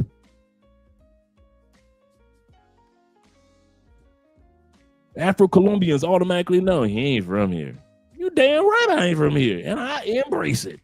Shit. Let you dudes pretend like you from here. We all black in Colombia. We look just like the Brazilians. No, the fuck you don't. You look nothing like an Afro-Brazilian. Nothing like them. Nothing like them. Afro-Colombians still have strong African features. They look more African than we do. Brothers from UK, because a lot of their families are first generation, second generation African. They have stronger African features than we do. We ain't had Africa. We like 12 generations since Africa. We ain't got nothing but our features that say Africa, except our skin. I'm gonna say that again. Most African Americans, other than your fucking skin, most of your structure, I'm not talking about your nose and everything or your big lips, but I'm talking about most of our structure looks like you are from America. You do not look like your brothers from Nigeria. You do not look like your fucking brothers from Tanzania. Stop that shit. Be black, but be who you are. I love being African American, man. Fuck that. I'm gonna sit up here and go to DR and pretend like I blend in with all the brothers and sisters in DR. No, the fuck I can't. I can relate to, hang out with, I can learn stories from, I can get to know the community of black people, but I'm not gonna pretend like I'm one of them. Fuck no, I ain't. And neither are you. All you dudes that be going down to Colombia talking about you blended. Motherfucker, who told you that? You. Okay, if you blend in so well, have you ever, any of you dudes that live here, have you ever heard an Afro-Colombian group tell you look just like us? I'll wait. Have you ever been around a bunch of Brazilians and they say you look like their cousin? I'll wait. What about in Africa? How many African brothers and sisters have told any of y'all look like their uncle ever? I'll wait. You don't. Embrace it. I love looking like the country that I'm from, just like they love looking like the countries that they're from. That's all I'm saying. I'm just going on a rant tonight. Get it together, Andre. Like Timothy said, breathe, Andre, breathe. Shout out to you, brother. My man Thelonious said this. He said, Andre, he said, what's your take on the black panel of men and women who are discussing relationships and marriage dynamics? If it's in the States, I don't give a damn. I kid you not. Anything that you guys talk about in the States, like I mentioned before, I'm behind. so I wouldn't know. I don't care, so I wouldn't know. And it wouldn't be fair for me to interject my international insight, because I tried that, and it's not fair because most Americans don't know the world from a global perspective. Like if I went on a panel, let's say if I was on Anton's panel, right? And we were talking about traditional women, and everybody's talking from the American perspective. But how I think, as soon as I said, well, 65% of all women around the world are considered traditional anyway. It's just the United States that is only like 25% of y'all ass, and most of y'all just modern women. If I were to say that on Anton's panel, they wouldn't get it, and they would argue me down. You don't know what you're talking about. I've been in that situation. So a lot of times when it comes to Americans, A, it's none of my business because America has moved on since I was there. B, I really don't care that America has moved on since I was there. And C, whatever I say on a global basis, they won't get it anyway. Because if you said that to me before I left the United States, I wouldn't get it. If you said that most of the women in the world are traditional outside the United States or outside, I wouldn't have got that. I would have been, what the fuck is he talking about? I wouldn't have got it. So that's why I kind of like give leeway to my brothers and sisters of different races back home. I give everybody kind of like leeway because if I was still stuck in America, I wouldn't know shit. And if I was still stuck in America, I wouldn't know a damn thing about the world. Nothing. And most of us have to admit that if we weren't using our passports and we had to wait around for the American government or our family members or our friends or some books or some knowledge or some commercials or something to tell us about the world, the best we got is what? National Geographic. We got a couple of food journalists that go around eating food around the world. That's the most that you're going to see. So if you don't watch National Geographics and you don't watch all those traveling food connoisseurs, you ain't gonna see shit about the rest of the world. Turn your TV on and get to flicking. Watch how many channels are dedicated to the rest of the world. Not even Animal Planet. Animal Planet, most of the shit is in the United States. Even if you watch Animal Planet in Colombia, it's translated from shit that goes on in the United States with animals. It's not Animal Planet, it's Animal United States. You are not learning about animals around the planet. If you ever think about it, you're like, damn, you're right. They do not tell you about animals around the planet like that. They used to, but not anymore. Now it's about reality shows about animals. Training dogs and shit. So now here you go. When last time you turned to a channel in the United States and it just went on international soccer games? What, you got to go to ESPN 9? When last time you just, okay, damn, I ain't got shit else. And all of a sudden you're like, damn, the rugby on? Damn, I ain't, what's the damn rugby game? Oh, the female rugby? Damn, they thick and they can run. You ain't never seen no damn rugby game. All them, you got 9,000 channels in the United States. Your ass ain't flicked to no damn rugby game. Okay, here we go. Let's keep it going. Shit. Oh, damn, the Russian supermodel pageant. Badass Russian bitches. Okay. Damn, they tall and fine. You ain't never seen no goddamn Russian beauty pageant. You ain't never flipped through your shit. You ain't shit. You don't know shit about the world. I didn't. Unless you purposely go out to read certain books or purposely watch certain videos, they ain't gonna just freely tell you shit about the world. You can flick through all them damn channels. When we get off this live stream, I dare any of y'all flick through your shit. You might come across 5 fucking channels in other countries. You go come across like 3 fucking Spanish channels in Mexico, and that's just about as far as your ass gonna get. And maybe 2 in Canada and 2 in UK probably. So you may walk around with maybe 6 channels out of the 6,000 fucking channels you got. Okay, all you sports fans, when the last time you was just sitting up there bullshitting around, ain't got nothing else to do, and all of a sudden, the basketball league in Europe came on? You're like, damn, okay. They always said that they had European basketball. Damn, oh God. Damn, they can shoot too. You ain't never seen that shit.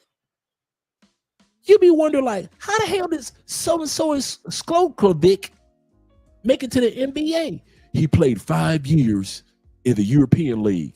You like, how the fuck this man? He averaging 35 points a game. He coming from the European League. But you ain't never seen the European League, have you? You don't discover that European dude until he get to where? America. They don't tell you shit about the world. They didn't tell me nothing. And I don't know why you guys try to sit around and pretend like America tells you about the world. They don't tell you shit. You in that damn snow globe. You in that snow globe, and they will shake it up. Why? So your ass don't see what's on the outside of the snow globe. So all you see is that white beauty coming down. And you never get a chance to see what's on the outside of the snow globe. So when it comes to talking to Americans about relationships, that's a no-no. You can't talk to Americans about the world. And then secondly, like I said, I don't care. Y'all gonna be like, see, y'all think I'm a bad dude. Like, man, that's fucked up, Dre. No, seriously. Some of y'all dudes ain't got a microphone in front of you like I do every other day. So you don't get a chance to realize that there's a lot of dudes that think like me in these other countries.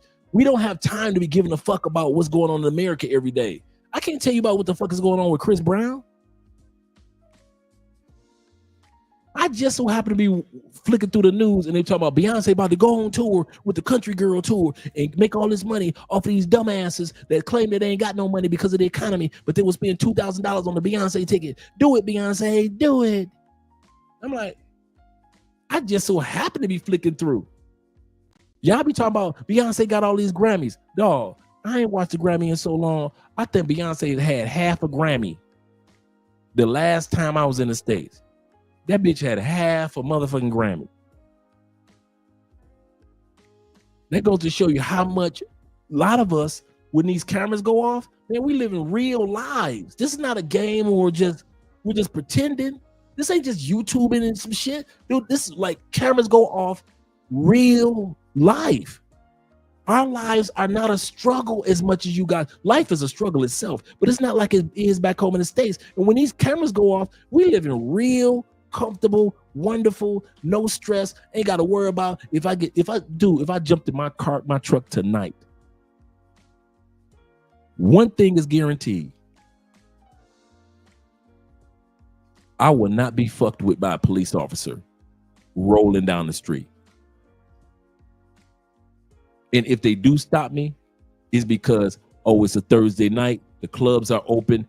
Is he a drunk driver? Let's make sure that we don't have a drunk driver out here. That's the most. But they do that to motherfuckers on motorcycles and everything.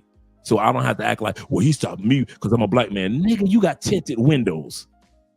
It's night. They ain't stopping you because you black, Andre.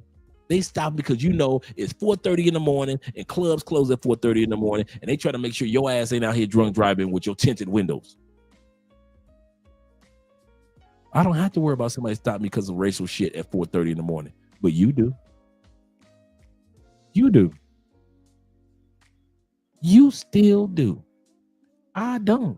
I ain't felt them fucking feelings of if I see a siren in years. Rip, rip, rip, rip, rip.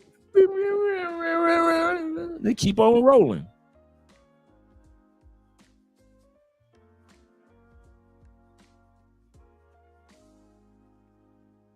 I'm gonna tell you something for real. I thought about this a while back. I may never drive again in the United States. I may just take Ubers everywhere. That's how much I haven't been around the United States. Not saying it's bad or anything, but I haven't been in the traffic of the United States in so long. I haven't been confronted by police officers just stopping me to give me a regular ticket in so long. Man, I just don't want to deal with that shit. I'd rather a motherfucker pull over my Uber driver or my taxi driver and question his ass. I don't have any legit identification as far as a driver's license. My driver's license is expired like a motherfucker. My state ID expired. Anytime motherfucker asks me about, I got to pull my passport in the United States all the time. Let me see some identification. Here you go, officer. My passport. Why you give me your passport? Because I don't fuck around with y'all. What you think?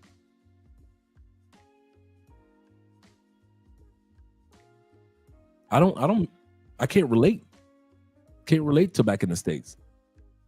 Kid you not. Shout out to my brother Theo being in the building. He said the beer is applying for the passport. That's true, man.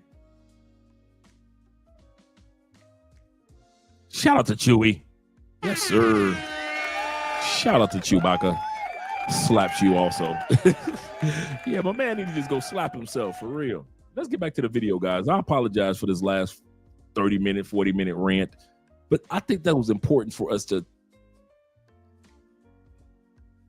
A lot of times on camera, I speak for the guys that are off camera that live in these countries. I'm not talking about the visiting dudes. They got other guys that can speak for them. I'm talking about us guys that not everybody has a YouTube channel, but a lot of these guys have wonderful relationships. I know so many guys that literally have families here in South America now, not just me, that literally have 2 or 3 kids and a wife or long-term girlfriend. They've been together like forever. The kids are getting ready to go to school, brothers. They just don't happen to have a mic in front of them, so you don't hear from them. So I speak on behalf of those that don't get a chance to have the mic in front of them, or like the T-Max. You don't have a mic in front of them, but T-Max has a wonderful experience, just like Jay Clyde, just like Richie Mack, just like Austin Holloman, just like Aaron from Passport Bros and Black Men's Travel. We all are out here just living off-camera lives, but a lot of guys that don't have a mic in front of them, you don't hear about them. So you assume that it's just only dudes that travel sex packs and dudes that are party dudes traveling. Yeah, that's a big group of those. But man, dude, it will amaze you how many brothers and sisters are no longer living in the States and living some good lives in other countries. Some good lives, man. And so I try to speak on behalf of those dudes that are like the Theos, that lived in other countries, have loved in other countries, that don't have a microphone. But can tell you, dude, I've learned this. I went to this country. I got this career. I'm sharing this with you guys without a microphone. Now, you know, Theo's on every other show. So we can kind of say Theo got a microphone, but that's what my point is, man. You got choice. If this channel ends tomorrow, the one thing that I want you guys to remember, you got a choice. Don't let America or Canada or UK trick you into thinking that that's your only option and you will never be able to have another option of life. You can only get women, these type of women in this particular country. You will only be able to eat that type of food. You will only be able to live under that type of infrastructure. You'll only have the option of that type of politics. You'll only have the option of taking your kids to these schools where they might get deleted. You'll only have the option of going to a church where some fool might walk in and delete you, or going to Target in Buffalo and some fool might delete you. You only have that option. It's not true. It is not true. A passport lets you know you can take advantage of other options. And if nobody, okay. O'Shea Duke Jackson. This brother took advantage of going to medical school in Poland. Other than maybe a couple other brothers, I ain't heard nobody else had a hair hit Poland. If that brother would not have taken advantage, and I interviewed him, remember that, and he said if he hadn't taken advantage of going to Poland, he wouldn't have finished medical school. He said, I was a horrible student in the States, and they had a program in Poland that could help me turn it all around. And so his mentor recommended that he be one of the few people that went to Poland. Most of you niggas wouldn't have went because it was out of the country. You mean I gotta leave the country to go to America? Man, fuck that. I'll be right here, man. Fuck that. I ain't going to fucking Poland. Why? A, because America doesn't tell us about anything about other countries, so all we can do is just assume about Poland. Man, fuck that. Ain't it ice cold over there? Man, ain't that, man, they racist them motherfucker. Ain't no brothers over there. I ain't going over there. If O'Shea was like you Negroes, you Cushites, he took his skills, got his doctorate degree, became an MD while doing YouTube, skipped right over to Africa. Now this brother's making $400,000, $500,000 a year in Africa. But because but if he followed a lot of us, he wouldn't have took advantage of options. You all have the exact same options as O'Shea, as Richie Mack, as Theo, as myself. We are nobody special. We do not have a special passport with a golden ticket stamp. No country that we go to, you can go to all the countries that Check and Effect, Ace Live go to too. You could be buying property like Flyboy Way as well. You could be doing all that stuff. There is nothing holding you back. In other words, you need to stop making excuses. There is nothing holding you back. Nothing. Nothing. Well, I got to do that. I'm not talking about your responsibilities with family or, finance. I understand that part. But I'm talking about beyond the 4 F's, beyond finances, family, friends, meaning your comfort zone, and fear. Other than the 4 F's, some of y'all should have been gone. Should have been ain't. You ain't got no fears. You ain't got nothing to worry about in the States. Just like my mama passed on, your mama passed on. You ain't got no kids, I ain't got no kids. You financially set to be able to move, so was I. Get the fuck out. Why you still hanging around? If you already in the position financially, why you still hanging around? Bullshitting, letting life go by. You 45, wait until you get 50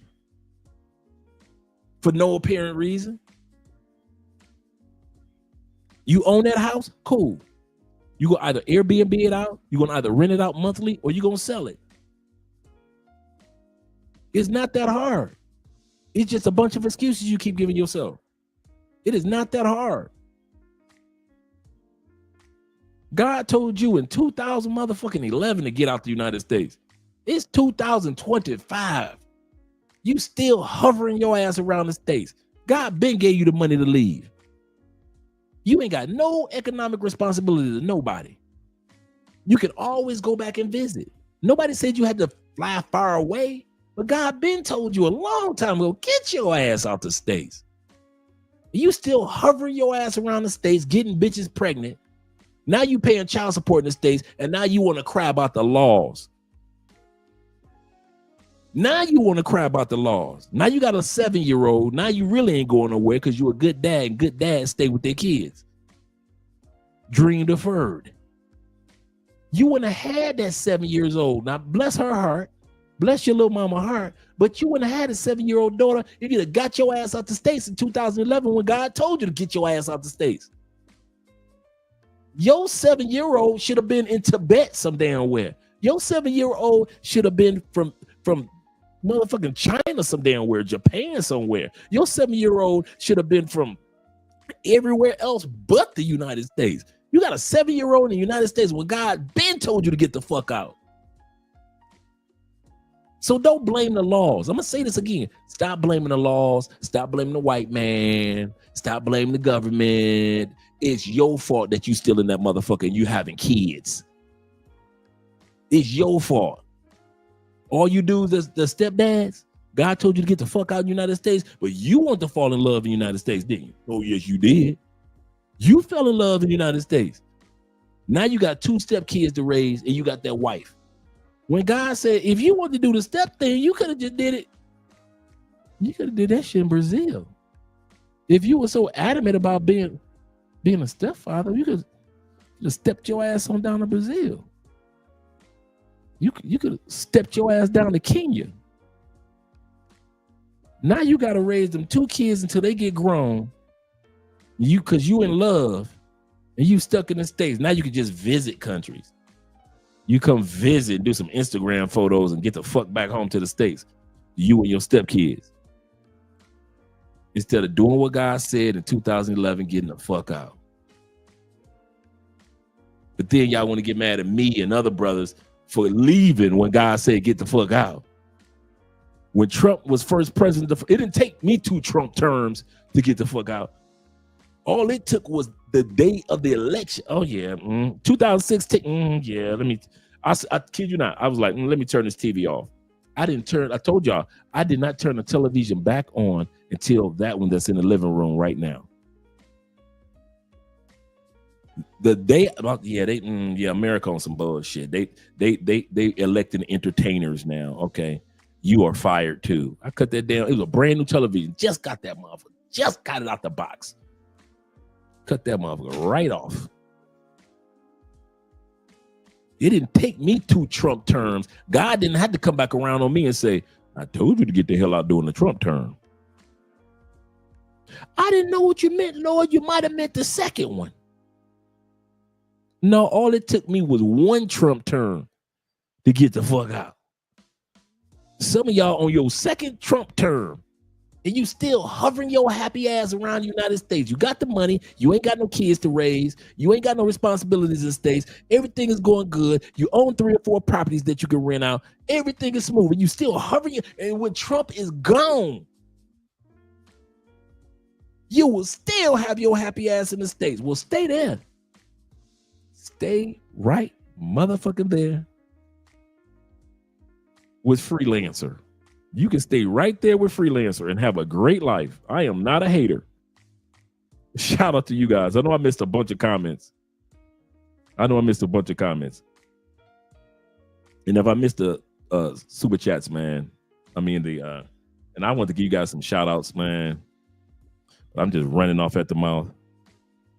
Shout out to you guys, man. Let's get back to the video. Andre, shut up. Here we go. Let me add this to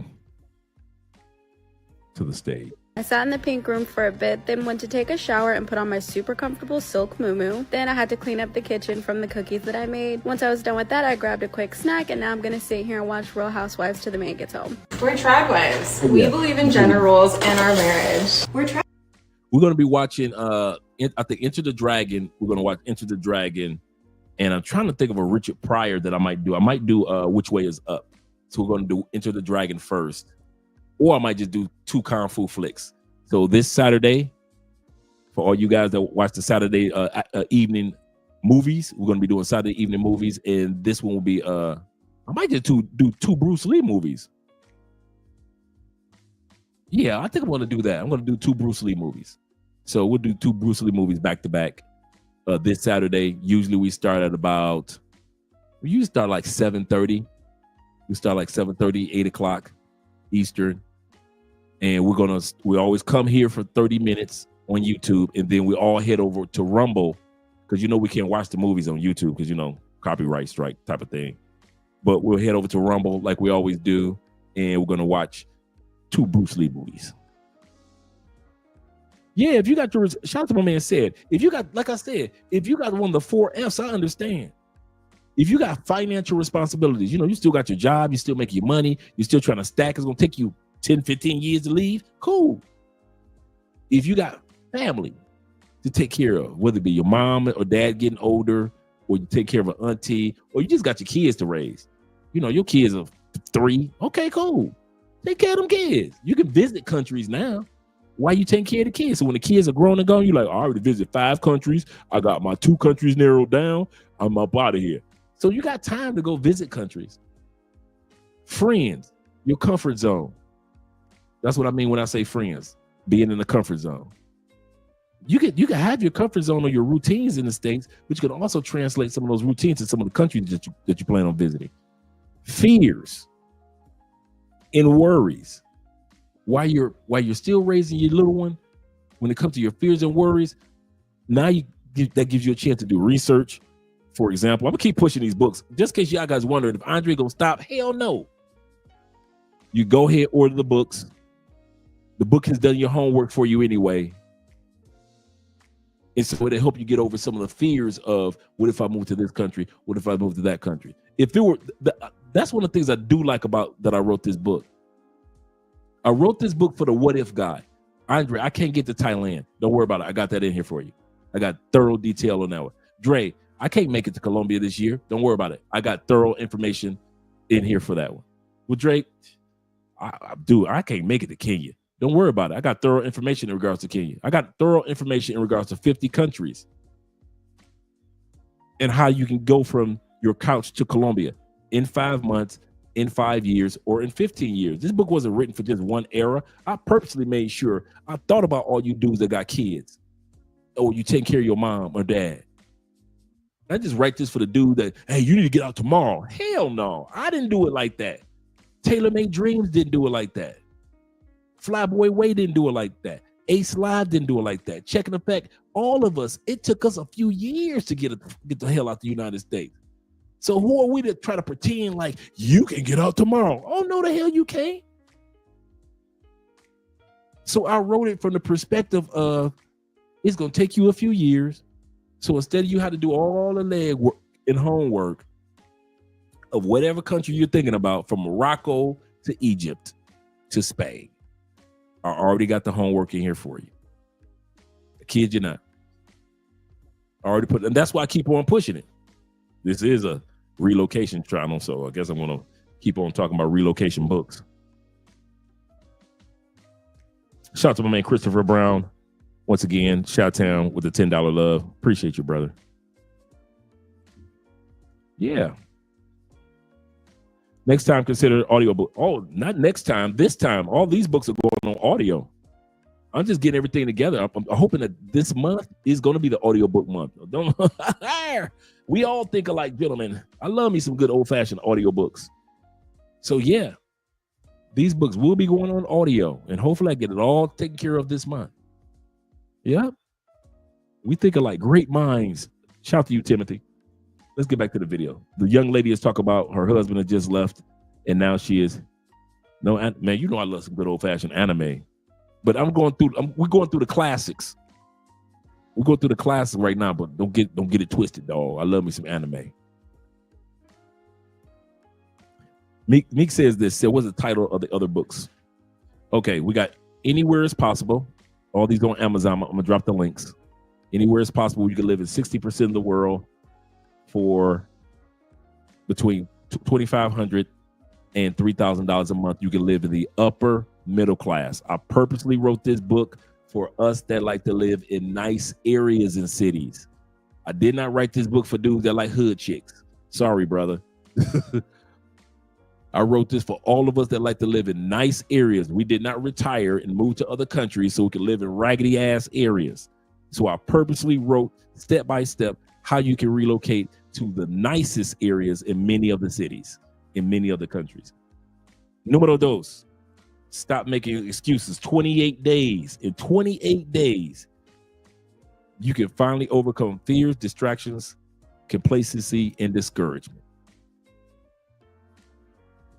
In some of the parts I talk about in this book, I'm looking at the back of it.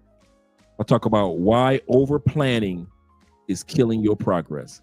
Sometimes you can do over planning. The next thing I talk about in this book is how to break free from fear and self-doubt. I'll also talk about in this book ways to cut toxic influences that drain your energy. The next thing I talk about in this book also, steps to stay focused when distractions pull you off course. Also, I'll talk of this book, how to build confidence even when you feel unprepared. How to build the confidence, even though you feel like, man, I don't even know what the hell I'm doing. I purposely wrote this. You see the boxing gloves? I purposely wrote this like this. This book is 15 rounds. I'm gonna say this again. This is very important.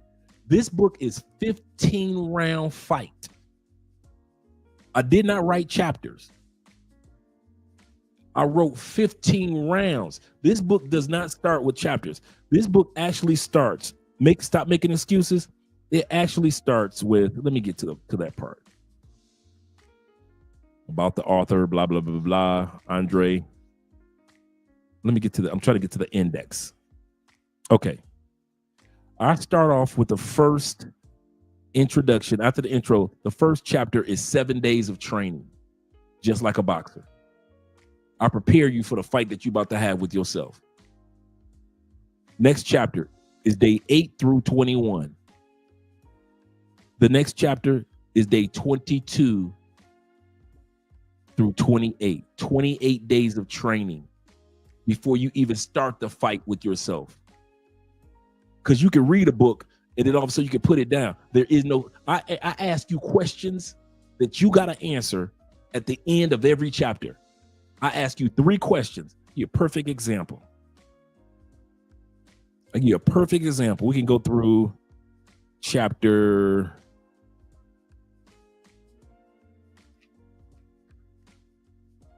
Let's go here. Let's get past the training days and let's go to the first time you are in the ring, the speed rounds. The first 3 chapters are called speed rounds, rounds 1 through 3. When you first get in the ring, you know, when you first get in the ring in a fight and you just speed rounding. For example, here are some of the questions that I asked you to ask yourself at the end of the chapter. All these are questions for you to answer about yourself. Self-reflection. This is just chapter 1. You got 6 or 7 questions for each one in regards to self-reflection, identify breaking points, excuses or shortcuts, your circle of influence. Because a lot of times you want to be a better person, but the people you fuck with don't want to be better, even though you've been fucking with them for 30 years. And the last ones are questions about taking ownership. For example, let's look at circle of influence. Who inspires and challenges me? Like I said, you're going to answer these questions. These aren't questions that the book is just like, who inspires and challenges you? No, these questions are questions that directed as if you are in the ring with you. It's your excuses, not mine. I wrote this from the perspective of you are in the middle of the ring. You about to do some speed rounds to finally admit some shit to yourself. For example, who inspires and challenges me to grow into my best self? Anybody in my circle inspires me to be my best self. Answer that question. Number 2, this is circle of influence. I ask 2 questions per section. Number 2, are there any relationships that I need to reevaluate or release to live more authentically?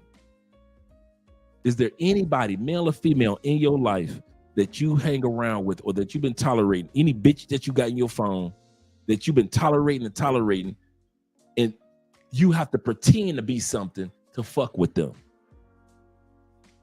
Perfect example. If, let's say I was single, and some of you guys that like to come down here and do pay for play. Andre not a pay for play dude, right? Why should I have 15 pay for play dudes in my phone? In other words, are these guys allowing me to be my authentic self, or do I have to fake when I'm being around my boys? When I'm around my pay for play dudes, and like I said, I'm not talking about pay for play. I'm just using this as an example. The other chapter, taking ownership, not other chapter, but the other questions. Like I said, each section at the end of the chapter, each section has 6 to 8 questions that you got to ask yourself about that particular chapter. Taking ownership. What is one concrete step that I can take today to stop making excuses and move toward the life I want. Just one thing. What's the one thing that you say, if I could do that thing today or tomorrow morning to stop making excuses, what would I do? The second question on taking ownership is, how do I hold myself accountable when it comes to bankrupting bullshit?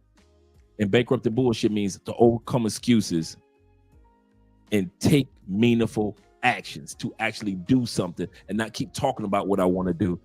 In each chapter, I ask you questions at the end of that chapter. I don't want you to go on to the next chapter. I do not want you to go on to the next chapter. You in the middle of a fight. I'm not putting down here 28 days to crush your your fears, distractions, complacency, discouragement. I just put it down there on the title. No, bruh. You get this book, you better have a pen with you. Because every chapter gonna ask your ass some hard ass questions. So by the time you get to round 15, shit. You ain't gonna trust your thoughts for nothing. You know, I don't trust me on that one. No. Because I be bullshitting. By the time you get to round 15, man, you have learned so much about yourself with your pen and answering the question. These books each one of these books have questions in them. Whether it be for you to relocate somewhere, I got questions at the end of these, man. I want you to put together your game plan. It's one thing to read about somebody else's game plan. I want you to put together your shit. And the only way you're gonna find out about how to get some shit done, you gotta ask questions. What was the number one thing that Jesus did in the Bible of all things? A lot of guys don't know this one. Jesus did this over 300 plus times in 4 gospels. 300 times, not miracles, not feed the hungry, not even preach. Jesus asked questions over 300 plus times in the Bible. You got to ask yourself questions if your life gonna change. So I put the questions in there for you. Now all you got to do is answer them and be honest. That's the fight. That's why I got the boxing gloves on there. That's why I wrote the book in 15 rounds, not chapters. Each one of them are round 1, round 2, round 3.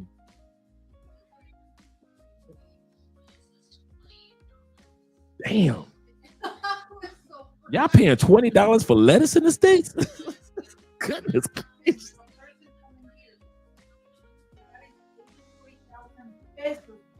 Damn. That's a lot of money. Your hair looks nice, babe. 44 laws. The 44 laws of travel. Theo said, I suggest you guys read it. It's wonderful. I'll kid you not, man. I'll talk about in this book, I'll help you set up for offshore banking, protect yourself,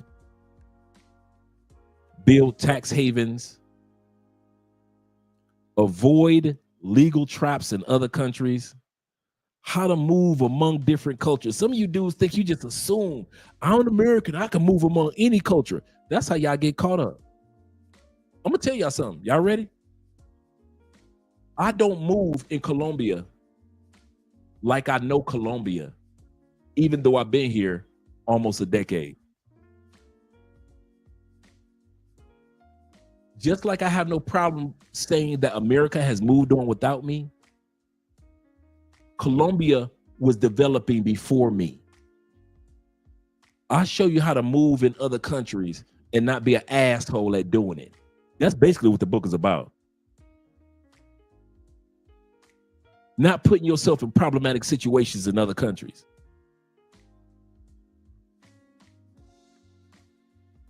Let me see something real quick. Let's look at the book of the contents. And each one of them are laws, 44 laws. I give you 5 pre-laws, and then I give you the 44 laws. The first chapter, I tell you that this book is a weapon, use it wisely. This book is a weapon, use it wisely. I talk about when it comes to when you get ready to relocate, take it, ship it, store it, give it. I dedicate a whole chapter to what do I do with my shit if I'm moving to another country? You either gonna take it, you're gonna give something away, you're gonna ship it, or you're gonna put that shit in storage. And I dedicated a whole law to what I mean by that, and what do you need to do in regards to that. Listen, what's one of my favorite chapters that I came across? I know it's one I had to do. Oh, romance. That's my favorite section. Romance in foreign countries. I did 5 chapters in regards to romance. Law 16. Vet them. It's all in the family. Y'all know how I always say, if you want to see if your girl in another country any good, what do I say? Look at the family. I don't give a fuck how good she is, how good she cook, how sweet she is, how fine she is. I give less than a fuck. All you dudes that sit back and y'all follow that routine of that she cute and she fine and she's so sexy, it always fall apart.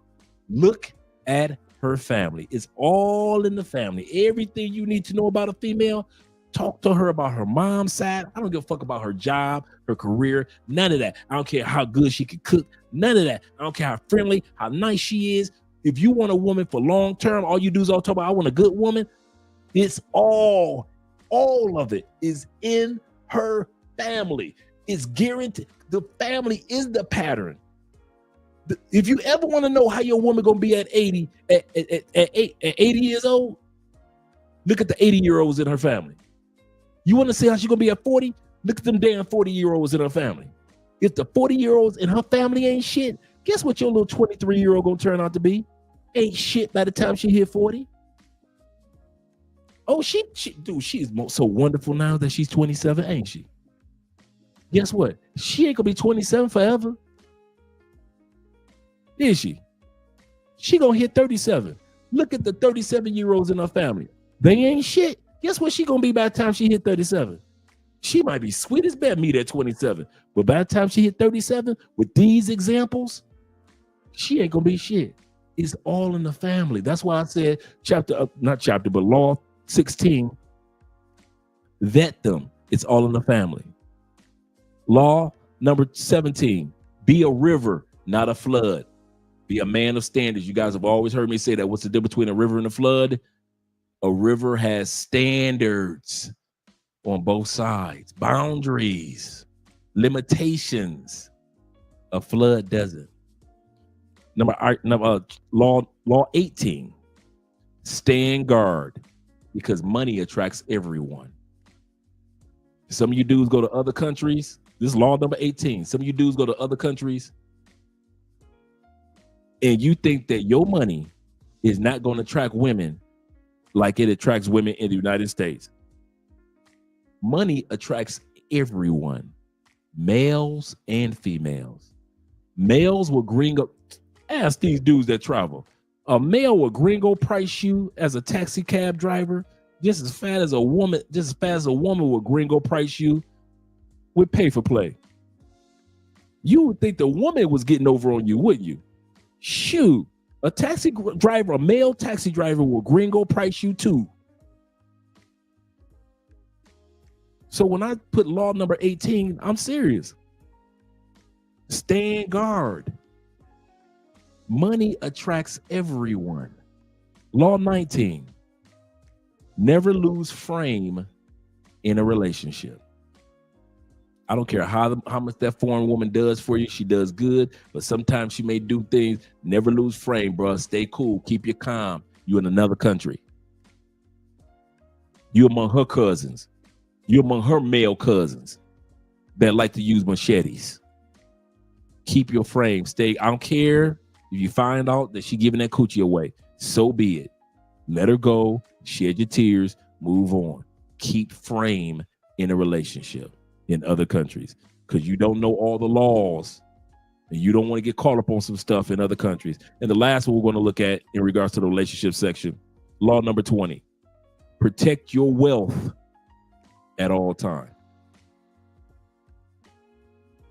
Whether it be your health, whether it be your mind, whether it be your money, whether it be your time, protect it at all times. Here in Colombia, I protect my time at all times. I protect my wealth at all times. I protect my health at all times. I protect my finances. I mean, I protect my my mindset or my spirituality at all times. I know what it's like to live my life without unprotection. I let any bitch come and suck this dick because I wasn't protecting myself. Any bitch could come suck this dick. I wasn't protecting myself. I'm not talking about as far as disease. I'm talking about the mindset, and I'm talking about the soul connections and all that bullshit. I'm talking about the karma, all that. I learned as a traveler, I got to protect my wealth. Your money, your energy, you know, the meat. Shout out to my brother, the coach who coined the term meat, money, energy, attention, time. You got to protect your wealth, your attention, your time, your money, your energy. That's your wealth. That needs to be protected. Not every bitch should be able to get your meat. Not every dude that get off a plane and say, hey, what's up, Dre? I ain't got time for everybody. Man, I love y'all brothers, man. I kid you not, I love y'all, but I ain't got time for everybody. Some of y'all want to sit up there and talk forever. Y'all keep forgetting y'all on vacation. I ain't. Some of y'all y'all want to sit up there and be talking and having bed for like 9 hours. I like, dog, I got 4 hours to laugh and giggle and have a good time with you fellas. I can't do 9 hours. Why? I live here. I got to get to work. I got to get to work. Shit, I got to go. I'm late for Theo's class. I got to go. Sometimes we be having dinner. I be like, oh, shit. I got to go. Theo class get ready to start. Kid you not, man.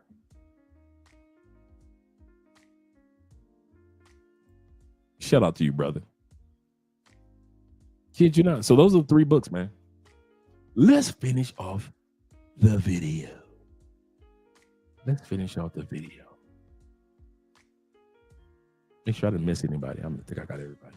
Oh, here we go. Theo. Theo says, about the 44 laws of travel. He said, I suggest that you guys read it also. It's wonderful. Appreciate you, Theo. Let's get back to the video. We're about halfway through the video. Sorry, guys. I done ran off into one of my rants, interrupting you gentlemen. Here we go. Tradwives. We believe a clean home is a happy home. We're tradwives. Always obey our husbands. We're tradwives. We choose to stay home and support our husbands. And remember, trad wives means is a short term for traditional wives, and mod wives means it's a short term for modern wives. Modern wives are mod wives. Trad wives are traditional wives. So when they say I'm a trad wife, that means that they're traditional. Tradwives. We always have dinner ready when our husbands get off work. Tradwives. We always satisfy our husband's needs. Tradwives. We wouldn't be caught dead in a bar or club without our husband. Tradwives. We always respect and appreciate our husbands for their hard work. Hey, your girl a feminist, my girl traditional, my girl conservative, your girl a liberal, your girl got OnlyFans, my girl ain't sending news, your girl can't cook, my girl can do it in the kitchen too. Hey, this one for the homemakers. Hey, this one for the homemakers. Hey, dancing through a homemaker. Hey, this one for the homemakers. Hey, this gonna be your wifey favorite song. You providing that work, and she take care of the home. And she homeschooling, teaching your children what's right or wrong. Instead of letting the government turn them into clones. Like 2 parents working and who raising the children. Indoctrination programs is where you choosing to send them. And I know it's not on purpose, but let's look at it different. And please think about it first before you get in your feelings. Where they at? Where they at? Where they at? Where they at? They the culture changers. They the culture makers. She the queen, she the teacher, she the chef and baker. When you do it God's way, then he gon' show you favor. Hey, Proverbs 31:30 type of woman. 1 Timothy 2:9 type of woman. She not a Jezebel, you see those that start running. God way of the highway, that's just how we coming. Hey. Yes, sir. Yes, sir. Now, by the when way, it comes to this whole we listen to the women that complain about traditional women in the States. Wife conversation, I personally think the husband, the boyfriend, the partner has nothing to do with. It has nothing to do with having a great partner who provides for you. And it has everything to do with you.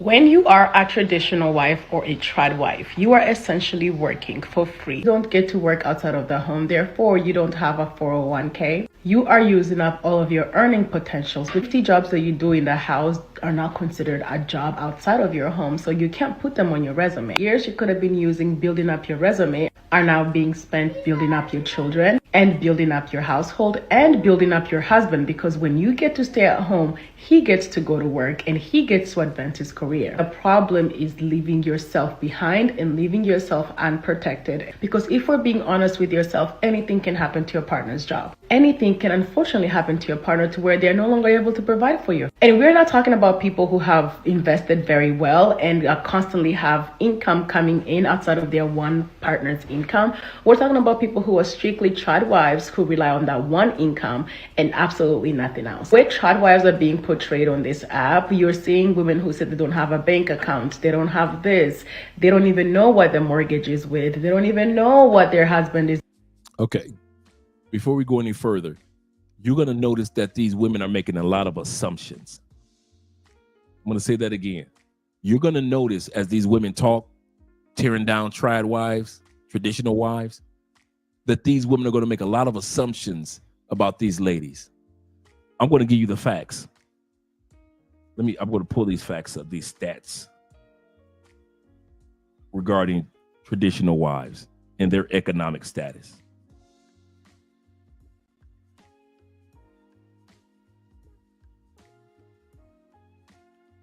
Let's see.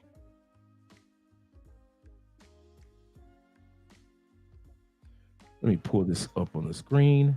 And it's going to be surprising for some of you guys too. Let's go here. Let me remove this from studio. Let me go here. Screen share. Oh, here we go. Add this to stage. Let me remove that and add this. Okay. What you're looking at is when it comes to the average, I want to look up and find out what was the average statistical amount that the average traditional wife that stays home in the United States, how much does she have in value with her husband? The average. Did you know that the average traditional home in the United States family, when they hit a certain age and she's a traditional wife, in their savings jointly, they have between $18,000 to $40,000 together? Because she's not out there spending money on gas all day long, they're saving money. They're saving money because she doesn't have to pay for daycare. He doesn't have to pay for daycare. They're saving money. So together they've been able to save, on average, this is average, the average traditional guy family in the United States, and the average traditional girl or woman jointly. Investments, $130,000 to $180,000 worth of investments, because they don't have to spend all this money on her trying to look good with work clothes as well as clothes. You notice when women and us men, we have to have two sets of clothing. We have to have our clothes for work, then we have to pay this whole wardrobe. And we have to, like, whether you work at a factory, you got work boots and a work outfit, or whether you're a white collar dude, that's a whole wardrobe that you got to constantly put money on. Same thing with if you got your wife.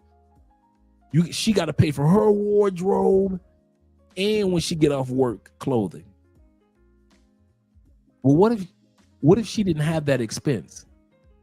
And what if she didn't have to burn a bunch of gas every day, tearing up her car, driving through rush hour traffic, and then driving back home? What if you didn't have to pay $400 to $500 a month in daycare because wifey at home? That's why they're able to stack up this amount of money. Let's go back. The other thing with traditional wife,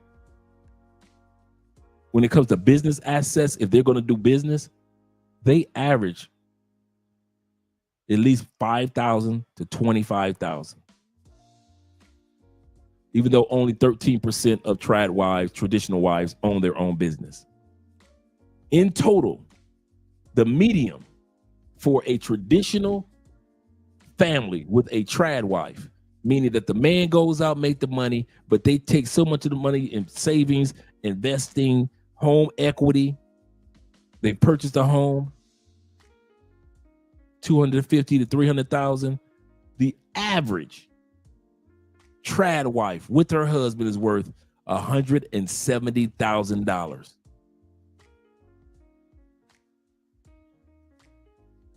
You got chicks with degrees that ain't worth $170,000 in net worth. You got chicks that are CEOs in the States, but because they have to pay everything, they ain't worth $690K staying at home taking care of the kids. Trad wives know how to budget. They know when times are going to be tight. They know when the money is flowing in. So when they try to sell you like, girl, if something happened, I'm just saying, you better watch your back.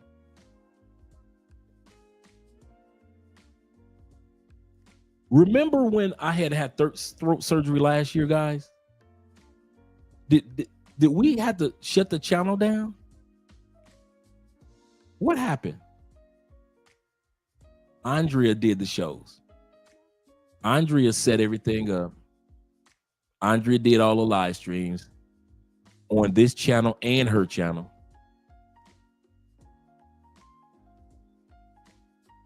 She's a traditional wife. If you begin to set yourself up for those emergencies like that, it makes it a lot easier. He said, I swear, he said, as always, the sisters love being a rebel without a cause. Yep. Let's continue on. They don't have access to their husband's bank account. That is... My bad. Let me remove this and then put this back. Especially when you have kids to worry about. For me personally, anything can unfortunately happen to your partner to where they're no longer able to provide for you. And we're not talking about people who have invested very well and constantly have income coming in outside of their one. And what she's not discussing is this, and we have this. I'm sorry, guys. I'm sorry for interrupting again. We have this in our life insurance. Anything happens to me while I'm alive physically, we have a certain amount of money that we get every month. That's a part of our life insurance. We have whole life insurance here in Colombia. So a part of our monthly premium goes towards investments and goes towards our insurance. And if anything physically happens to me, we have coverage. It's kind of like Aflac in the States. We've got that coverage in our insurance. So if anything physically happens to me, we get a check. Same thing with Andrea. We get a check.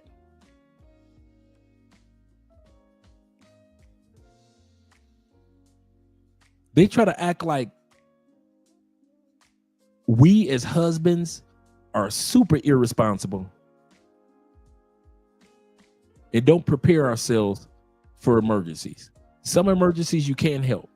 Like when we lost the channel about a year ago, some emergencies you can't help. That was a 5-figure a month channel. So you continue to go. But some emergencies we can't prepare ourselves for. But these women won't tell you that traditional wives and with their traditional husbands have prepared for emergencies. They'll make it seem like these women are just floating around.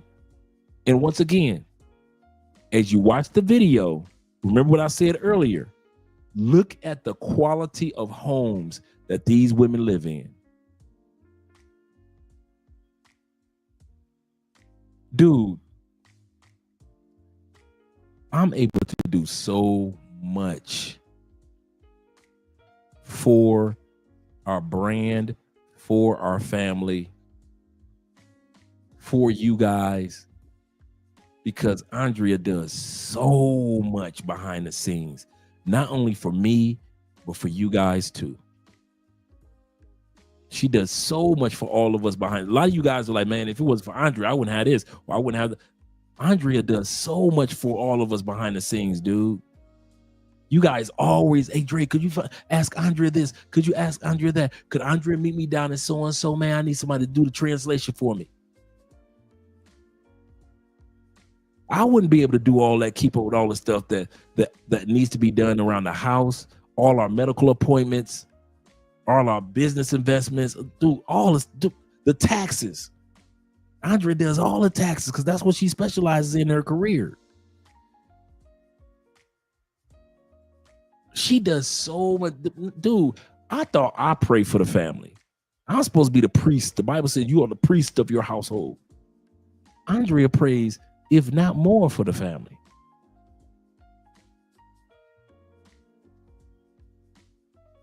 So when I said, man, your traditional wife saves you so much, man. If I got a appointment to get a manicure, Andrea's made the appointments.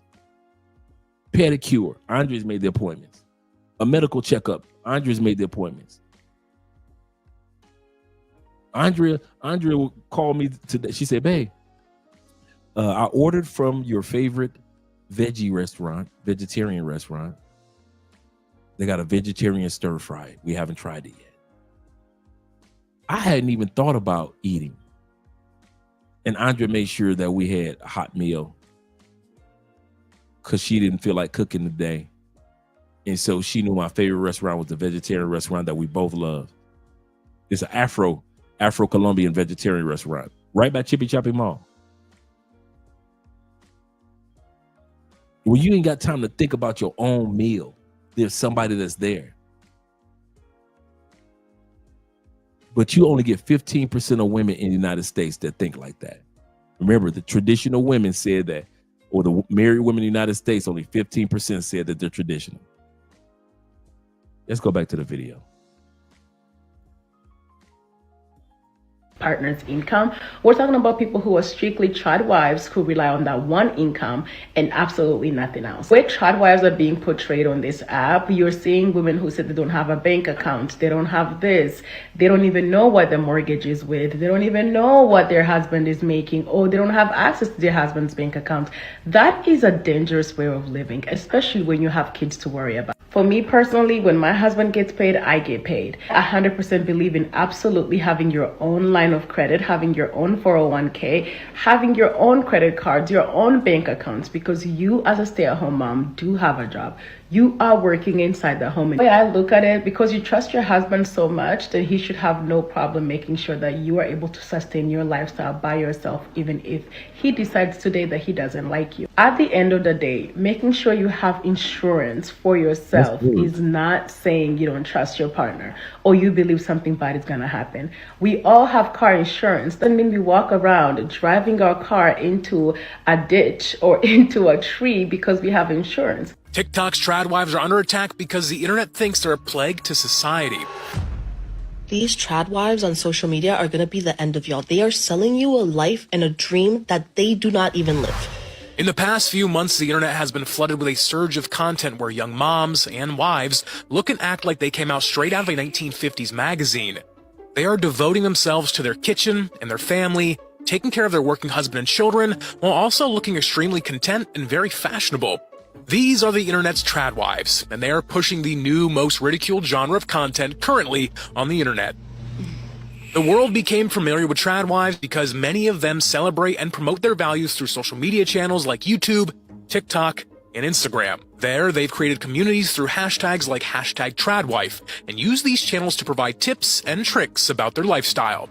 Some of the most successful trad wife influencers have well over 1 million followers. For example, Nara Smith and Hannah Nealman of Ballerina Farm, both of which are two content creators that are probably in the very top. Smith has 1.5 million followers on TikTok, while Nealman has a whopping 8.5 million followers on Instagram. But in addition to being the favorite meme currently, they are also being accused of something much worse. Apparently, they are all lying to us, and not only are they faking these seemingly perfect lifestyles, they're also promoting some seriously problematic mindsets. According to many, the lifestyle they are promoting can be extremely damaging and dangerous for young girls that might find it appealing, because it expects them to give up their careers and completely depend on their husbands. But not many can I told y'all the haters coming out. healthily live like that, except for the very select few. To be a traditional wife, your husband is taking care of you 100%. The very fact that they are on social media means what? What class? They have social media money. It's sad that they think that you can't be a traditional wife and still make money from home. My wife is traditional and she still makes money from home.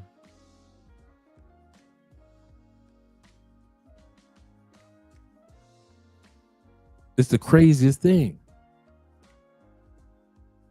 Means they don't depend on their husband. Means if that husband leaves them today, they will be fine by tomorrow. Let's look at Nara Smith as an example. She's married to a millionaire husband, Lucky Blue Smith, and is also extremely wealthy herself, as she makes a significant amount from the content that she creates and also works as a model on the side. That means that she is in no way financially dependent to her husband, and if she's acting like she is selling a completely falsified image of her life to her fans. And the reality is sadly much, much worse. Let's look at the heartbreaking story of this failed trad wife who unfortunately got handed the short end of the stick. Because when I was a 19-year-old girl, I fell in love. My Mormon faith told me that I was supposed to be a stay-at-home mom. I got married. I started having babies. I dropped out of college. I never had a career. She continues saying that whenever she wanted to work, or even when she started her own small business, her Mormon husband reminded her that he is the man and that he should work and she should look after the home. I would work our family business throughout the next 24 years of my marriage, but I never got paid. I didn't have a salary. My name wasn't on it. But now she and her ex-husband have been divorced for 5 whole years. And as some expected, he left all the kids with her. But he continuously refused to pay alimony, leaving the poor mother to struggle to feed her kids and make ends meet. And within just a few months, I was living in my car. While he made about $250,000, he has only paid alimony one time ever in the 5 years since we've been divorced. Once ever. In the heartbreaking video, this Now, from what I've heard for the full story, she's not telling about like the $5,000 in child support that she gets every month. She's talking about, I don't get alimony. But she's not talking about the child support that she gets every month. I've seen this story before and I've seen the full headlines of what went on.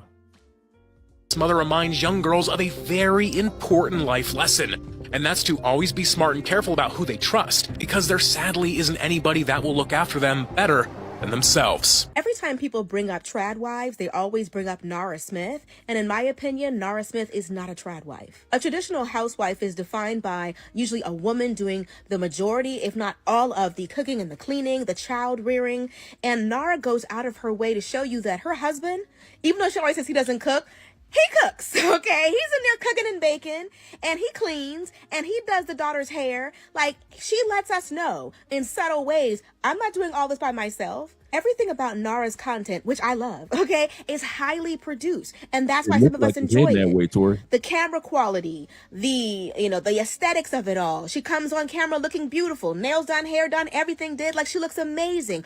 All of that takes work, it takes time, it takes effort. And she is compensated handsomely for that. Everybody knows by now you make good money on social media. And all those millions of views that she gets, she makes plenty of money. A trad wife is solely dependent on her husband's income. And in exchange for him providing for her 100%, that's why she'll do the cooking and the cleaning and all those kinds of things. Do they adhere to some of the traditional gender roles? Yes. But Nara Smith isn't doing all the cooking. She isn't doing all the cleaning. She isn't doing all the child rearing. And her husband isn't earning all the money. Got news for you. I don't know where they got the idea. First of all, when unmarried women talk, I don't even listen. I don't know where they got the idea of thinking that a traditional woman can't make money. And I don't know where they got the idea that they're trying to put rules in these people's homes, including ours, that you can't cook. Some of you guys love being on the grill. You ain't gonna tell your wife, no, baby, you're a traditional wife, so you got to do the grilling. Nobody does that. Some of you dudes love to cook. I love cooking. There are days, man, when I'm not waiting for Andre to cook. Now, most of the time she does the cooking, but there are days where I'm like, man, Andrea's still in there asleep. I'm gonna make me some breakfast today. 99% of the time, Andrea makes wonderful breakfast, right? Man, today, Andrea, I got up at 6 something in the morning. Andrea had a long night. She just couldn't sleep well, so she slept a few extra hours. I'm not about to sit up there and wait starving till Andrea. Man, listen, Andrea can burn in the kitchen. So I'm going to cook like a lot of you dudes. Remember what I mentioned the other day about when talking to women? What did I say? What do women like to do when they're on those panels or when they're talking on social media? They like to swing the pendulum. It's either all the way over here or all the way over there. Either you're a completely modern woman or you got to be the traditional woman my grandmama was. There is no middle ground to where you can be traditional and still be modern. They think traditional is got to be all the way over here, Amish, Mormon. Women always do that, man. Listen to how women talk, man. They swing that pendulum. They will swing that pendulum to the extreme. Everything's got to be to the extreme. She's not a traditional woman because she doesn't live like the Amish.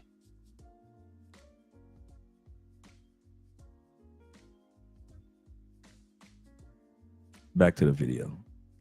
Thank you guys for being here. We've been here for 5 hours, man. Is it fair to group Nara Smith in amongst the trad wives? This is going to be controversial, but when it comes to the trad wife at 20 to single mom at 40 pipeline, y'all really have no one but yourselves to blame. What do y'all think the second wave feminist movement was all about? The grannies been told us, the aunties been told us, our grandmothers had to fight the U.S. government to get bank accounts. And barely even 50 years later, y'all are volunteering. You know why they did that? Why women had to fight to get bank accounts and credit cards and all that? Y'all ready? Because at that time period, women were allowed to use their husband's credit to get credit cards, open up bank accounts, and everything else. They could keep their credit perfecto because everything that was good or bad happened via his credit. A woman could walk into a bank and open up a bank account in her husband's name. She could get credit cards in her husband's name. She didn't have to mess her credit up at all. So when these women sit back and say, yeah, we didn't have the right to ruin our own credit. Well, now you got the right to ruin your credit. And guess what? 70% of all credit debt in the United States, I'm talking about the trillions in credit card debt in the United States. You can look it up. Look it up to see if I'm lying. 70% of all of the trillions of dollars in credit card debt in the United States are from the lovely ladies. Fellas, it ain't your little measly 30% that's causing the United States to economically collapse under the weight of credit cards. It's 70% of her ass. When they didn't have the right, I'm not saying take their rights away, but what I'm saying, when they didn't have the right to fuck up credit, they had to go through their husband's credit rating. They weren't so fast to throw money away because they knew that the husband would find out immediately what's going on with the credit cards in the family. These women are upset at these trad wives. And now they're trying to define what a trad wife is for them, and they ain't even married. And this chick up here upset. Voluntarily giving them up because Connor from English 101 told you he was going to love you forever. What? Y'all, please BFFR. We are so much smarter than this, ladies. Do not trust the relationship decisions you make at a time where your boobs are fully developed, but your brain is not. When you let a man have complete and total financial control over you, he will always eventually fuck you over. At the end of the day, they're always going to have the mindset of, well, you wasn't with me shooting in the gym. Look at that face. Look at that face. That's your American woman. That's your American woman. That ain't the 65% of women outside the United States that don't talk like this. She representing your one. This is the norm. Remember, 75% of women think like these women that just talk. 75%. The entire stability of your life cannot rely on a man that you marry in your 20s wanting you for the next 60 years. And vice versa, because the tea is, what happens when you wake up and you don't want him anymore? What happens when you're ready to walk away, but you have no job experience, no bank account, nothing, because your entire future relied on this guy, this... What happened when you said that you would love do him part? Happily ever after. The end. What happened if you just wake up and you want to leave him for no reason? And y'all wonder why I left the country. One of the reasons I got married outside the United States, because I wasn't stupid enough to get married in a country where a female could just wake up and just leave me because she just didn't feel like it. How many times have we seen on TikTok a woman one day, I left my man, fuck him, he ain't shit, fuck the man out there, right? Then she does a clip 3 months later. I don't know what I was thinking. I want my husband back. My name is Tia. My name is Tia Bari. And I want my husband back. I want my family back. How many times have we seen that on TikTok? So many women that want to dance in the streets, and then they change their mind once they get to the streets. What if you wake up one day, girl, and you want to leave him? You need to have enough money to leave him. As if we don't wake up some days and we want to leave y'all crazy asses, but we don't.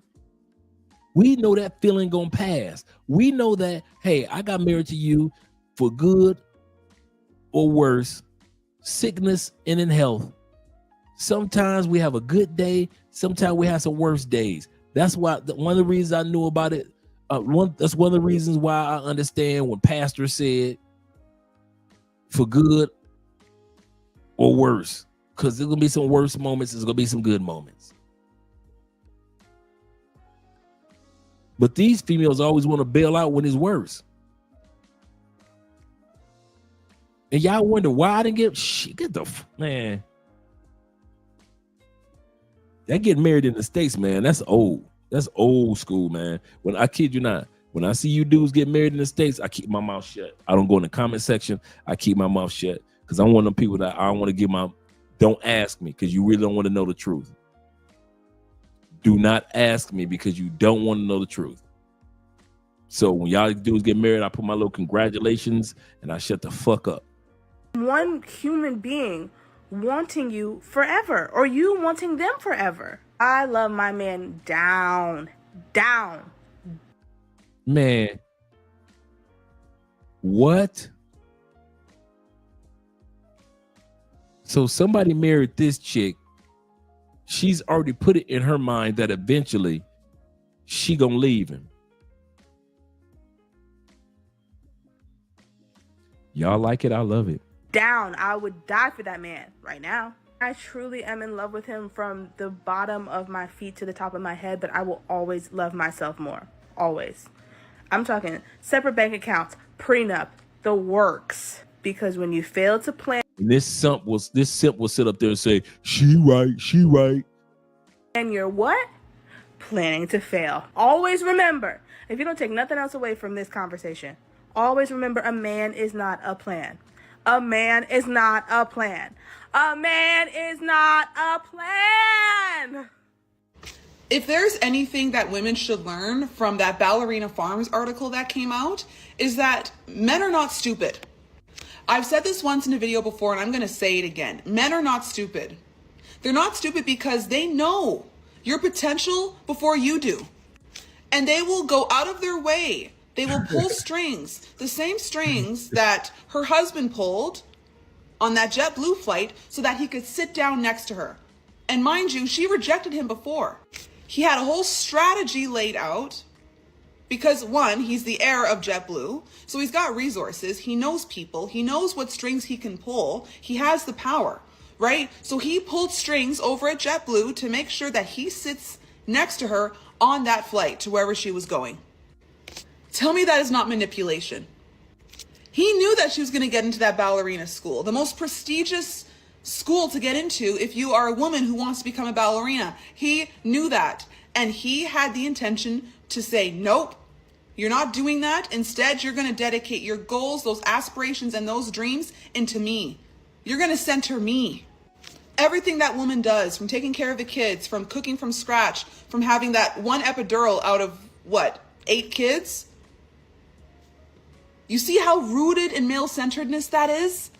This is why I make the content that I make, talking to women about how important it is to center themselves and to always put their goals, dreams, aspirations before any man, because one thing men are not going to do is center you. They're always going to put themselves first.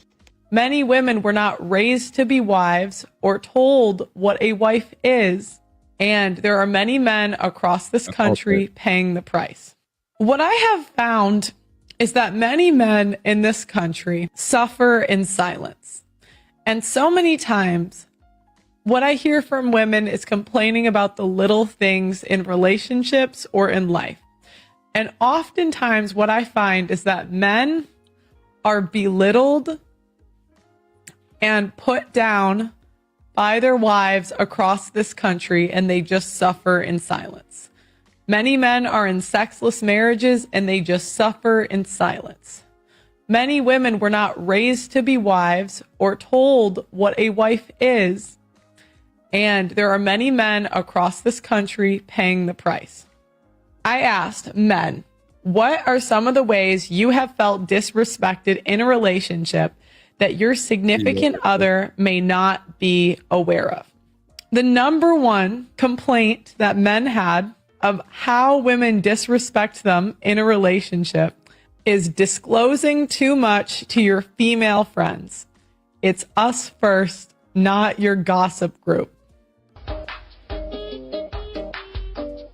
Mary, but my bad, gentlemen. The entire stability. You're not stupid.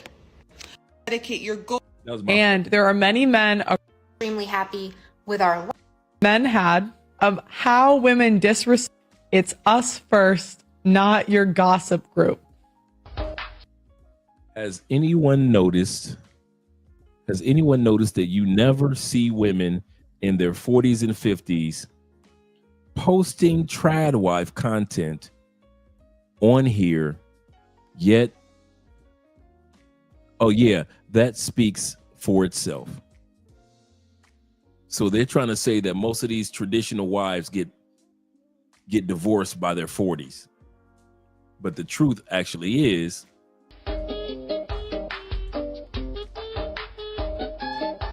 We're here living our best lives.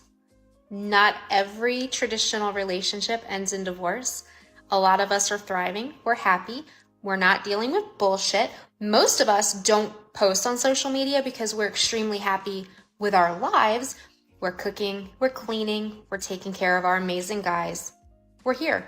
Hopefully the rest of the women can find the same, and then you won't post comments or videos like this. that is true. My brother says this. Shout out to you, villain. Being in the building. He says, Andre, what do the most of the midwife, or why do most of the midwives act like they got out? And they really don't. They really don't, man. There are more men married in the United States than women. There are more women in the United States and men have more options. I don't know why women try to pretend, but you know what? I wouldn't care how many. I don't care if it was 1,000 women to 1 in the United States. I still wouldn't get married in that mother. Hell no. Because you do not have laws that support you. So if you get married in the States, you better hope everything, like that one woman we just watched with the glasses. I love my woman. I mean, I love my husband. I love my husband with all my soul. Today, she can wake up one morning, go down to the police station, file for a restraining order, kick that man out of the house before he even wakes up. That's America.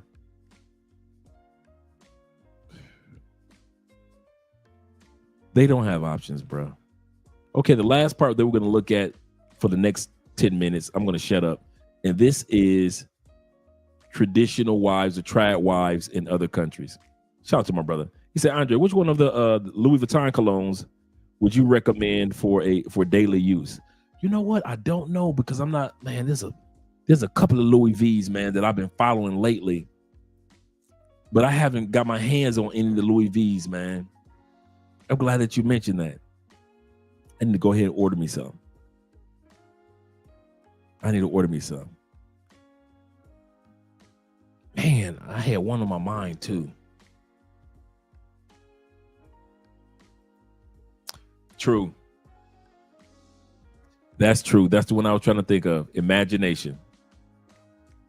Imagination. And that is a beast. A beast. Yes, it is. Good one, Dave. Good one. Imagination. Louis Vuitton's Imagination. Yes, it would not let you down, brother. It would not let you down. He is so correct. Shout out to you, Dave, once again. Let's get back to the video. You guys know that there's a trend encouraging men to all get passports and travel abroad. Not just for sights or good food. No. It's to find wives. To find women who are more traditional. They're traveling all across the world just to find women who are more humble, more feminine, and willing to treat their men better than women in the US. Traveling to places like Italy, Thailand, Brazil, just to find women who will treat them right. The passport bros ideology is that they're escaping the hatred of feminist women and are traveling somewhere they can thrive. They believe the ideology that by seeking foreign women, they can find a more authentic, fulfilling, and harmonious relationship. This is seen as a way to restore the natural balance between masculine and feminine energy.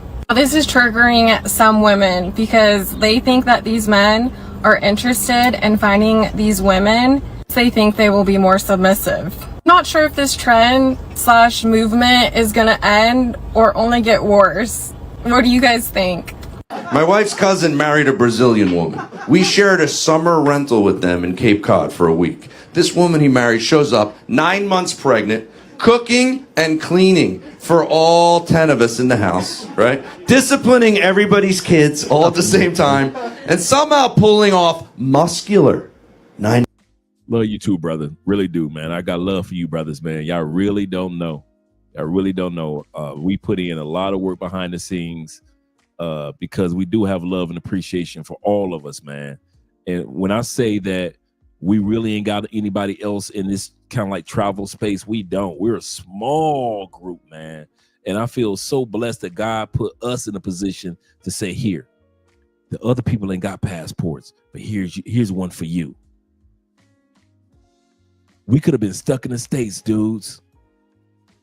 But God gave us a passport and we're using them. And so we're such a small pool, small group. Yeah, man. I ain't got nothing but love for you brothers, man. He said, love you, good brothers. He said, Andre and Andrea, you are the best. Love. Shout out to you, brother. Tori. I know some of you guys got to get up in the morning. Just give me 15 more minutes. We'll be done with the video. 15 more minutes and we're done with the video. Months pregnant. Yeah. I couldn't believe it. I had to pull her aside. I'm like, how you pulling this off? Her exact words. She goes, Joe, believe it or not, in Brazil, we were taught at an early age to be great wives. And I was like, Like, my wife was taught at an early age to teach her husband how to be a great wife.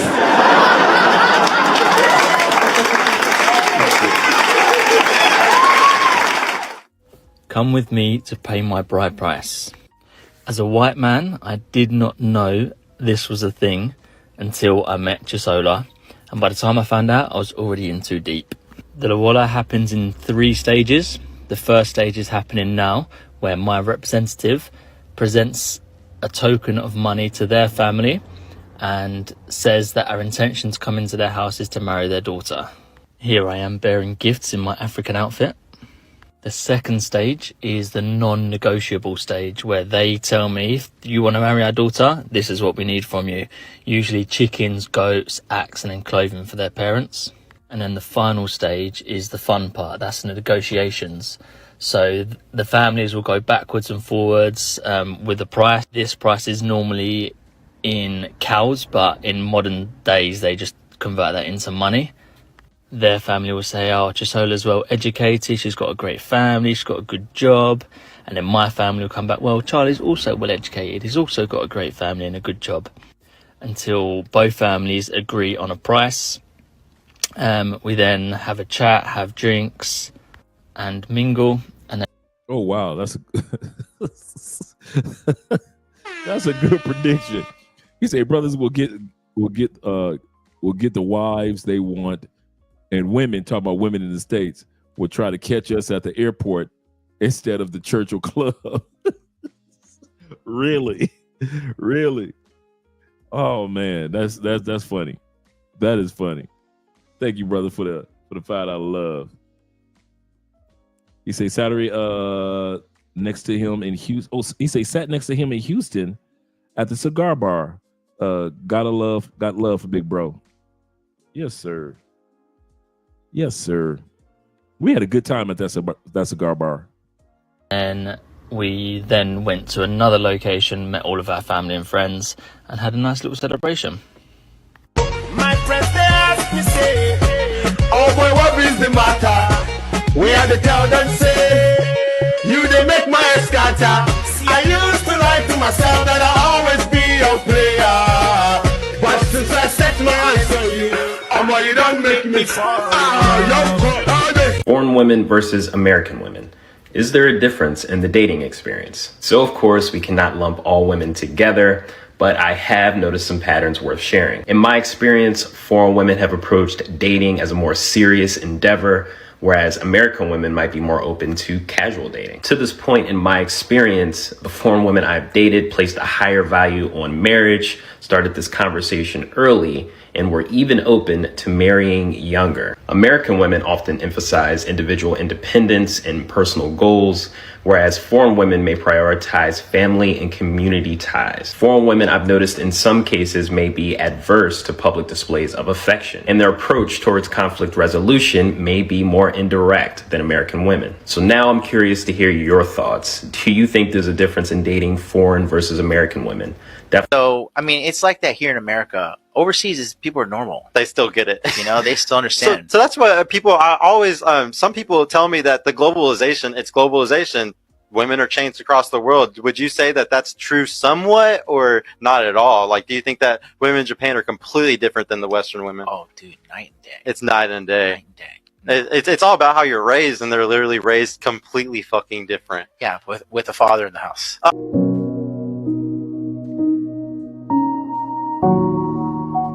American women.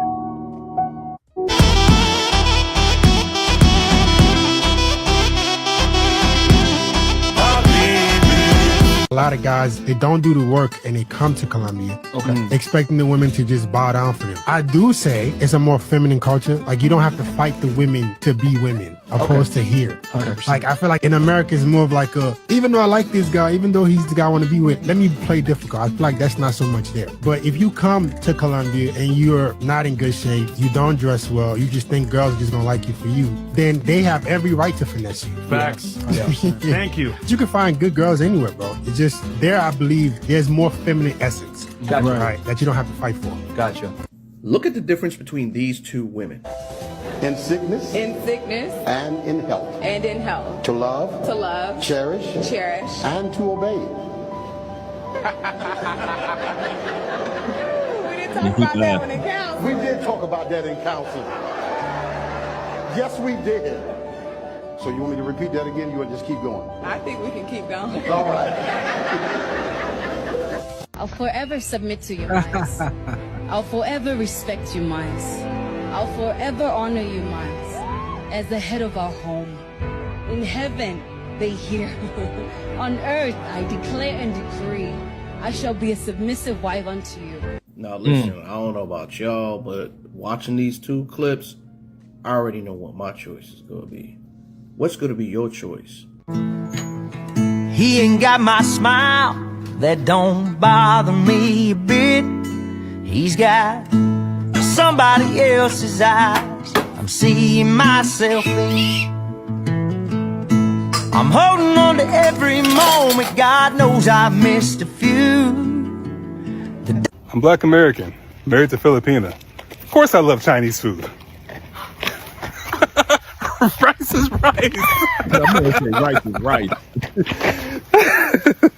What you say? Why Chinese? I said you're beautiful. My Filipino wife is amazing. She made it very clear that she married for love, not money. I have to force her to go shopping and she doesn't like it when I spend money on her. She's loving and practical, and yes, she is. And that makes you a lucky man for finding a jackpot Filipina. You see guys, this is the kind of Filipina that you should be looking for. Not the Filipina that wants to empty your bank account. The problem with a lot of men these days is they want a traditional Filipina, but at the same time, they also want a Filipina that looks like an Instagram Filipina. And the problem is, most of the time, they do not exist. And even if they exist, it's very rare. Often, when a man sees an Instagram Filipina versus the traditional Filipina, most of the time, they would choose the Instagram Filipina. But then again, as part of men's biology, often or most of the time, they would end up choosing the Instagram Filipina. But then eventually, they end up realizing that it's actually not the girl they need. It's only the girl they want. You see what I mean? You need to know the difference between want and need. Because want is only for temporary and need is forever. And yes, my friend, your wife is the true traditional Filipina. She knows the value of money and she also knows the value of your relationship. And for those men who are complaining about Filipina being a gold digger,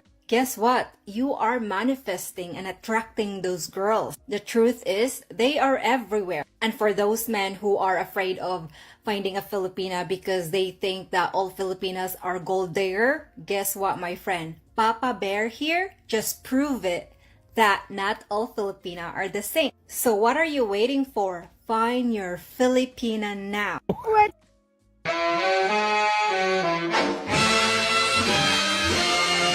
When marimba rhythms start to play, dance with me, make me sway, like the lazy ocean hugs the shore.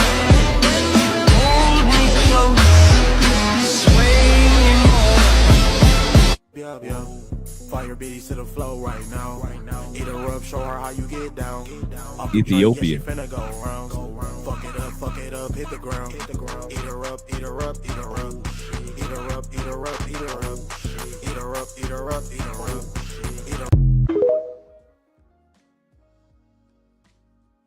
So are foreign women better than American women? It's really hard to just put all foreign women into a box. However, in my experience, I have noticed some patterns. What I've noticed is a lot of foreign women tend to have a strong sense of values and duty. In other words, in a lot of foreign cultures, the roles of men and women are clearly defined.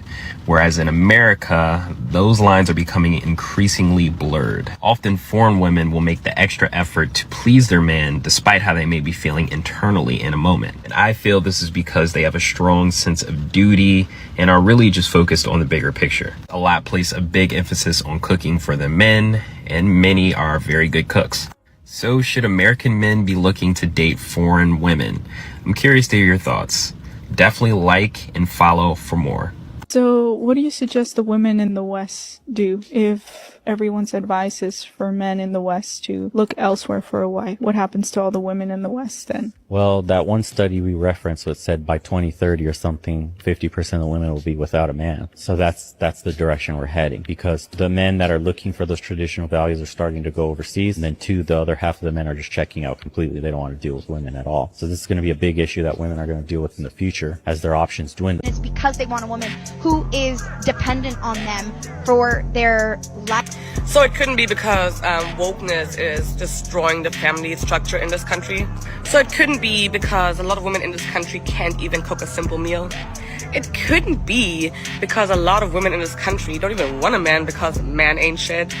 It definitely couldn't be because a lot of women in this country are boss bitches and think starting a family would ruin their career. I mean, it definitely couldn't be because a lot of women in this country would rather have an abortion than take responsibility for their actions, and raise a child. I mean, it also couldn't be because a lot of women in this country think they're strong and independent women, but expect their man to do everything for them while giving nothing in return. Nah, it's definitely because they want somebody who's dependent on them and dumb and uneducated. All right, that's the end of the videos. Appreciate you guys hanging out with your boy for the 5 hours and almost 6 hours. Appreciate you guys. I'll be seeing you guys tomorrow evening. We're gonna have another great one. Let me get this outro going.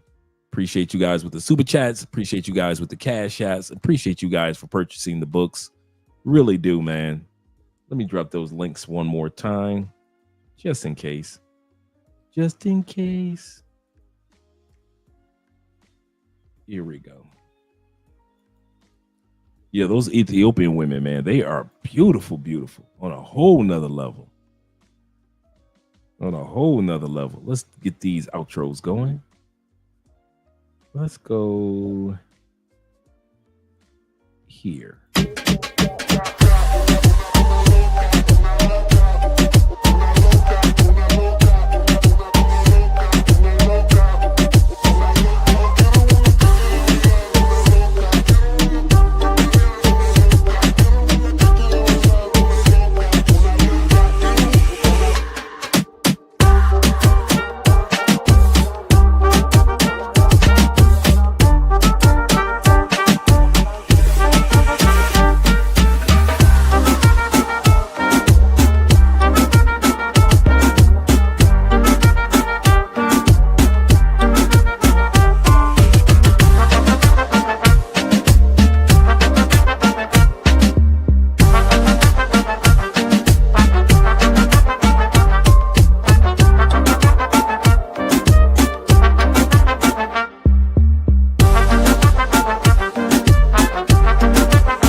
shout out to you guys.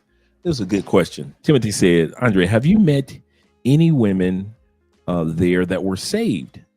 Got to get my life back to God, and I always have a lustful spirit.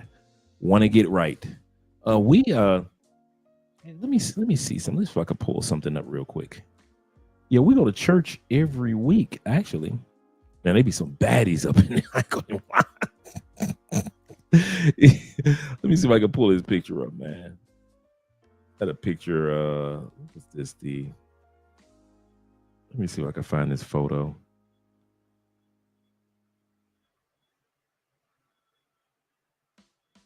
Because when we were, let me see. Or I just send it over. That's what I'll do. Thank you guys for a few more minutes of your patience. I'll just send it to myself. There's a photo that I want to send you guys. Let's see. Actually, it's a photo and a video. So let me show it to you guys real quick.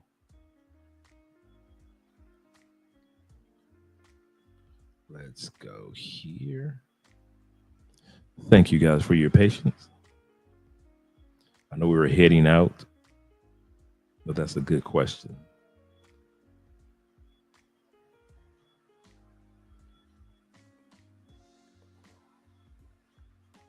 Okay, let's trying to get to this photo. Oh, there we go.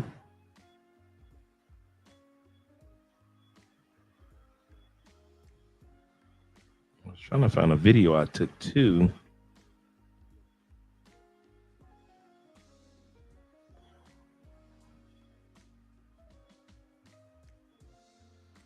So give me a second, trying to pull this video up as well. I'm going to send that over. Nope, can't find the video. Okay, I'll just send the photo over.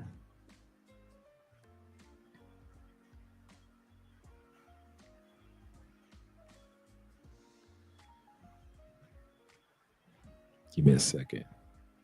And this photo is just me and Abraham. Just a couple weeks ago, we took this photo.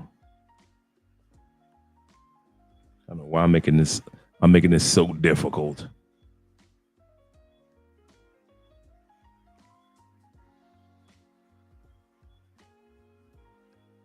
There we go.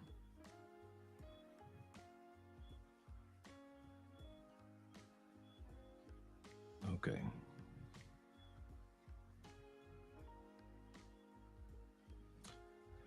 All right, let me pull this up over here. Bada bing, bada boom. There we go. Let me download these.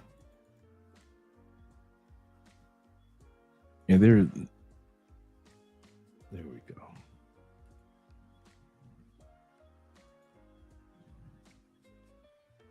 Okay, so like I was saying, like I said, it's nothing much that I'm sharing. But right here is, let me go to image file. Let's go here. Let's pull this one up and remove this from stage.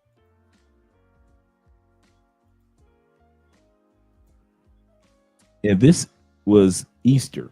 This was just Easter. This was me and Abraham in church this past Easter. Let me see if I can blow that up a little bit more with the screen share. That was this past Easter. Actually,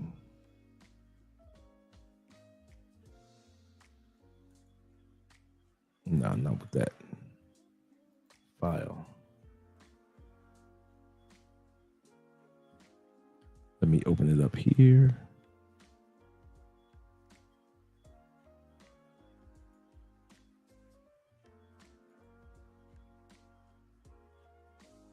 Let's go here. And let's go here. Share. And let me blow this up and scroll up. and move up. There we go. All right, guys. Thanks for your patience. Yeah, that was me and father of many nations, my boy Abraham, who was here. He and his mom were here for a few weeks. And his mom got some medical work done. And Abraham got some medical work done. And so on Easter, he like a couple of days before Easter, he said, Dre, you want Andre going to church? I said, yeah, man. And so we brought him to our church. Our church has about, I would say 2,000 people. We got 2,000 people in our church. They have 3 services. On Sunday, they got 3 services. So really good church. Will remind me of Sunday, me and Abraham were just sitting there and they were doing the collection. And me and Abraham just so happened to glance at the same time. Boy, and this bad sister was walking by and we were looking like, and all we did was gave each other dap. No words need to be spoken. No words need to be spoken. I said, boy, they do church girls right here in Colombia. And so our church is kind of like blend of black. It's like 40-50% black. But it's a really nice church, man. We've been going there for a couple of years. I've been going there man, I go through the same temptations that you dudes go through, man. We all go through the same. It'll never go away, man. It'll never go away. Even when you write with the Lord, yeah, church service is fully in Spanish, but they've got the, everything up on the screen. So if you're singing a song, they got it up on the screen, get a chance to practice your Spanish. And then they even put up on the screen the whatever chapter they're in. And so if you got your Bible with you, whatever chapter you're in, you can just turn to that chapter and you can just read it in English.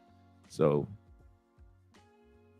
plus it forces me to kind of like get better with my Spanish as well. But it's me right now is just like the energy of the church, being around. Like I said, each service is like, I would say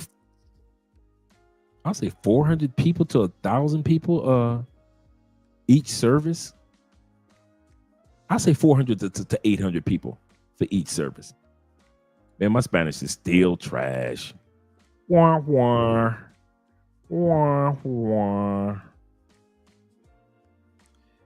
He said, I highly think a lot of this channel. He said, mad respect to all of you, Andre, Theo, what he's trying to do. Yes, sir. Yes, sir, man. We trying to help everybody out. He said, temptation is normal. Yes, it is. He said, but yielding to temptation is what we need to avoid. Man, the temptation is always there. The females that's always coming. The desire to mess up, and and plus you live in a country. T-Mac can attest to this. We live in a country where females don't mind cheating or sharing. Females don't mind sharing.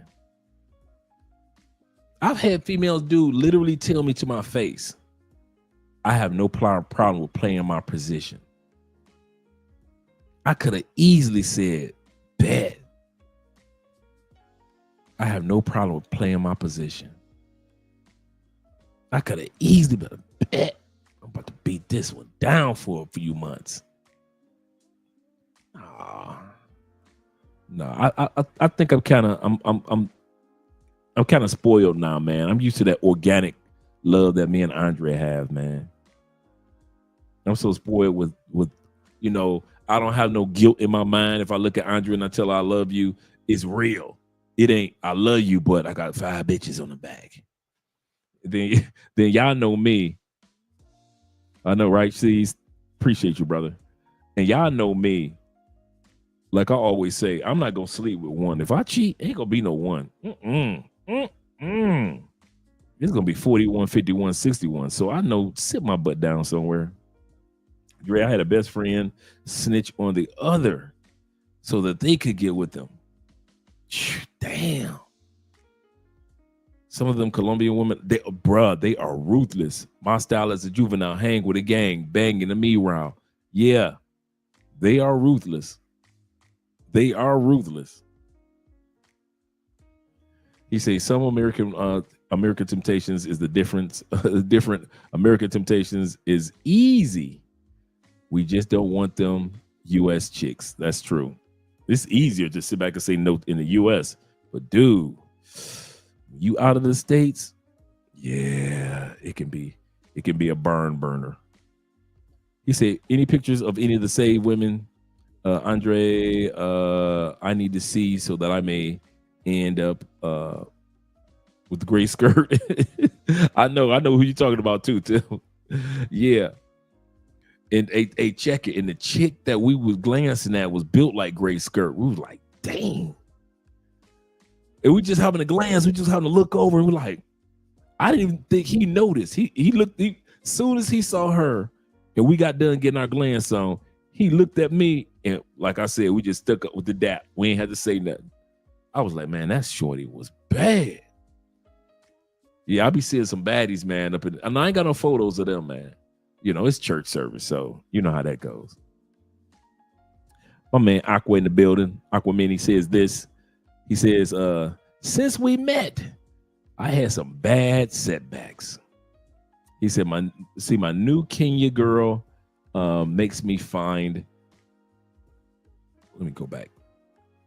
Makes me find my smile in Bergama. I hope I pronounced that right. Bungoma? I'm gonna have to look that up. Shout out to you, man. That's what I'm talking about. Just good love, man. Good vibes.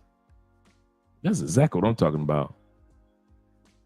He said, Timothy is looking for a beautiful spiritual partner in church. That's what I got. That's what I got. I do a lot of stuff when I stopped looking for it and when I just started focusing on my routine, it just fell in place, bro. I ain't gonna even lie to you.